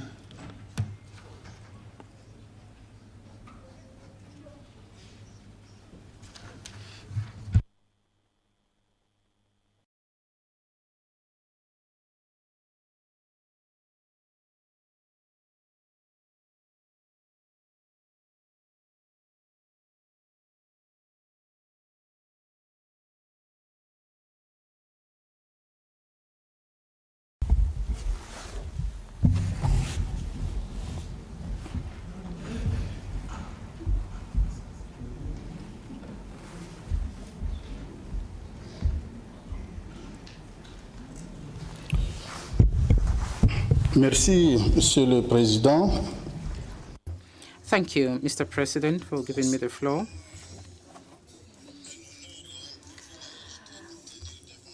It is an honor and a privilege for me to stand before this august assembly representing the peoples of Africa to deliver this presentation on the theme. As you all know, this is a topical issue, which is impact of U.S. visa restrictions on certain African countries and the imposition of higher customs tariffs on certain African products, and also to discuss the resilience and adaptation strategy of the countries concerned and the African Union. These two issues are of particular importance to Africa in an international context marked by a decline in multilateralism, the emergence of bilateralism for certain countries, and a tendency towards isolationism for others. And so my presentation will be structured in 3 points. Firstly, I will outline the context of visa restrictions and customs tariffs. Then I will speak to their impact on Africa from an economic and political perspective. And after that, I will try to analyze the various responses to date by African governments before drawing some conclusions on this double penalty imposed on our African peoples. And lastly, I will conclude with a few recommendations that will enable the African continent in its uniqueness to face this unprecedented situation, which nevertheless holds out hope for greater awareness of its role and place in the community of nations. And so before I speak to the context and the various points, I want to talk about something. You know, the foreign policy of the United States of America is pillared on 4 principles, and these principles are prosperity, trade, investment. The second principle is geopolitics and geostrategy. The third principle is peace and security. And the fourth principle is power. Each time they say soft or hard or smart power. These are the principles, the powers that mark the U.S. policy. You have strategic partnership, but also they have a notion of influence. And we'll come back to all of this. So let me situate the context here, the context of the U.S. visa restrictions and customs tariffs. One, the visa restrictions. The United States government has recently imposed restrictions on entry into its territory for nationals coming from a number of African countries. And as a Chadian, my country is also concerned here. My country is among the first 12 countries subject to a ban on entry for citizens holding any type of visa, with the exception of diplomatic visas and green card holders.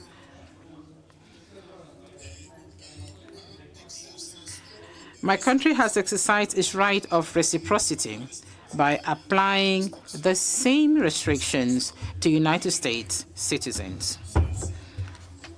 This is also a matter of sovereignty. Chad made that decision to reciprocate. And so this measure taken by the U.S. government will have various repercussions and will disproportionately affect the countries that have been targeted. Yes, indeed, it is clear that some states will be more severely penalized than others. And this highlights the subjective and therefore selective measure of the measure. So it is not one size fits all. So the measures apply differently, disproportionately. Although the number of visa applications from Chadian nationals is low, this decision considerably restricts the movement of business people, students, and many other Chadian travelers. This is something that penalizes this group, these categories of people.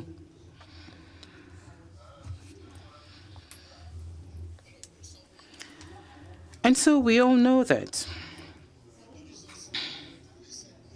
the decision to allow nationals of a third country to enter a country is a matter of sovereignty and also a matter of discretion for the host country.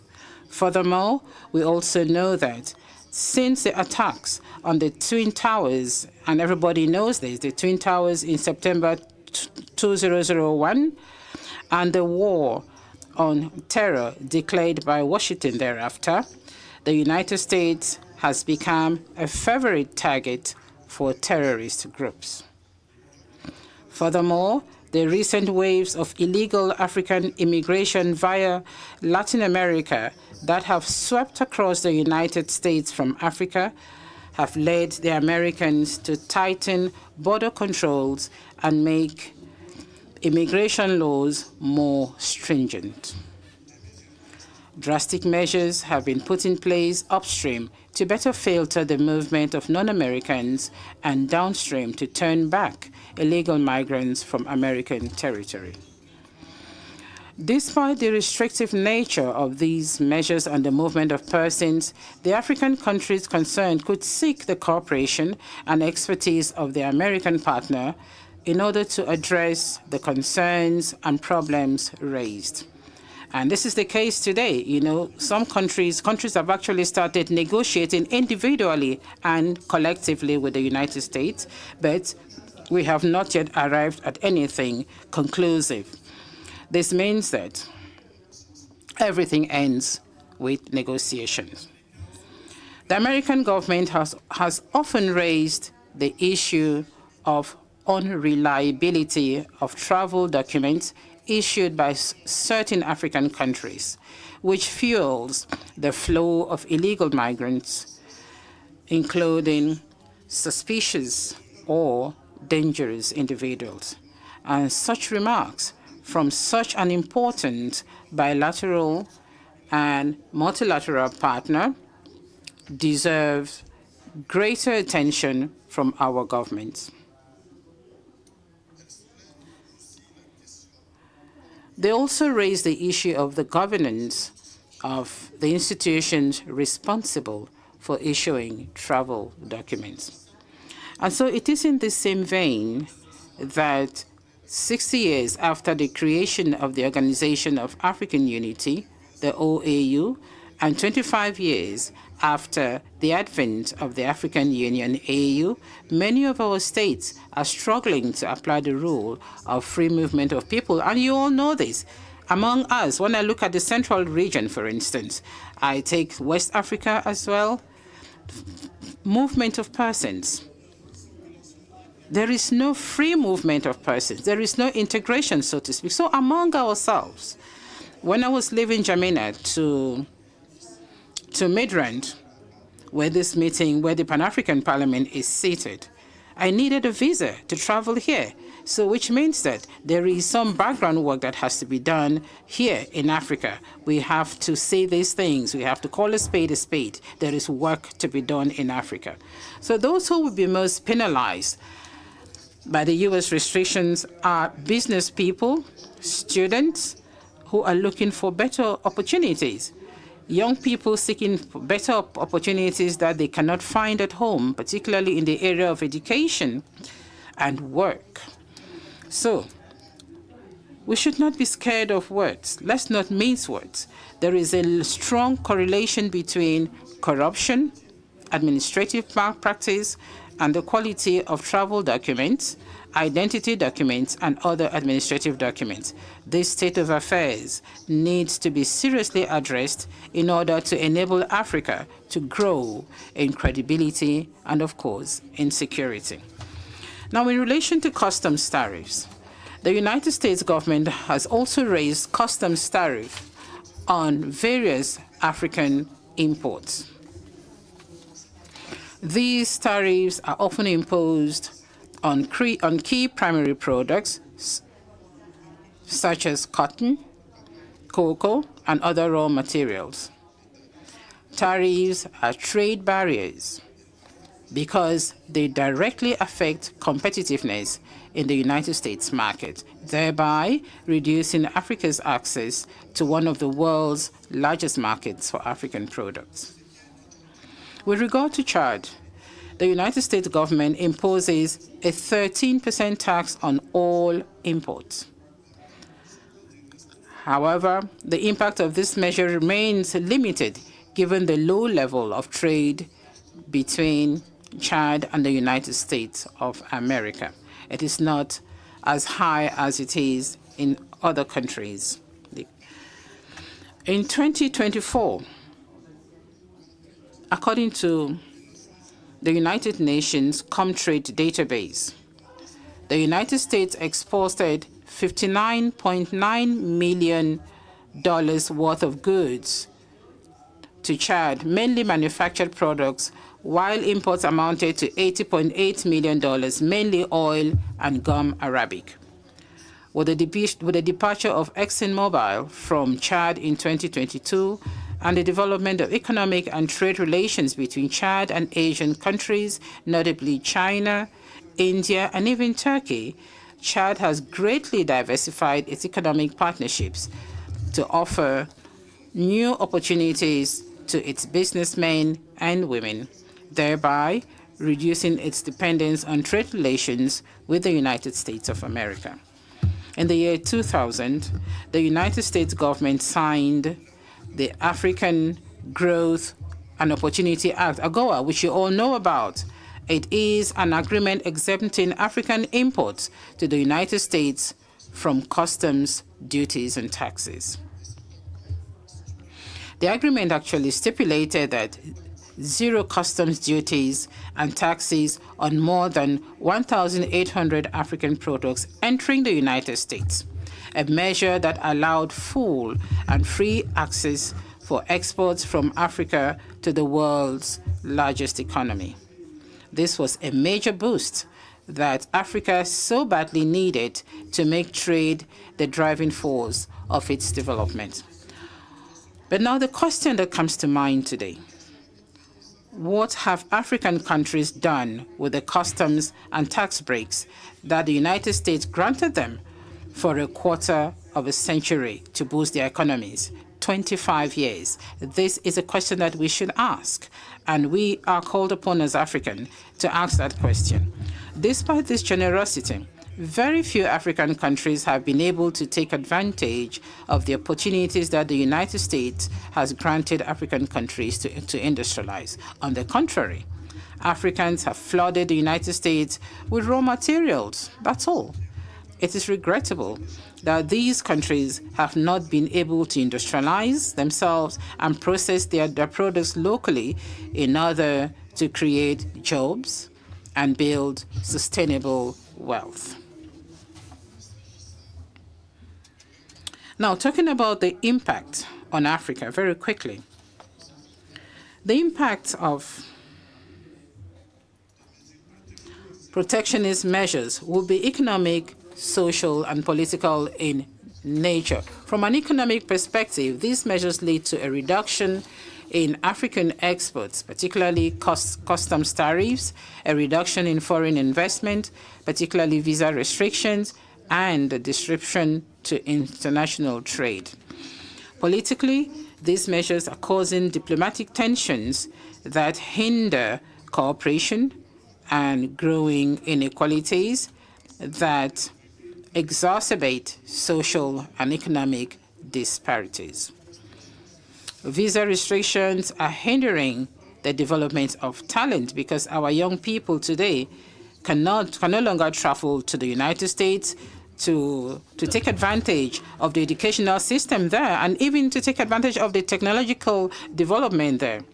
But so beyond this negative economic and political impact, the social consequences for the population could last for decades, and it is impossible to accurately assess their full extent. In addition to visa restrictions and tariff increases, the new administration has introduced drastic budgetary measures to support development, ranging from the abolition of USAID, which you all know. USAID is present in almost all countries, and it is funding projects and programs. So this, again, is another problem. And the U.S. international cooperation agencies to the withdrawal from international organizations such as the WHO. Many countries, if not all countries, are feeling the pinch today. We know that in the health sector, in all our countries, there is this problem, especially if we have to provide care to HIV patients. So, these measures have significantly reduced the capacity of African countries to deal with this humanitarian crisis. Job losses due to a lack of resources allocated to humanitarian organizations will have long-term effects on health, with the risk of exacerbating crises such as terrorism in the Sahel and Lake Chad region. You know, I am actually part of this area. We are a member of the Lake Chad, and we are a member of the Sahel region. It is a reality in our country. Famine and dangerous immigration to the west. These are all outcomes of the situation. So although the situation is dramatic, this situation provides an opportunity for African countries to strengthen intra-African cooperation. And as an African country, or as African countries, we need to learn our lessons and to see what strategies we could actually put in place. And so efforts must therefore be made to accelerate regional integration and strengthen continental cooperation within the African Union and the AFCFTA. What is Africa's response? What strategies and alternatives do we have? The new U.S. policy offers a unique opportunity for African countries that are members of the African Union to strengthen intra-African trade relations within the framework of the AFCFTA. Intra-African trade relations, this is very important.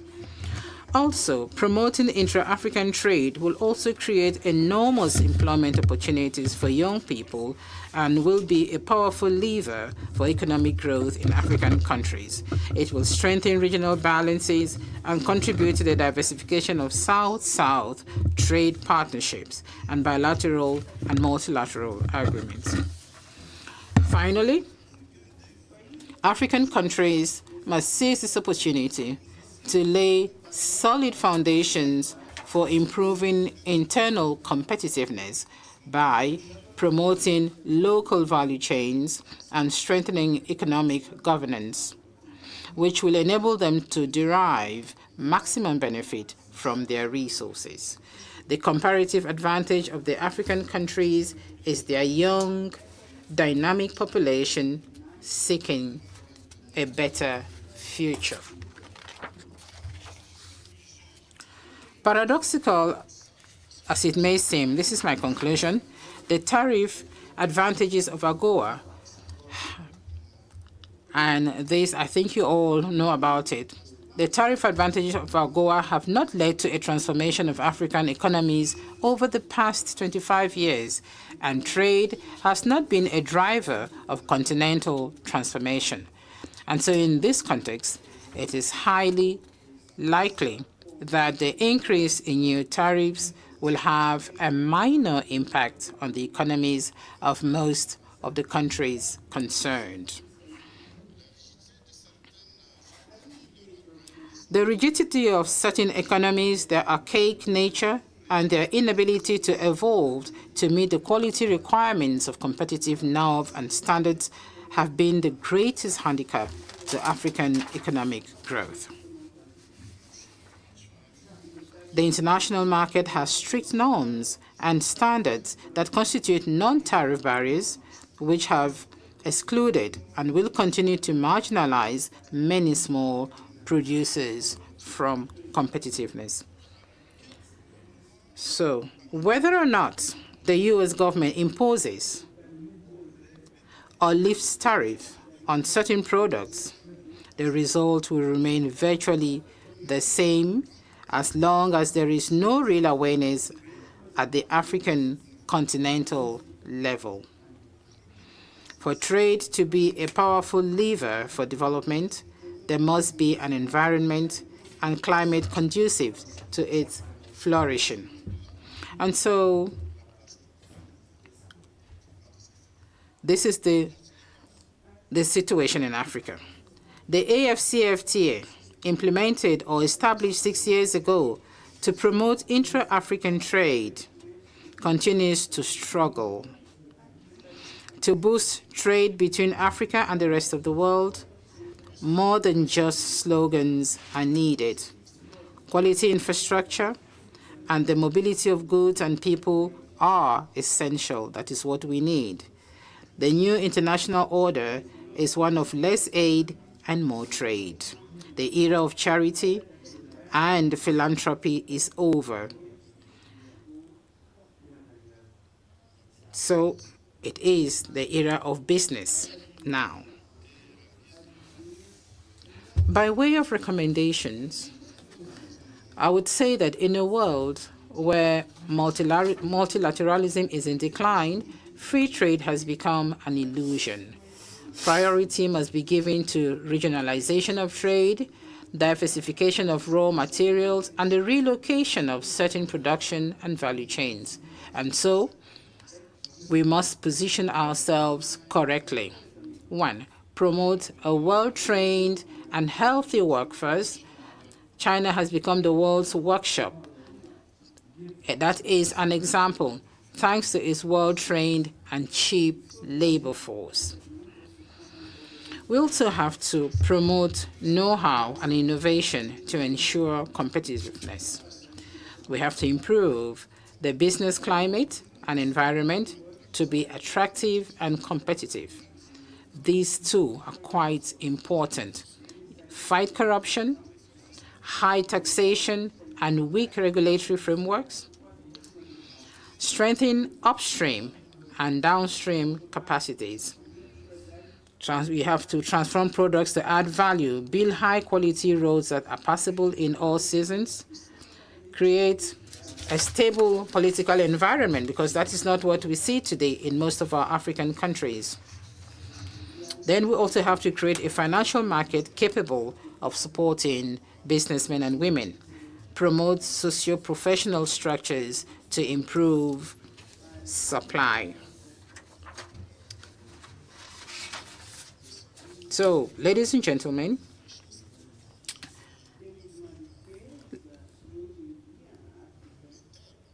Africa has very, very, very rich resources. Africa has the minerals that the whole world is looking for. So it is incumbent on us to see what we can do with all the potential that we have in Africa. So ladies and gentlemen, honorable parliamentarians, honorable African parliamentarians,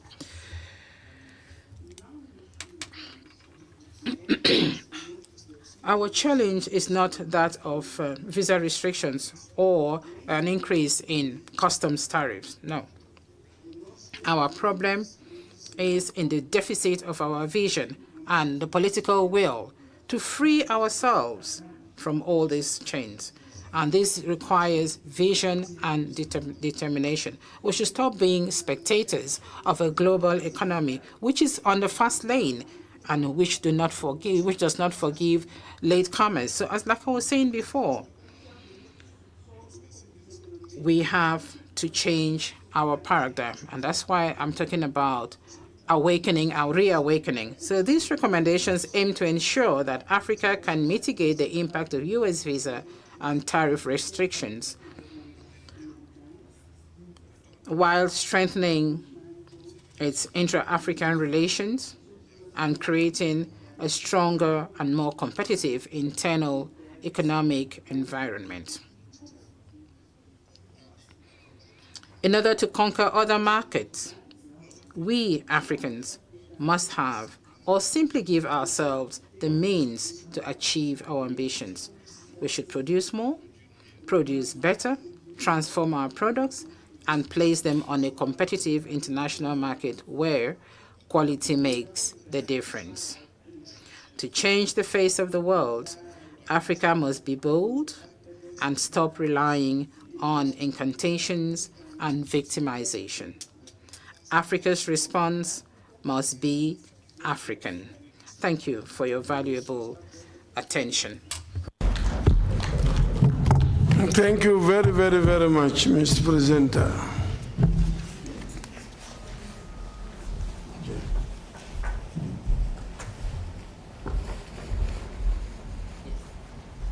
Let him sit down.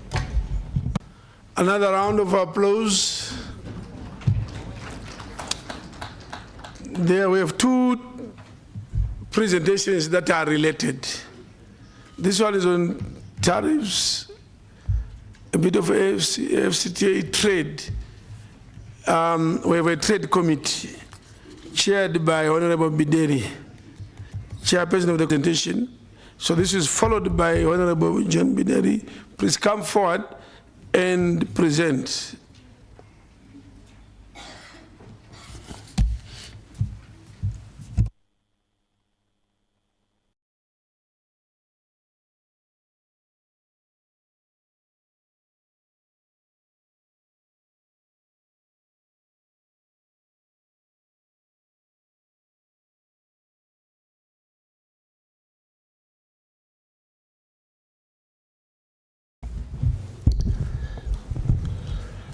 Your Excellency, the President of the Pan-African Parliament, members of the Bureau, honorable members of Parliament, allow me to present to you a draft report on the fact-finding and advocacy mission on the progress made by the Republic of Tanzania on the implementation of the AfCFTA Guided Trade Initiative, usually known as GTI.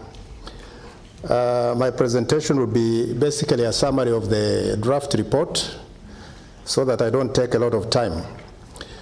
My presentation will cover 5 parts: the background of the mission, the sequence of proceedings of the mission, the implementation of the Continental Free Trade Area GTI by the United Republic of Tanzania, lessons learned and conclusion, and then recommendations.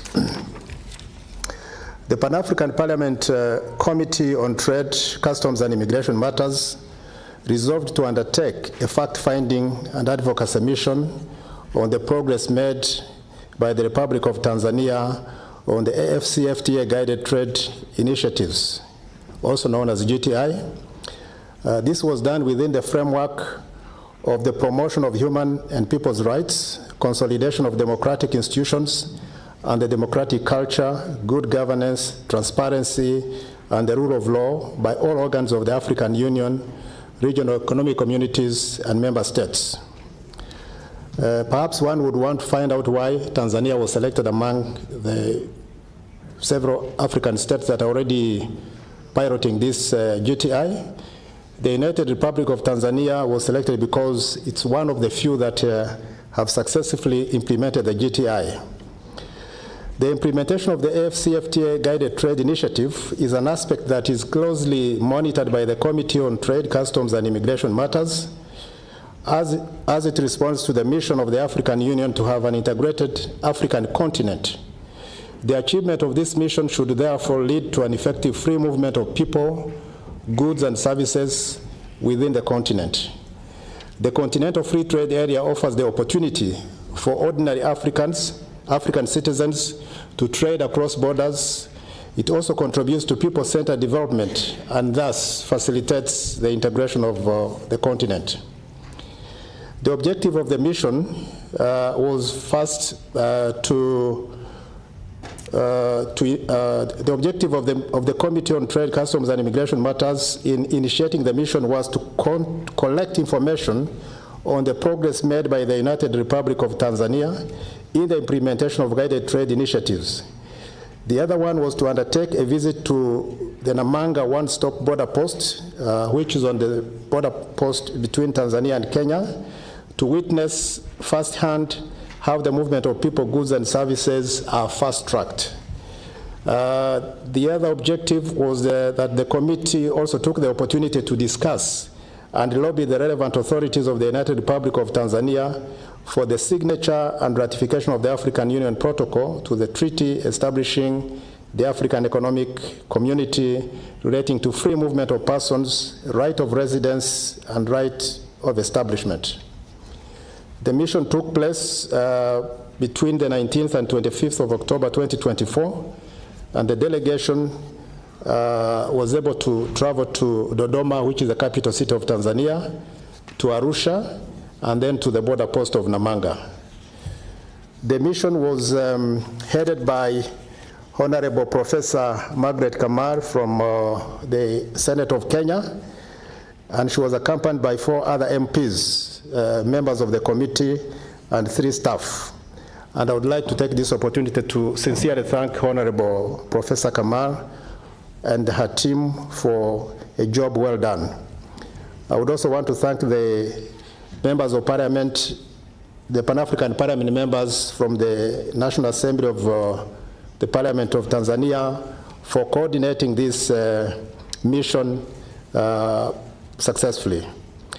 Now, the mission team had the opportunity to meet the following delegations: members of the Pan-African Parliament from the United Republic of Tanzania, the Committee on Trade and Livestock of the National Assembly of the United Republic of Tanzania, representatives of the Tanzanian Chamber of Commerce, Industry and Agriculture, TCCIA, of Dodoma and Arusha.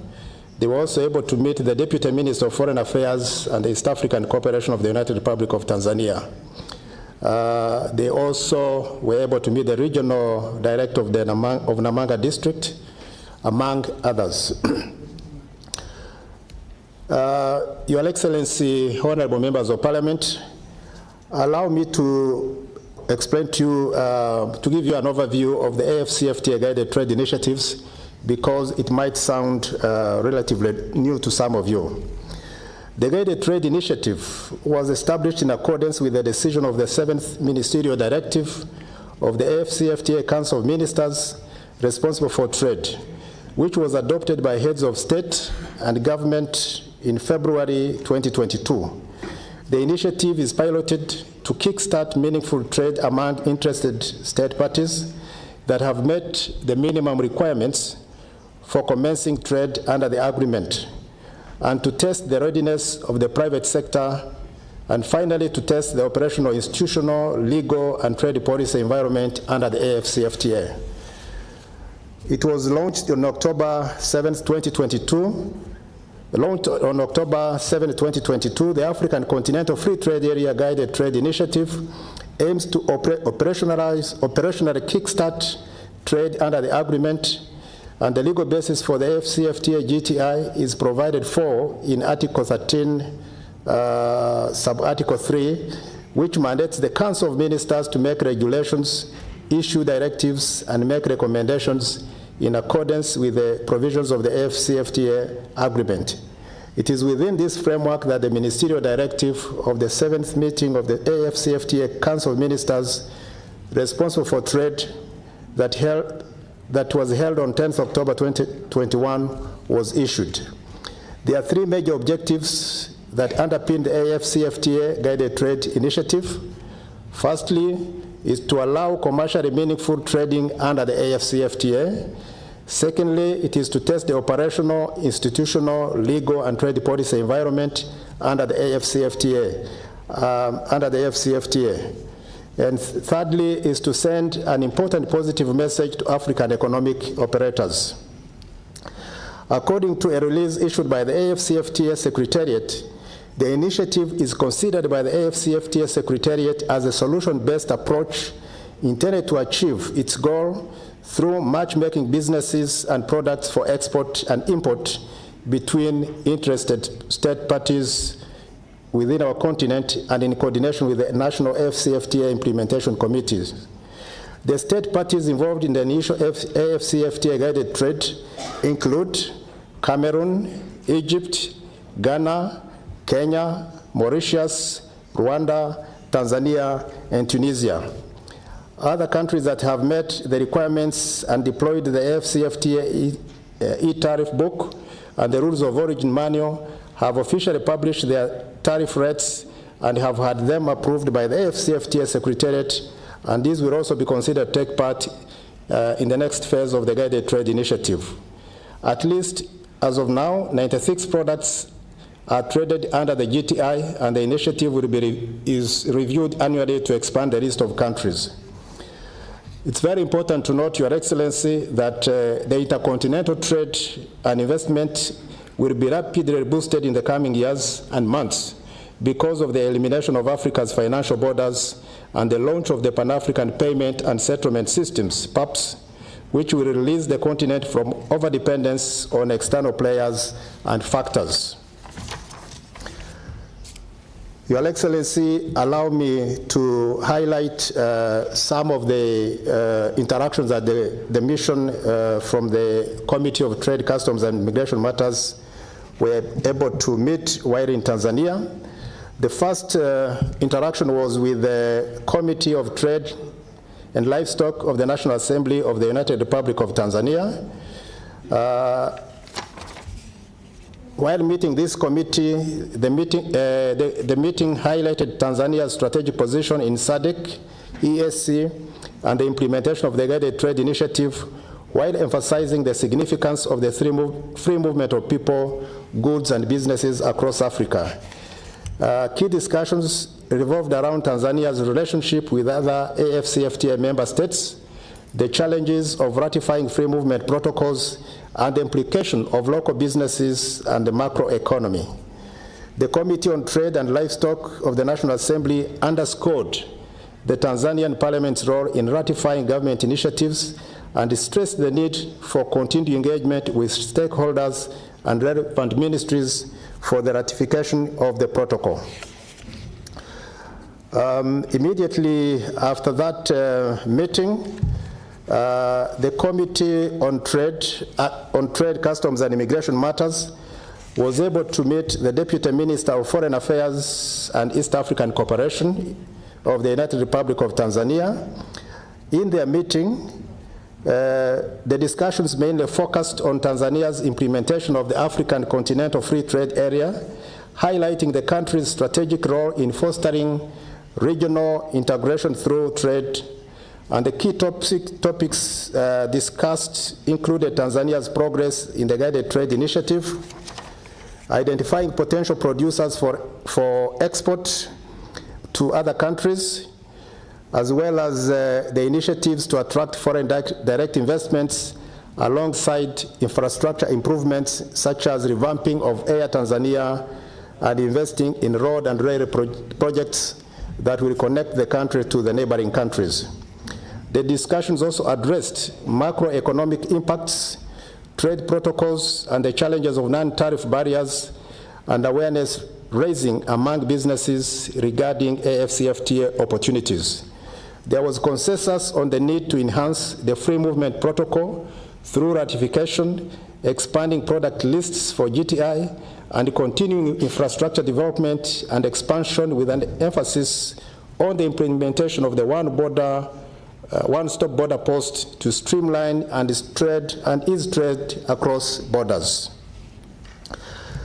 After meeting the Deputy Minister for Foreign Affairs, the delegation again had the opportunity to meet the Tanzanian Chamber of Commerce, Industry and Agriculture, which is a member of the private sector federation of that country.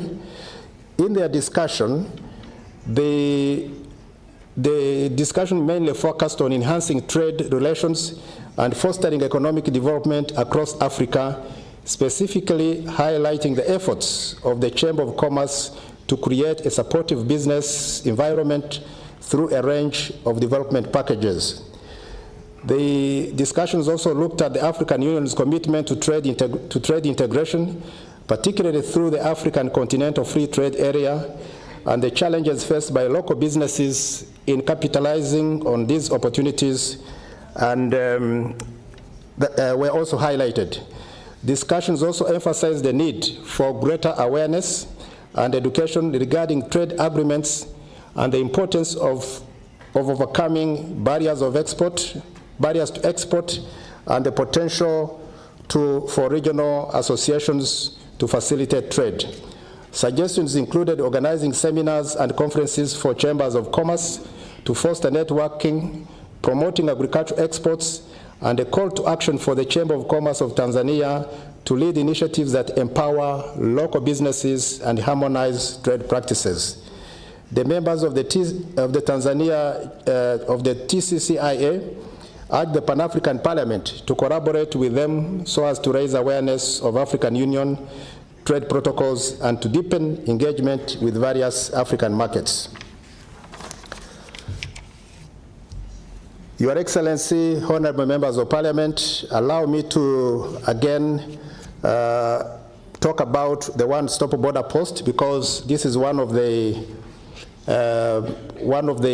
areas that the Delegation of Trade, Customs and Immigration Matters visited. And for us to understand how that operates, it would be very important for me to be able to explain to you what the one-stop border post really means. This is a border management model that promotes a coordinated and integrated approach to facilitate trade, movements of people, and improving security. The one-stop border post helps to reduce border crossing, dwell times, and to reduce logistics costs.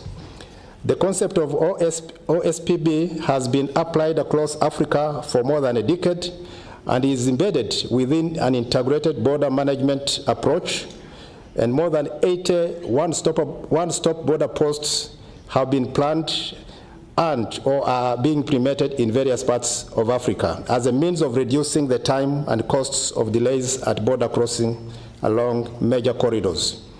The OSPBs are not only a key tool of border management, but also promotes the progressive stages of regional integration of the various regional economic communities.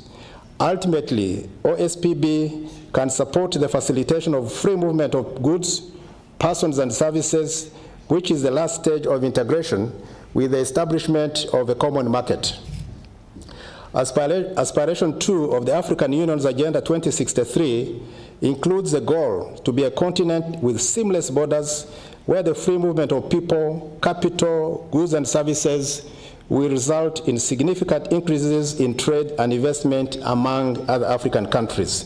I think some of the challenges that were highlighted by the previous speaker, where we are having challenges of trading with the rest of the world, I think we need to begin building our internal capacity, removing any sort of barriers that really hinder trade, movement of people, movement of goods within our continent. I think once we do that, some of the challenges that we are talking about may be significantly reduced. When the African Union further expansion of OSPB within the African Union, further expansion of the one-stop border post appears as a priority within the African Union Plan of Action on boosting intra-African trade, which foresees the one-stop border posts at all key border posts and the reduction of border time crossing of goods by 50%. This is a target that was set in 2012, and I believe we are heading towards that. Your Excellency, as I come to the end of my presentation, allow me to highlight what the mission was able to find out in terms of the progress made by the United Republic of Tanzania towards the implementation of the guided trade initiatives. The Pan-African Parliament delegation was informed that Tanzania is effectively participating in the AfCFTA guided trade initiative, and to date, 51 consignments are traded under the AfCFTA, mostly sisal fibers, which it exports to different African countries. There has also been notable increase of trade with various African countries. A list of them are highlighted in the report, and I don't want to go through them. In terms of Tanzania's readiness to fully implement the AfCFTA regime, it's very important to note that to date, Tanzania has been able to put in place all the AfCFTA instruments, which include the protocol, the rules of origin, the tariff book, the e-tariff book manuals, and so on. Tanzania has also been able to raise awareness, or rather to carry out awareness seminars, which have mainly targeted a good number of staff, especially those who are working at the entry and exit stations on its border. Tanzania has also been able to schedule concessions under AfCFTA, which are ready to be uploaded into the Tanzania Customs automated system to allow traders to enjoy the AfCFTA preferential tariff treatment. Efforts are also underway to implement e-rules of origin under AfCFTA, where, among others, e-certificates of origin will be issued by the Tanzania TCCIA, as opposed to manual certificates of origin, which are currently being used. Your Excellency, in terms of the progress made by the United Republic of Tanzania under the GTI in terms of exports, a total of 51, I think I've mentioned that, a total of 51 consignment products, which include sisal, fiber, spice, tobacco, and others, were exported under the AfCFTA, of which 70% of those were exported to Ghana, Nigeria, Morocco, Egypt, and Algeria. 51 manual certificates have been so far issued, and as I mentioned, they are moving towards electronic certificates, which I think will make the trading even much faster. Joint collaboration between Information and Communication Technology ICT technical teams, Tanzania Chamber of Commerce, Industry and Agriculture, and Tanzania Revenue Authority are ongoing towards issuance of an e-certificate, and the testing of these e-certificates is scheduled to take place on 20th November 2024. I believe possibly these e-certificates are now operational, because this was being stated while the mission was in Tanzania at that particular time. So what are the challenges that the mission was able to observe? One of them is that the United Republic of Tanzania, the challenges faced by the United Republic of Tanzania in the implementation of the AfCFTA are as follows. The first one is the absence of cargo scanner. The United Republic of Tanzania, through the Tanzania Revenue Authority, has allocated funds, and it is at the procurement stage. So it means that there is already some progress being made in terms of ensuring that a cargo scanner is in place, because this allows... Honorable Bideri.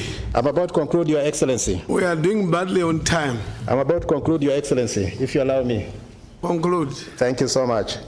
The other challenge is trading.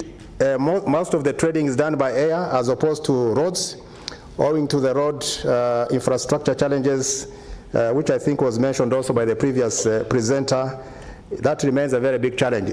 All the trade that is being carried out under the GTI is mainly by air. So as I come to conclusion, I would like to come up with what would be the lessons that other countries can learn. The implementation of the AfCFTA Guided Trade Initiative in the United Republic of Tanzania has made a positive impact on the country's economy and development. So countries that have not undertaken this initiative, I think they can learn quite a bit from Tanzania. The other one is that the Guided Trade Initiative has impacted positively the income of small businesses and individuals, but more work needs to be done by the authorities in motivating businesses to engage in international trade. So small businesses and individuals have benefited as a result of this GTI. With regards to Tanzania readiness implementing the African Continental Free Trade Area, the PAP mission noted that the country is fully prepared to start trading under the AfCFTA regime as the GTI implementation is being successfully conducted. However, there is an ongoing review of the initial products that were included in the Guided Trade Initiative so as to include the trading of mineral resources in the AfCFTA. Now, in terms of recommendations, as I conclude, some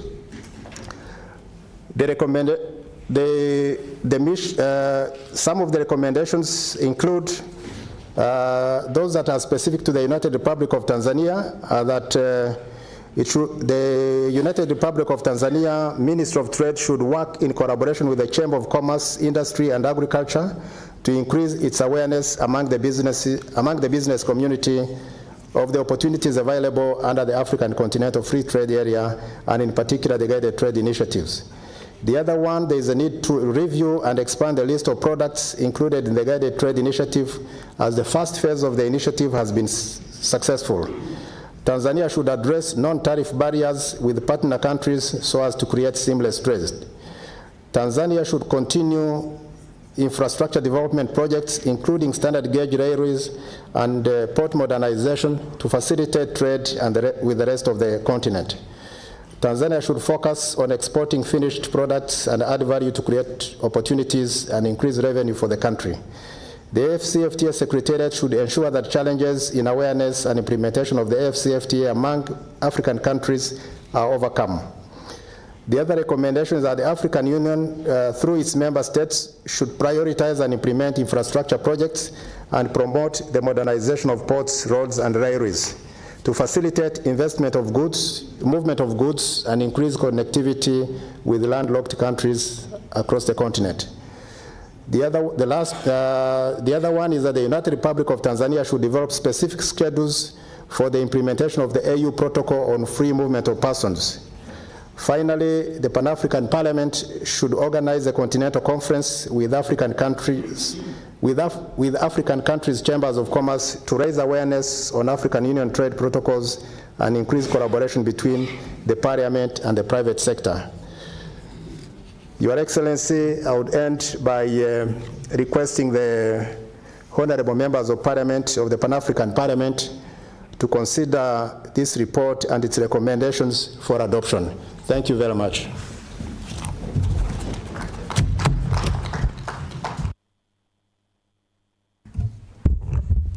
Thank you, Honorable Bideri.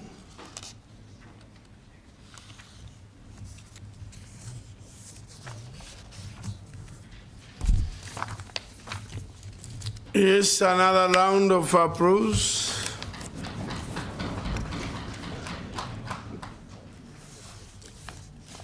Now, I'll allow debate. Now, if you look at the time, it is after 5. 10 past 5. It's fair if we can end it at 5:30. It'll be very fair so that tomorrow we come back with full energy. But there are so many that have registered. On this list, there are 20. Let me check another list. The other list, 10, but I see some people who are not in the chamber. I know they are not. Yeah, and then there's another list. so that when you speak, you know that you are undermining the process, the sitting, if you talk too much. Yeah, because there's more than 20, 25, almost 30 speakers. In 30 minutes, not even 30, in 20 minutes. So that means less than a minute. Yeah, you please write points only. Don't tell us stories about trade. And the first to take the floor is, and to set the example of being very brief, Honorable Swaboy Torre, the Gambia. Okay, thank you, Honorable Speaker, Honorable President. In terms of the committee, I just thank them. And I want to also emphasize that data is very important. If our young people who want to get into entrepreneurship know about the products that are to be safeguarded versus those that are open to competition, that will be very useful to them in trying to prepare themselves for inter-African trade. Honorable President, I also want to say something about U.S. restrictions. Almost 30 countries in sub-Saharan Africa are giving visa restrictions. This is very unfair, but I believe that, Honorable President, it cannot be Chad going it alone, Gambia trying to negotiate with the U.S., it will not be effective. So I'm recommending that the AU takes up this matter and consult all other countries to see how they can have collective bargaining with the United States regarding visa restrictions, so that if that is not possible, then we'll have to reciprocate. Thank you. Oh, excellent. Excellent. The one who follows can even do much better.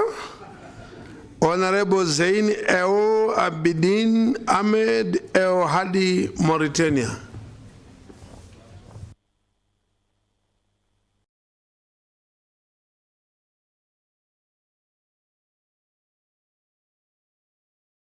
Thank you for being absent.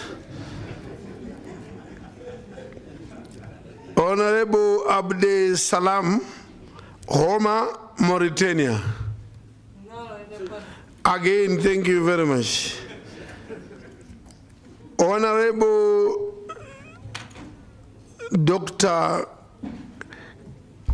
Kesetegile Kobotang. Thank you very much. To save time, just to say that yes, tariffs are going to affect countries a lot. And I just want to give an example of my country, Botswana, which is dependent on diamonds, and it has been hard hit. Jobs are already being lost in the mines. The revenue has gone down. We're struggling to finance our budget. So there are problems. And I also want to say that, yes, we need, this maybe it's a blessing in disguise, so that we can have inter-trade among ourselves and build the state-of-the-art infrastructure like the Gazungula Bridge that links Botswana and Zambia, and the one-stop border post. I thank you. Excellent. You have proved you're a doctor. Being very brief. The next one, I know she's not in the chamber. I know she's Esther Mtoni Pasaris, Kenya. She's not. Next is Yoba, Honorable Yoba Baude, Senegal.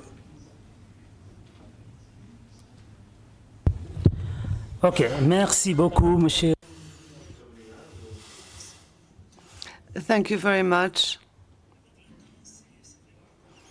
We have limited time to speak, so it's a bit complicated. Mr. President, dear colleagues, the restrictions on visas imposed by the United States have very important consequences. It is an obstacle to the free movement of people and also hinders trade.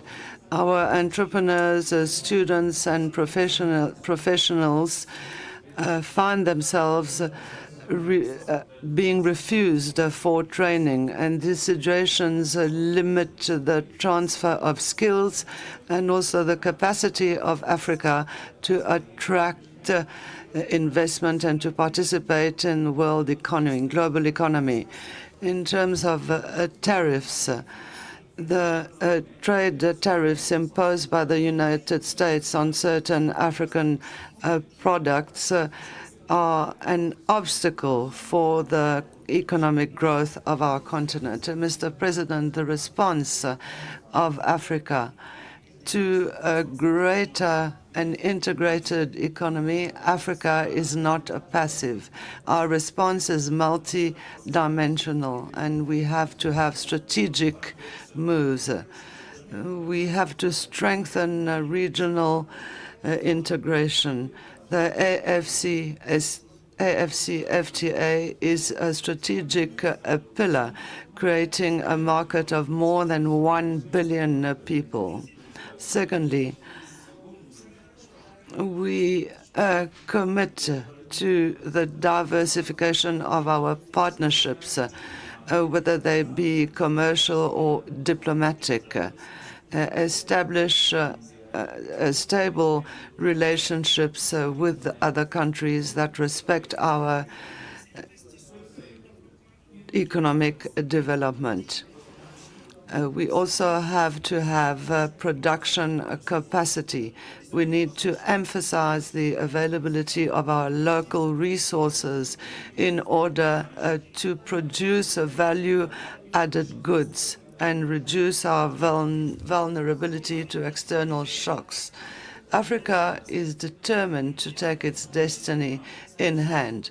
The challenges posed by restrictions from the United States strengthen our determination in building a continent that is more resilient, autonomous, and prosperous, founded on diversification and innovation. Thank you very much for your attention. Thank you very much, Honorable Senator Tony Sibanze. Your Excellency, thank you for giving me the floor. I want to make my intervention on the presentation on the impact of the U.S. and the subsequent presentation that was made. Mr. President, I'll try and be very brief. The AFCFTA trade agenda is a solution to and a substitute for AGOA, which is influenced by U.S. tariffs. Africa needs to empower itself instead of being a crybaby when it has all the natural resources at its disposal. Mr. President, technological education and talent being affected due to visas and tariffs would not have been an issue had Africa invested in its intra-technological education and talent. The absence of a single trading currency for the African continent is an embarrassment. We need to trade in a currency. We continue to trade in a currency with the dollar, which is also attracting tariffs as we speak. Even the African Union cash flow and budgets are denominated in US dollars, Mr. President. Those increased tariffs should be appreciated and applauded, as it will force Africa to come out of her comfort zone and expedite the implementation within 12 months of the AFCFTA, so that we can, as Africans, rigorously trade within ourselves. In this way, labor migration, natural resources distribution of natural resources, industrialization, Africa's domestic debt will circulate within the territories of the African continent without external influence, and so defend our sovereignty in the process. Mr. President, the Kingdom of Eswatini is the largest exporter of sugar and pineapples, and it's the reason why, Mr. President, Emaswati are so sweet. And the timber, and also timber is also exported to other continents under quota agreements. The sugar demand is so high, Mr. President, from other continents, such that a lot of African countries like Kenya, Botswana, etc., want our sugar, but were unable to supply due to the agreements outside the continent where we are price takers. So if the AFCFTA, whatever it's called, is enabled, it will become a perfect market where fair market prices will prevail benefiting both the seller and the buyer. In conclusion, Mr. President, let us unite under the African Union banner to advocate for fair trade policies, strategically leverage issues like deportations in negotiations, and accelerate the AfCFTA's implementation. Together we can transform these challenges. I submit, Mr. President. Thank you.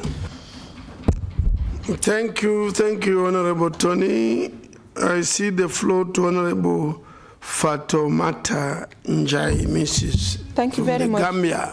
Oh, thank you very much, Mr. President. Mr. President, I think we have had the report on the AfCFTA.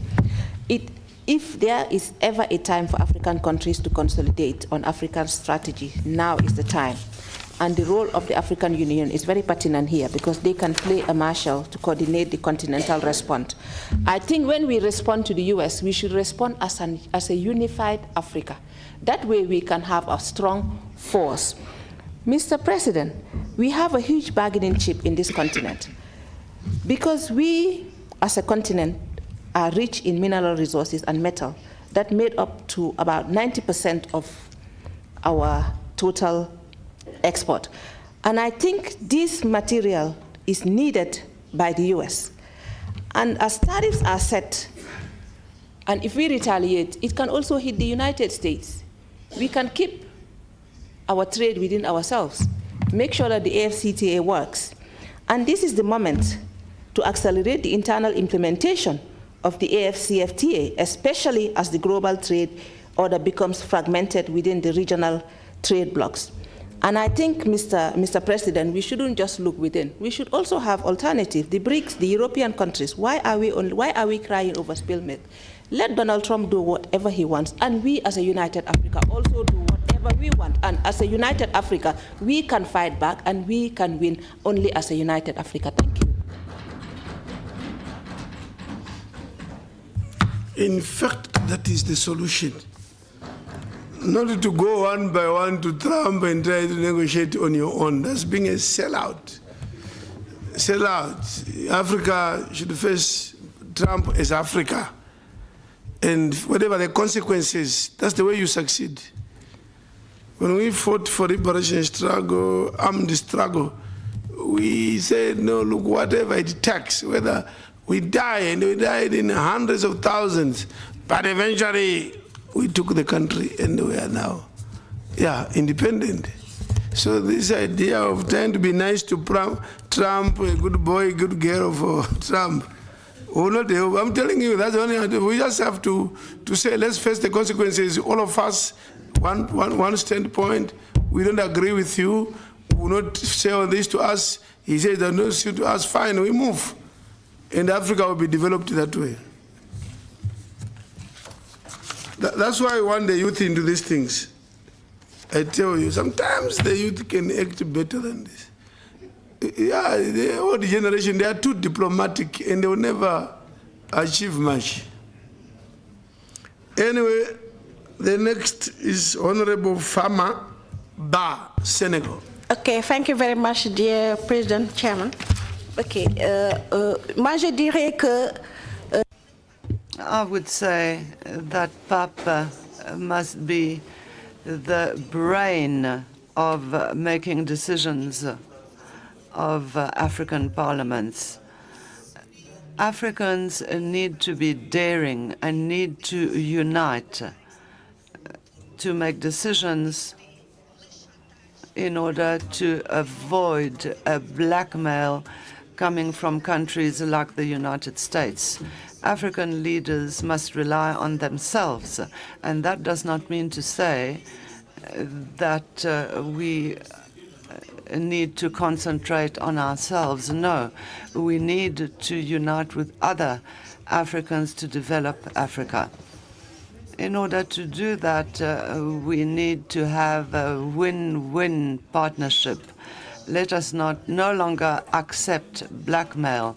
Let us no longer accept threats coming from the West. If I take the example of the United States that have refused the visa to our basketball players for their training. So they stayed in the country and they were trained locally. When our Prime Minister went to China, he invited Basiri Jamafai, our president, to show that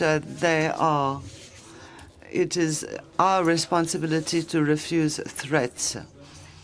We need some brainwashing also for certain Africans who believe that Africa will not be developed without leaders from the West. They always loot our resources with the complicity of some leaders. Because what is happening in Africa, well, we need to promote good governance. We need to improve our tax systems. We need to make sure that Africa strengthens capacity. And Africa needs to be reawakened to improve education and training of its youth. Africa needs to adopt strategic measures in order to favor and support our agriculture in African countries. Africa needs to be reawakened once again for food sovereignty, for sustainable and endogenous environment. Let us stand up and take our destiny into our hands. Long live Senegal, long live Africa, long live the Pan-African Parliament. It's good spirit. That's good spirit. But all of you know, some few weeks ago, some heads of state went to see Trump. And 4 or 5, and Trump was looking at his watch and said, "Talk quickly, I need to leave you." And even say, right, you introduce yourselves in which country? How can that be? Heads of state being asked, can you tell us your name and which country do you represent? Yes, this thing happened. Heads of state. Well, imagine Trump coming to your country and you ask him, by the way, where do you come from? And what's your name? And your own head of state in Africa, by another said, they said, tell us your names, tell us your names and which countries you represent. Treated like kids. And we sit here as PAP, unable to help our heads of state. Those who came last week were very clear that Pan-African Parliament, those are your issues. Because countries have feared to come out, PAP should come out on behalf of member states. Honorable Sakata Tawab Gari, DRC. Not here. Honorable Dr. Aoke Amzae Asoma, Ethiopia. Thank you, Honorable President. The visa restriction and the 10 to 50% tariffs imposition on African nations have huge impacts, and that we know is crystal clear. But we should not cry about this. The US is looking inward and maximizing its own interest. And Africa should also look inward and maximize its own effort. We should end the patronage system of the West and become free. We should strive to maximize our nation's interest. In order to succeed, we have to improve our bad governance, our rampant corruption. We should make Africa peaceful and secure, something to live in. If we do this, there will be less migration and more integration. Let us not forget the world is a continuation of the old colonial system in a new uniform. Therefore, we have to strive for a new world order and support the countries which formed the BRICS in order to form a new world order and to establish a new payment system in the world, which is the only solution. As the philosopher and economist Adam Smith says, it's not from the benevolence of the butcher that the brewer or the banker that we expect our dinner, but from the regard to their own interest. Therefore, let's not expect benevolence from the US. We should not continue to talk. We have to act seriously. As the saying goes, action speaks louder than words, so we have to act seriously. Thank you. Thank you, Dr. Honorable Fagnon Benin. Merci beaucoup, Monsieur le Président. Thank you very much, Mr. President. In my opinion, with President Chop is an eye for an eye, a tooth for a tooth. I don't agree with countries in which the president presented before him, because he is mining lithium cobalt from the DRC, and at the same time, he is asking for conditions. He wants to stifle countries. South Africa cannot have 30% customs duties. Nigeria 11%, DRC 11%, and so forth. Lesotho 50% because it's a major national resources exporting country. So we need to value agro industry and set up special economic zones like in my country, an industrial free trade zone for better integration between the primary and secondary sectors. Mr. President, the time has come that in the approach that we undertake, PAP has to undertake the initiative, and I'd like to congratulate the excellent report presented by my colleague Bideri and request that we take leadership. I'm giving you ideas. It's not a continental conference. We need regional industries to develop, regional industries, national industries. We can obtain funding from our Flexim Bank and the African Development Bank. Thank you very much. Thank you very much, Honorable Tafanana Joe.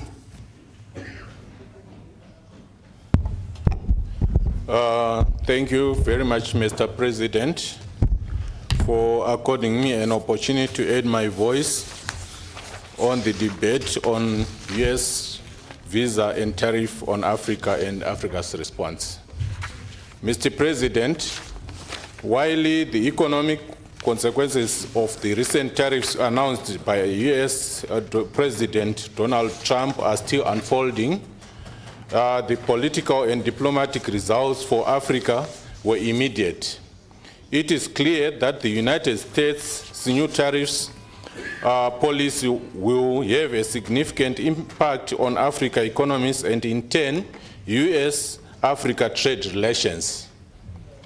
African countries face heightened vulnerability, with several economies likely to suffer serious setbacks due to their reliance on the American market as an export destination. These tariffs also threaten to nullify trade preferences long established in the African Growth and Opportunity Act that was enacted in 2000, at a time when the future of the program is already uncertain. Nevertheless, Mr. President, this moment of uncertainty and instability also present an opportunity for the African continent. The region should consider resetting its trade relations with the United States, repositioning itself as a vital and strategic trade partner. Take advancing and deepening its long-pending economic integration goals, Mr. President. Mr. President, I'm going to touch also the response that are supposed to be done by African countries. Mr. President, as African countries face different response, a cohesive trade strategy will be necessary to support individual economies and expand the continent-wide integration project, Mr. President. African countries should speed up to strengthen the regional integration through agreements like the African Continental Free Trade Area to reduce reliance on external markets, Mr. President. By emphasizing value addition, harmonizing public procurement, and scaling up African trade agreements, countries can build resilience against external shocks. African countries must explore partnership with other nations like China to mitigate the impact of US tariffs and visa restrictions. We must look east, Mr. President. Thank you, Mr. President. Honorable Amina Ali Idris Mrs. from Chad. Thank you, Mr. President, for giving me this opportunity. I would like to thank all our presenters. Now we have an idea about the consequence of the visa restriction in Chad. But, dear colleague, we don't know about other countries. As Honorable Issa said, there are 12. The new visa restriction and tariff increased in some Africa product, even in AGOA goods, is affecting our people and our economies. Student, business people, and professionals are finding out harder to travel. Trade is also becoming more expensive and less competitive. I'm wondering, how can African business grow if they are facing barriers just to enter global markets? Some of our textile, agriculture, and homemade products are now taxed more when entering the USA. Is it fair that we export our raw materials cheaply and we import finished goods at high prices? Dear colleague, I believe that Africa must give a united strategic answer in this situation. It's not by one. Wow. We are talking always, Africa is one voice. Use the African Continental Free Trade Area, AFC, FTA, to trade more among our services. The good practice of Tanzania people, I would like to say thank them, like Honorable Bideri tell us about on his presentation. We need every country copy good practice from Tanzania. Thank you. We need to support our local industry so we can process our own resources, promote African mobility, and reduce dependency on foreign visas. It's not only USA. We can wait even on other ground. We can make the same things. Should we wait for others to open us doors? Should we build our own strong path? Or Africa has the potential, but we must act together with courage and clarity. All African Union member states must act together. As we used to say, united is strength. We can say, as my colleague from Ethiopia said, we don't need to cry. We must stand up and work together. Yes, we can, African, we can. Why always we wait only some new decision come to us and let us act? We have to think. Our continent is rich. We have many potential. Why wait for, most of the time, wait for some decision come and we decide. This is shame for us. Please, yes, we can do work together. Thank you.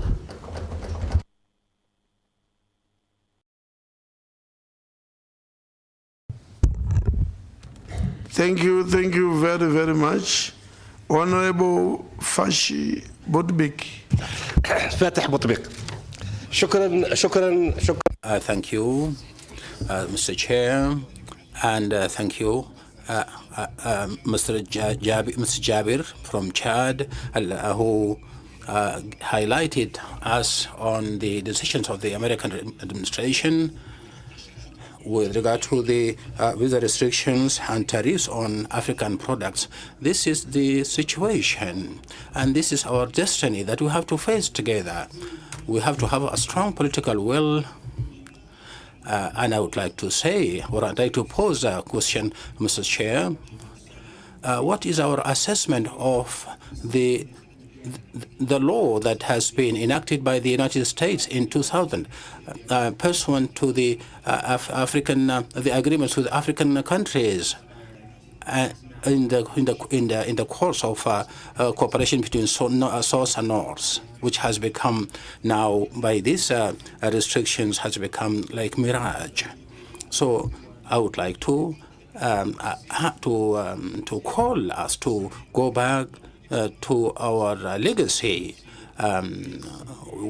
back to the legacy of our forefathers, Nkrumah, who said Africa is for Africans. This slogan came in the wave of liberation following the decolonization. Today we have to awaken ourselves for a new wave of liberation from all these unjust systems. We have to return back to our. We have to exercise self-criticism. We, Africa, we are 55 countries. We have diversity of climate, diversity of resources, diversity of people. It is the promising market for the East, West, and Europe, and to all economies in the world. So we have to learn the lesson, and we have to accelerate cooperation. At the continental cooperation in our negotiation with the West. We cannot go for negotiation as individual countries when it comes to lifting these tariffs. So the African group must be strong together in relationships, in negotiations, based on the African imperatives that maintain our interests. And I would like to emphasize the idea of recognizing economic relationships in Africa with new guidelines, and I would like to say that these kind of restrictions, U.S. restrictions, will push us to look for better alternatives and also to look for external markets, other markets in other places. And also we have to invest in African capabilities, among which is the African in diaspora, which are our capital. And there are so many African capabilities running international institutions. So we have to establish an African market that attracts businesses from all over. And we have to have a joint African market that enhances our knowledge. And also we have to move to African industrialization. We don't have to export our raw materials, which is an opportunity for the West. So the West is exploiting us when importing our raw materials. So we have to add value to our products. So we have to enhance African or intra-African cooperation. So it's an opportunity for Africa, for an opportunity for us in PAP, for all African countries, in order to enhance trade governance and to provide a conducive environment, business environment, and also we can be able to produce more. We have diversify more, and we have promising market, and so that you can have a European-African market, and also to enhance our intra-African trade and also FCFTA. Thank you very much. Thank you very much. We move on to Honorable Mamelo Poko Misizi Lesotho.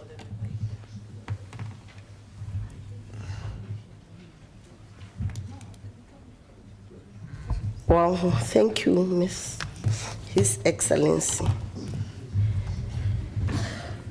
U.S. executive orders and tariffs are an African call to unite for the best. The U.S. executive orders are there because American leaders want the best for people they lead. So let's keep our resources for Africans. Let's strengthen Africa continental free trade area, invest in local industries and infrastructure, boost our economic resilience, collaborate as Africa and trade together. Let's wake up, Africa. The time is now. We can go together and do knowledge sharing, policy harmonization, and build renewable energy. We can go and do agriculture together and make sure that each and everything we buy is from Africa. Let Africa be Africa. Thank you. That was very brief and very good. Honorable Menyani Zulu. It's not here. Honorable Mohammed Segres, Algeria.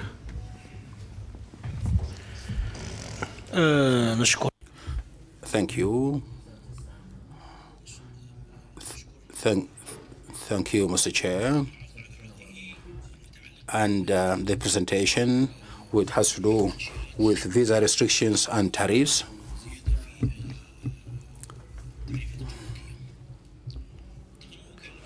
The report was very comprehensive and gave a description of the situation and presented solutions that we have to adopt in order to come out of this.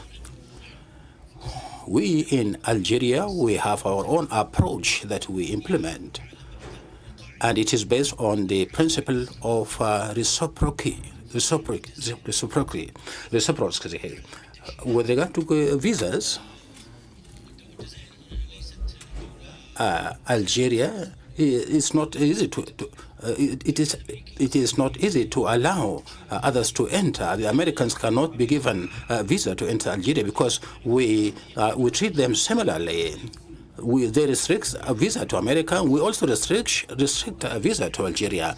In our external relationship with the countries, we apply this principle, political, economic, and movement of individuals, and so on. So it is based on sovereignty and equality in everything. So if you restrict things against me, I do also restrict against you. And this is unlike what many other countries which are very relaxed in their regulations. And this might not, it's irrelevant to us anyway, but we, in Algeria, we call for this principle, and we have to, and we need to expand this, and we hope, or we wish to, after Africa is united economically, that Africa implement this reciprocity treatment when dealing with other countries, because these countries think about themselves. They don't think about Africa. We are experiencing the same thing. We have the partnership with Algeria. We have relationship with Europe, and Europe imposed some sanctions on Algeria, and Algeria responded. So at the moment we are exposed to certain restrictions and sanctions, and we also resort to international arbitration. We refused. We declined to submit to them. So this is the principle that should be uniform in all African countries. Thank you very much. Thank you very, very much. Honorable Mohammed Amrun, Algeria. Thank you, Mr. Chair. Thank you for the interventions and for the excellent presentation. There is every cloud. This is an English proverb. And in Arabic, we have maybe something bad can be of benefit. I hope that this American decision with regard to restriction of visas and tariffs, it may change our way of dealing with our own tools and how to deal with others. And I hope that these kind of harmful decisions to our economies of our countries change our understanding of what relates to our ability as Africans in achieving the dream of integrity in our continent. If our understanding is not changed and we remain always running after partnerships, I don't want to say they are illusionary partnerships, and these are unjust partnerships. We have seen them over the years, and their impact are still lurking. So talking about enhancing collaboration and partnership is something good, but the most important thing is we as Africans, when we talk to others, we talk with them in the language of interests, because they understand the language of interests, not the language of principles. They raise the slogan of "Let America be great again." So let us also raise the slogan "Let Africa be great as always," because we are able to help ourselves by ourselves. We cannot. America cannot protect its interests by suffocating Africa. America cannot protect its interests while threatening the future of its influence in Africa. In fact, when we talk about these coercive measures, we Africans must go with one voice to the United States and tell them that these measures may harm your influence in the future. And I will think also that when we talk about we talk with the United States and the West, we have to take into account our confidence and the huge resources that we have, and we have also to address them in the language of interests. We are facing an international system that does not recognize except with those who can be able to achieve their interests. So we Africans, we can also address the others based on our interests, on ground on which you can be able to pressurize them. Thank you very much. About how many? 5 speakers to conclude. So I seek your patience. Honorable Professor Muhammad Anadif Yusuf Chad. شكرا سيد الرئيس لن أطول. Thank you, Mr. Chair. I won't prolong my speech. I would like to thank those who spoke before me and those who presented these decisive papers. And I would like to thank our colleague, Speaker Murdi Jaber, and he benefited a lot in our country. And I have some questions that I would like to raise with regard to in the context of the impact of visa restrictions and tariffs on Africa and the response of the continent. My first question is, how do you see the impact of these restrictions on African students pursuing their higher education and vocational training in the United States? Secondly, are there any clear indications with regard to the transformation of African countries into partnerships with countries like China, Turkey, and BRICS countries as a response to these American measures? The third question is, in the context of the role that the FCFTA can play, is there any mitigation of the impact of these measures? The fourth question, what do you think the immediate steps that AU must take in order to do something? The fifth and last question, do you think are there real chances to renegotiate or impact American policies through diplomatic channels or civil society? Thank you, Mr. Chair.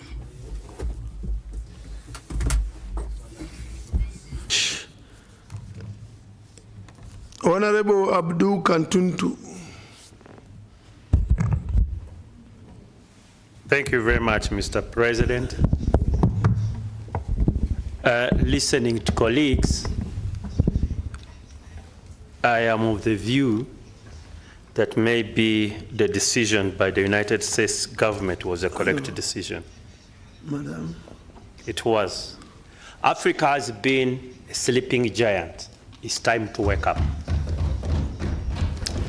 And let's go to the figures, Mr. President. The entire trade volume on the continent is only 15%, which translates in 85 billion, which is between African countries, of the entire trade volume on the continent. 85% of it, is, which translates into $1.3 trillion, is between Africa and other countries. There is no way you develop this continent without trading amongst yourselves. And this is the time. You have a population of 1.5 billion people. And yet of this 1.5 billion, the trade volume is only 85 billion. Mr. President, it's time to wake up. So the issue about visa restrictions, as my colleague from, I think, Algeria says, for every dark cloud there is that silver lining. And the silver lining is Pan-Africanism now. Africa must trade. We need to get rid of both tariff and non-tariff barriers. They are very unnecessary. We need free movement of people, free movement of goods and service across the continent. Mr. President, why would anybody want to go to the US? There are 4 reasons. 1, tourism. And if the United States does not want tourists, let it be. Because tourists go to spend money. If the United States does not want trade, between us and the United States is a minimum of $50 billion between Africa, the entire continent, and the United States. There are other options now. The BRICS is there. The eastern part of this world is there. We need new partnerships, Mr. President, to make sure that our country moves from where we are to where we should be. However, do we have the political will? Or it is the usual rhetoric? Do we have the political will, our leaders, to have this continent move from, because, Mr. President, as I conclude, as a high school student, I used to listen to the same rhetoric I'm listening to now. Our forefathers, when they are talking about Sekou Touré, are talking about Nkrumah, you are talking about Nyerere, they had this vision. They were speaking the same language. And yet we don't move a step ahead. We continue saying the same things. As I've said before, I was a founder member of this parliament. This was the talk 25 years ago, and we are still saying the same thing. Where is the political will to move forward? I think this is the time. Maybe Trump, who is closing his country, he says, I'm going to build a beautiful wall. A beautiful wall. We cannot expect somebody who wants a wall around his country, like it's a prison, to give us free visas. The US's biggest trading partner in history has been the Western world, has been Europe. Mr. President, today, Europe is also suffering like the African countries are crying about high tariffs. So if he's giving high tariffs, imposing high tariffs to Europe, what of Africa? Who are we? Please, please, let's wake up. Africa, we can do better. And time is now. I thank you, Mr. President. Thank you. I'm just wondering,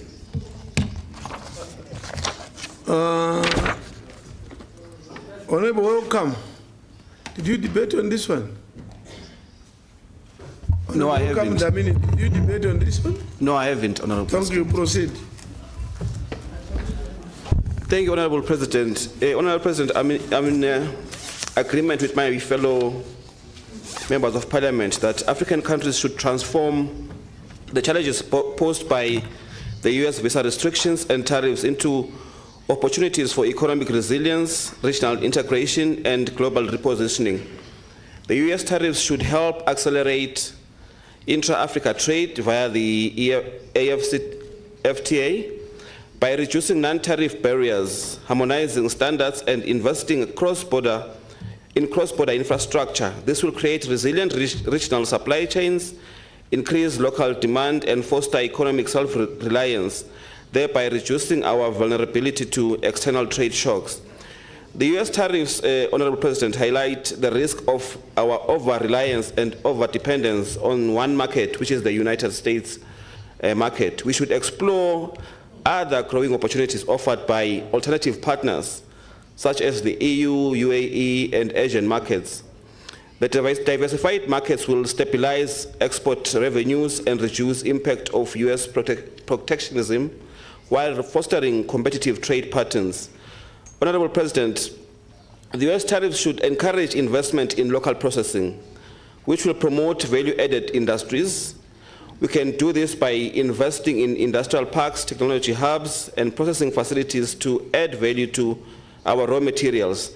This will enhance economic diversification, create jobs, and position Africa higher in global value chains, reducing reliance on raw material exports. Honorable President, the visa restrictions should strengthen African regional mobility and integration. We need to expand visa-free travel within Africa. We must promote the African Union's protocol on free movement to facilitate business, education, and tourism across borders. This will boost intra-Africa tourism and trade, support knowledge exchange, and reduce dependence on Western travel opportunities, fostering regional unity. Honorable President, the visa restrictions and tariffs provide an impetus for African nations to negotiate collectively. Through the AU and regional economic communities, Africa must present a unified front in trade and diplomatic talks with the US, push for AGOA's extension or alternative agreements. We can also consider reciprocal visa measures to assert sovereignty. This will enhance Africa's bargaining power, secure favorable trade terms, and strengthen diplomatic ties, positioning Africa as a strategic global partner. Finally, Honorable President, the reduced US market access should encourage African countries to stimulate domestic consumption and regional markets. Let us implement policies to boost local purchasing power, such as subsidies for small businesses and incentives for local production. We must promote Buy African campaigns to support regional brands and products. I submit, Honorable President. Thank you, Honorable Suleiman Saho, the Gambia. Thank you, Honorable Speaker. Honorable Speaker, I think, Honorable President, I think... Honorable Suleiman, the person in this seat is addressed as President in the protocol, the AU protocol. You are introducing a title which does not exist anywhere in the rules and the protocols. I am not a speaker. Thank you. Your Excellency, thank you, Mr. President. Back home, we call the man chairing as speaker, so I'm used to that. But I will now back home. We are not yet back. We are in mid-run. So, Mr. President, Mr. President, the impact of visa, U.S. visa and tariff restriction, I saw it as something trying to provoke us to see our stand.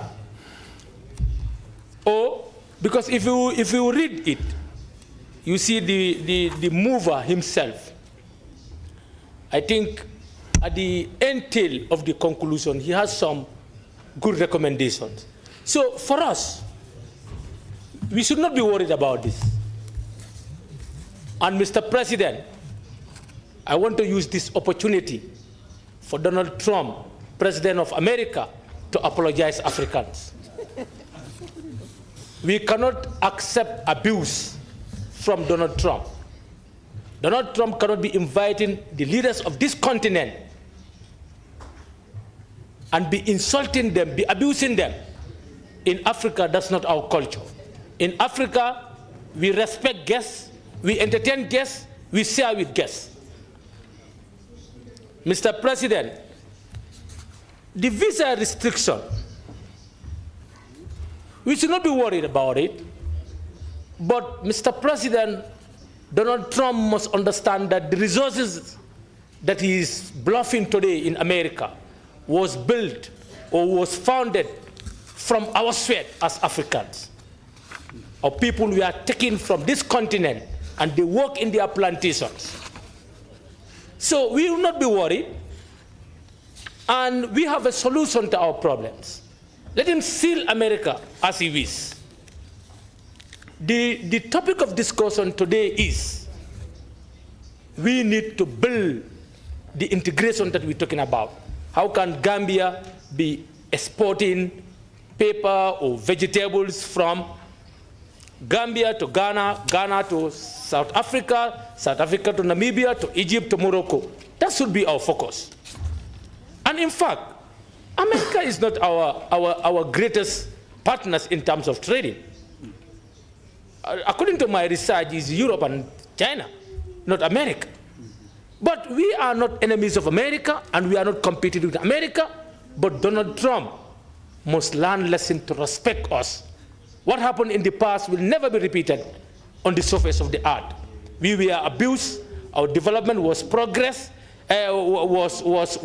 disrupted, we were called all kinds of names. We will never accept it. Sekou Touré of Guinea once said, it's better to die in slavery than to be rich. It's better to die in poverty than to be rich in slavery. We want to tell Donald Trump that Nkrumah, Nyerere, Frantz Fanon, NASA, and others, they built a foundation that we will never allow him to come and trample on it. So Africans, let's solve our own problem. Let's support our youths. Let's try to work towards, self-reliant. Let's try to be corrupt-free. Let's build our own economy. Let's build our own standing army. Because Donald Trump may one day attack Africa. Who knows? We had another crazy man like Hitler who put the whole war into fire. Somebody else can also come and say, let me finish Africa. It's possible. So are we prepared? We must have a common army in place. So this is not a joke. This is a big threat that they are imposing us, and we must be resistant. They did it to Zimbabwe for years. Unnecessary sanctions. So the whole world, apartheid in South Africa, the whole Africa stood up against it. This is a form of new colonialism. Neo-colonialism is coming at our door. We must stand up. This parliament must come with a strong resolution to say to Donald Trump, what you said, we are not fighting America, but you, Donald Trump, we are going to fight against you. And we are not going to accept it. We must be like Ibrahim Traoré of Burkina Faso. They are doing it without Europe. They are doing it without America. We should not depend on handouts. The mover made mention of AIDS. Let them take the AIDS. In fact, these AIDS make us very lazy. At the end of the day, the AIDS will be in the pocket of individuals. Come on. Enough is enough. This is the worst kind of insult that Donald Trump can use it to us. Look at what he did to Ramaphosa of South Africa. And other president, inviting people to your palace, abuse them. In Africa, that's not our culture.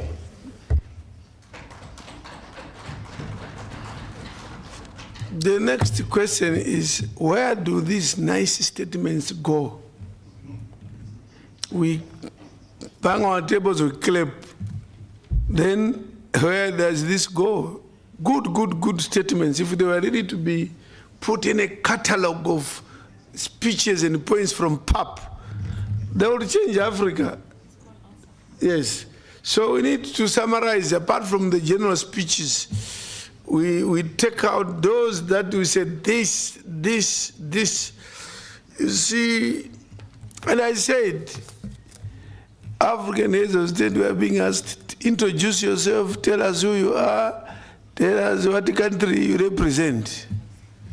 What other most bitter insult than that? And people are looking to PAP, Africa. Truly, when you heard the ambassadors, they were here, Peace and Security Council, this theme of the year.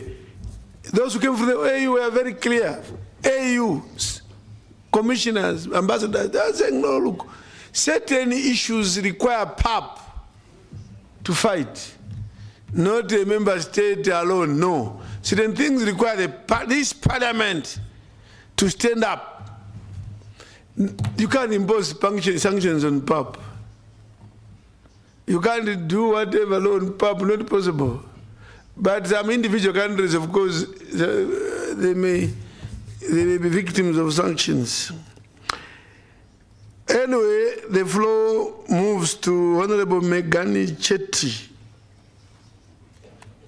Megani Chetty, not in the chamber, it's from South Africa. Honorable Sam Digwa of Botswana.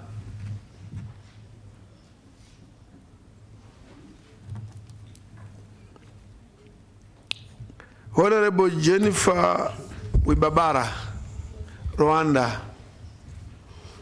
Thank you, Mr. President. I personally did not submit a no, but I'm calling out Jennifer Wibabara.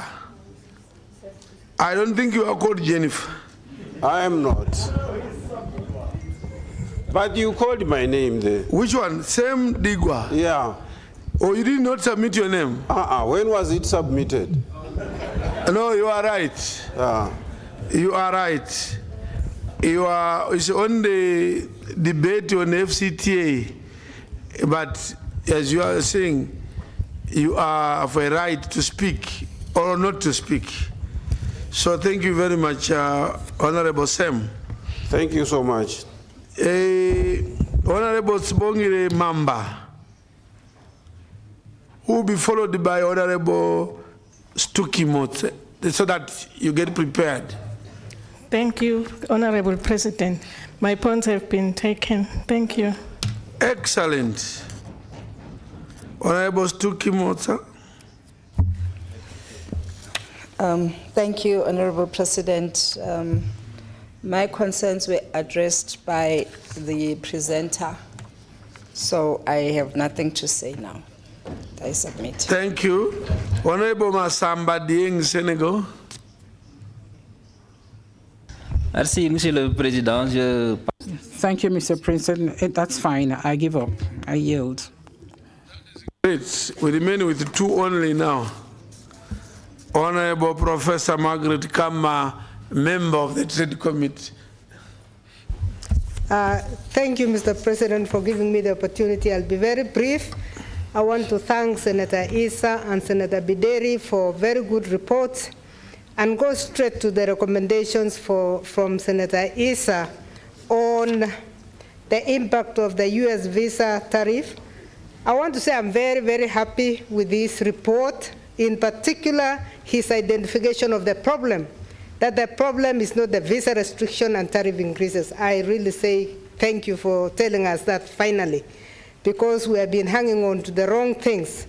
And I want also to agree with the fact that ours is truly a lack of vision and political will to implement the issues that have been raised in the African Union since its revival from the OAU.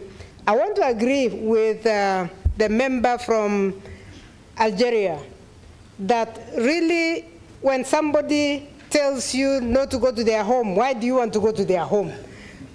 I think it should be reciprocity. If somebody blocks you from going, you block them from going, and life continues. I really like that.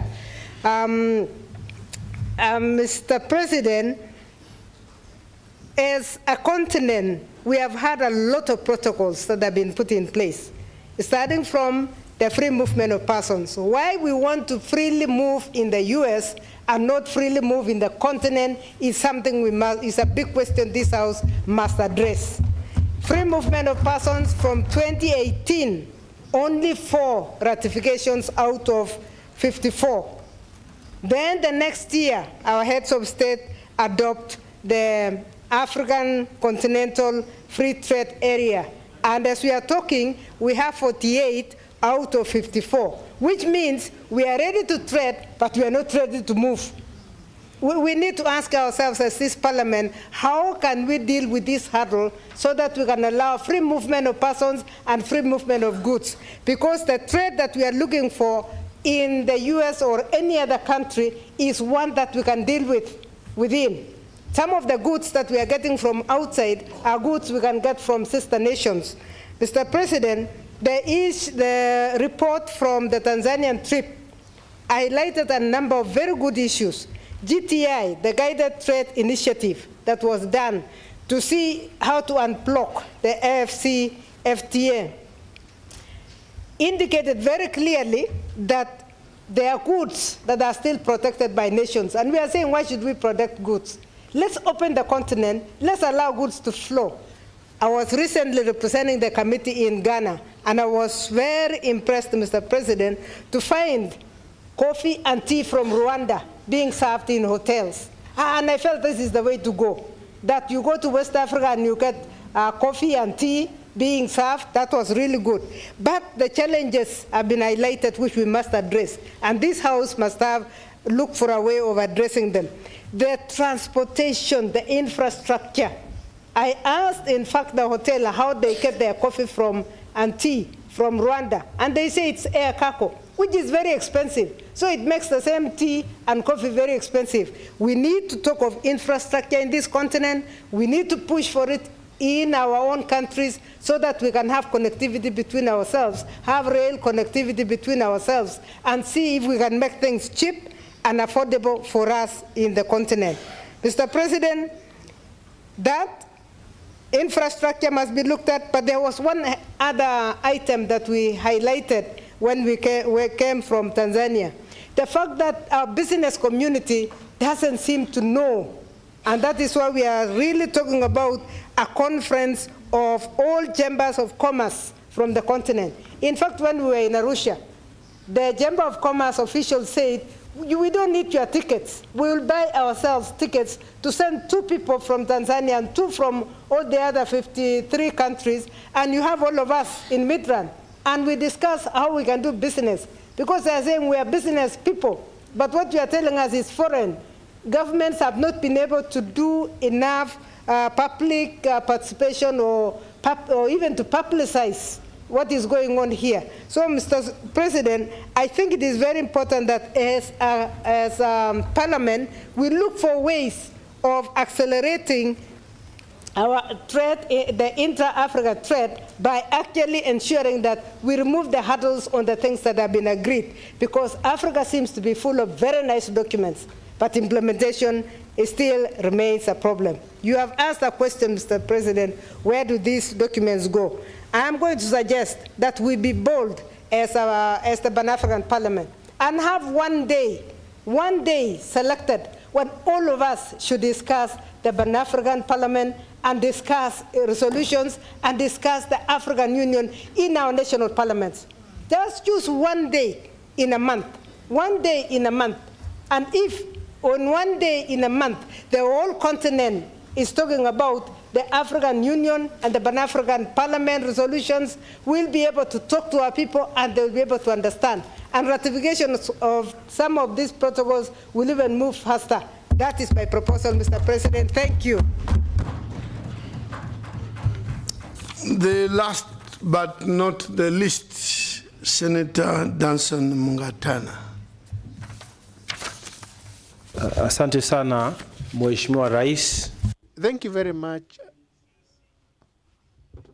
Thank you very much, Honorable President. I would like to give my comments on the effects of the restrictions that America has put on us. Honorable Speaker, America passed baseline tax, something referred to as baseline tax, for all the goods that are sold to America. And that was done, that is 10%. That was 10% for everything that is taken to America from 2nd April 2025. Now, as a country, Kenya, we had something called export processing zone, where we would take our clothes, we would sell our clothes to America, and we were really hard hit by the 10% tax that was imposed by America. We have lost about $1 million through that ban. We are also fearful that the job opportunities for the people who are working in export processing zones were also lost if these things go on. But let us speak the truth to one another as members of parliament. Kenya and other African countries are fearing to fight America. If Kenya says that they'll fight America, Uganda, Tanzania, if we stand individually as countries, America will win the fight. But if everyone will go to Washington, D.C. to meet privately with Trump, we will be doing something in futility. We will be wasting our time. So if all these countries are facing restrictions, why Africa, as a continent, why don't we agree, all countries, to work together and to say that 10% of the product that America wants from America, we also impose that tax. That we, what Trump has imposed on us, we also impose on him, so that we stop working as individual countries, as Kenya, Morocco, or any other country, Benin or any other country. Let us have a common stand as an African continent. I'm very, very happy to hear that Algeria has taken a very stand against America. But the truth is that most of the countries in Africa will not do what Algeria has done. So what I'm saying is that in addition to all what we have said, why don't our president sit down and ask for an urgent meeting to respond to Donald Trump regarding what he has done? If they can do that, first of all, we start one journey. We say that the first, every journey starts with one step. And that first step should be bringing together the African presidents to respond to Trump, that whatever he gets from Africa, he pays a 10% tax. We join with other countries that have done that, countries like Algeria. If our presidents will do that, it will be a very, very good step to respond to what Trump has done. Thank you very much, Honorable President. We are sitting on what time now? 18:25. The response can only be in 2 minutes. The presenters, 2 minutes from there, from where you are seated. Just do it from where you are seated. Yes, just do it from there. 2 minutes, if there are any issues you want to respond to.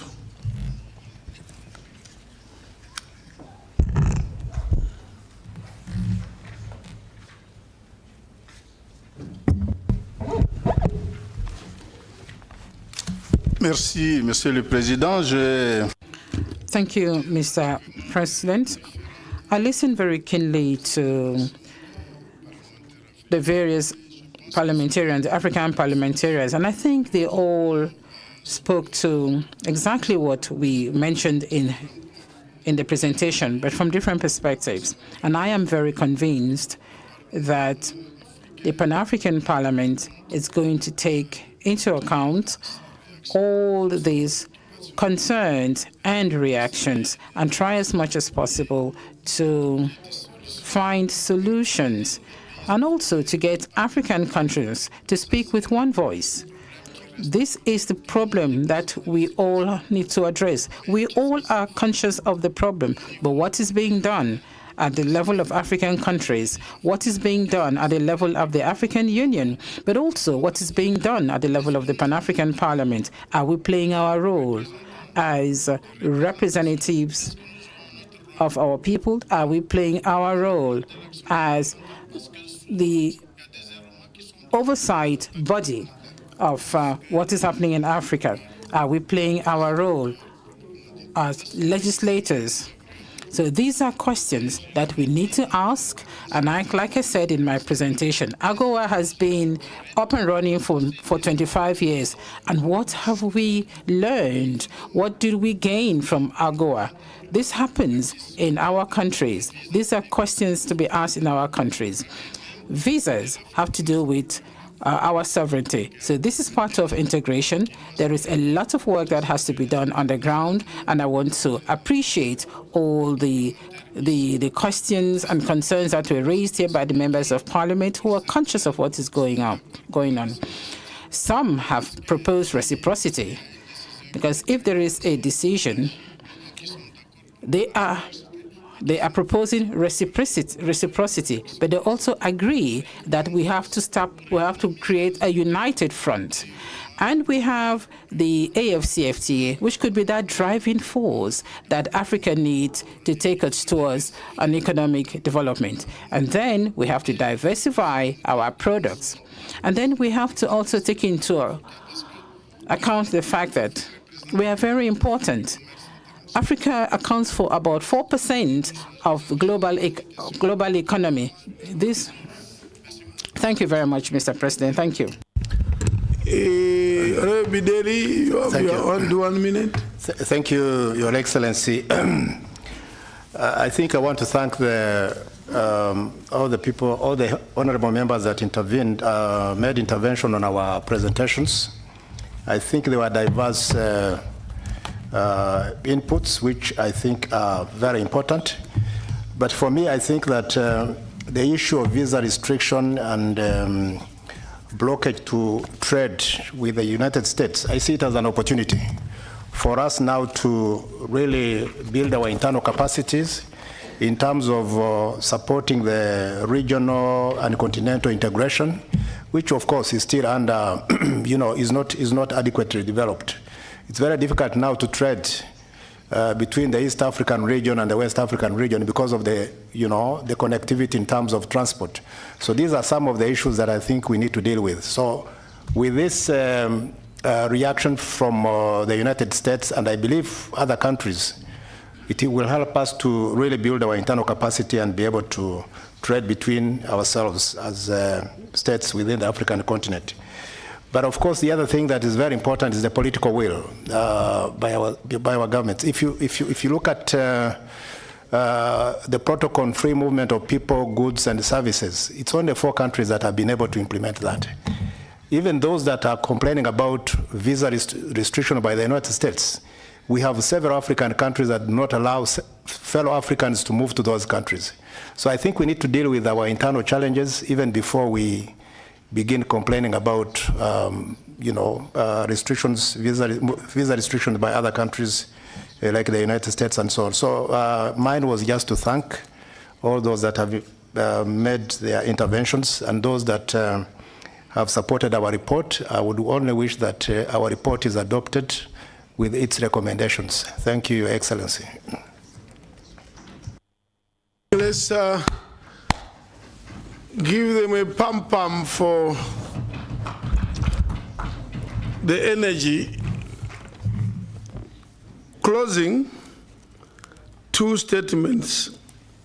The economists are good at saying when they are doing certain reforms, they always say don't complain about austerity, which can cause a pain in you. Eventually, the economy will get better. So they say no gain without pain. No gain without pain. Meaning, if you want to confront America in the immediate medium term, some country will suffer, but we reorganize ourselves at the end of the day. If you imagine if we close the America and say we are looking to other Asia, wherever, what will we miss? Do we miss food? We will still get food. Clothes, whatever, we'll get these same items from somewhere else. Then, lastly, some wise old father emphasizing the unity of Africa and everybody, that the problem we are not united. EU is benefiting out of unity. America itself is because of it united. Got united under with their federal states. And this wise father then gave his 6 children a band of sticks, 50 sticks, small sticks, to break a bundle, just break it. And all the children failed. They said, Father, it's not possible. We can't break these things, too many sticks. Then the father said, okay, can we untie the sticks? Then they became separate. And he said, start now breaking each one. So all the 50 sticks were broken one. So the point was, when the sticks are bounded together and one, you can't break them. But once they stand one, you can break all of them. And that's the problem with Africa. Asante sana. Tomorrow at 9, for tonight, we can now adjourn to tomorrow 9 a.m. Thank you very much. Asante sana. Thank you so much. No, so let's go. We meet tomorrow at 9 a.m.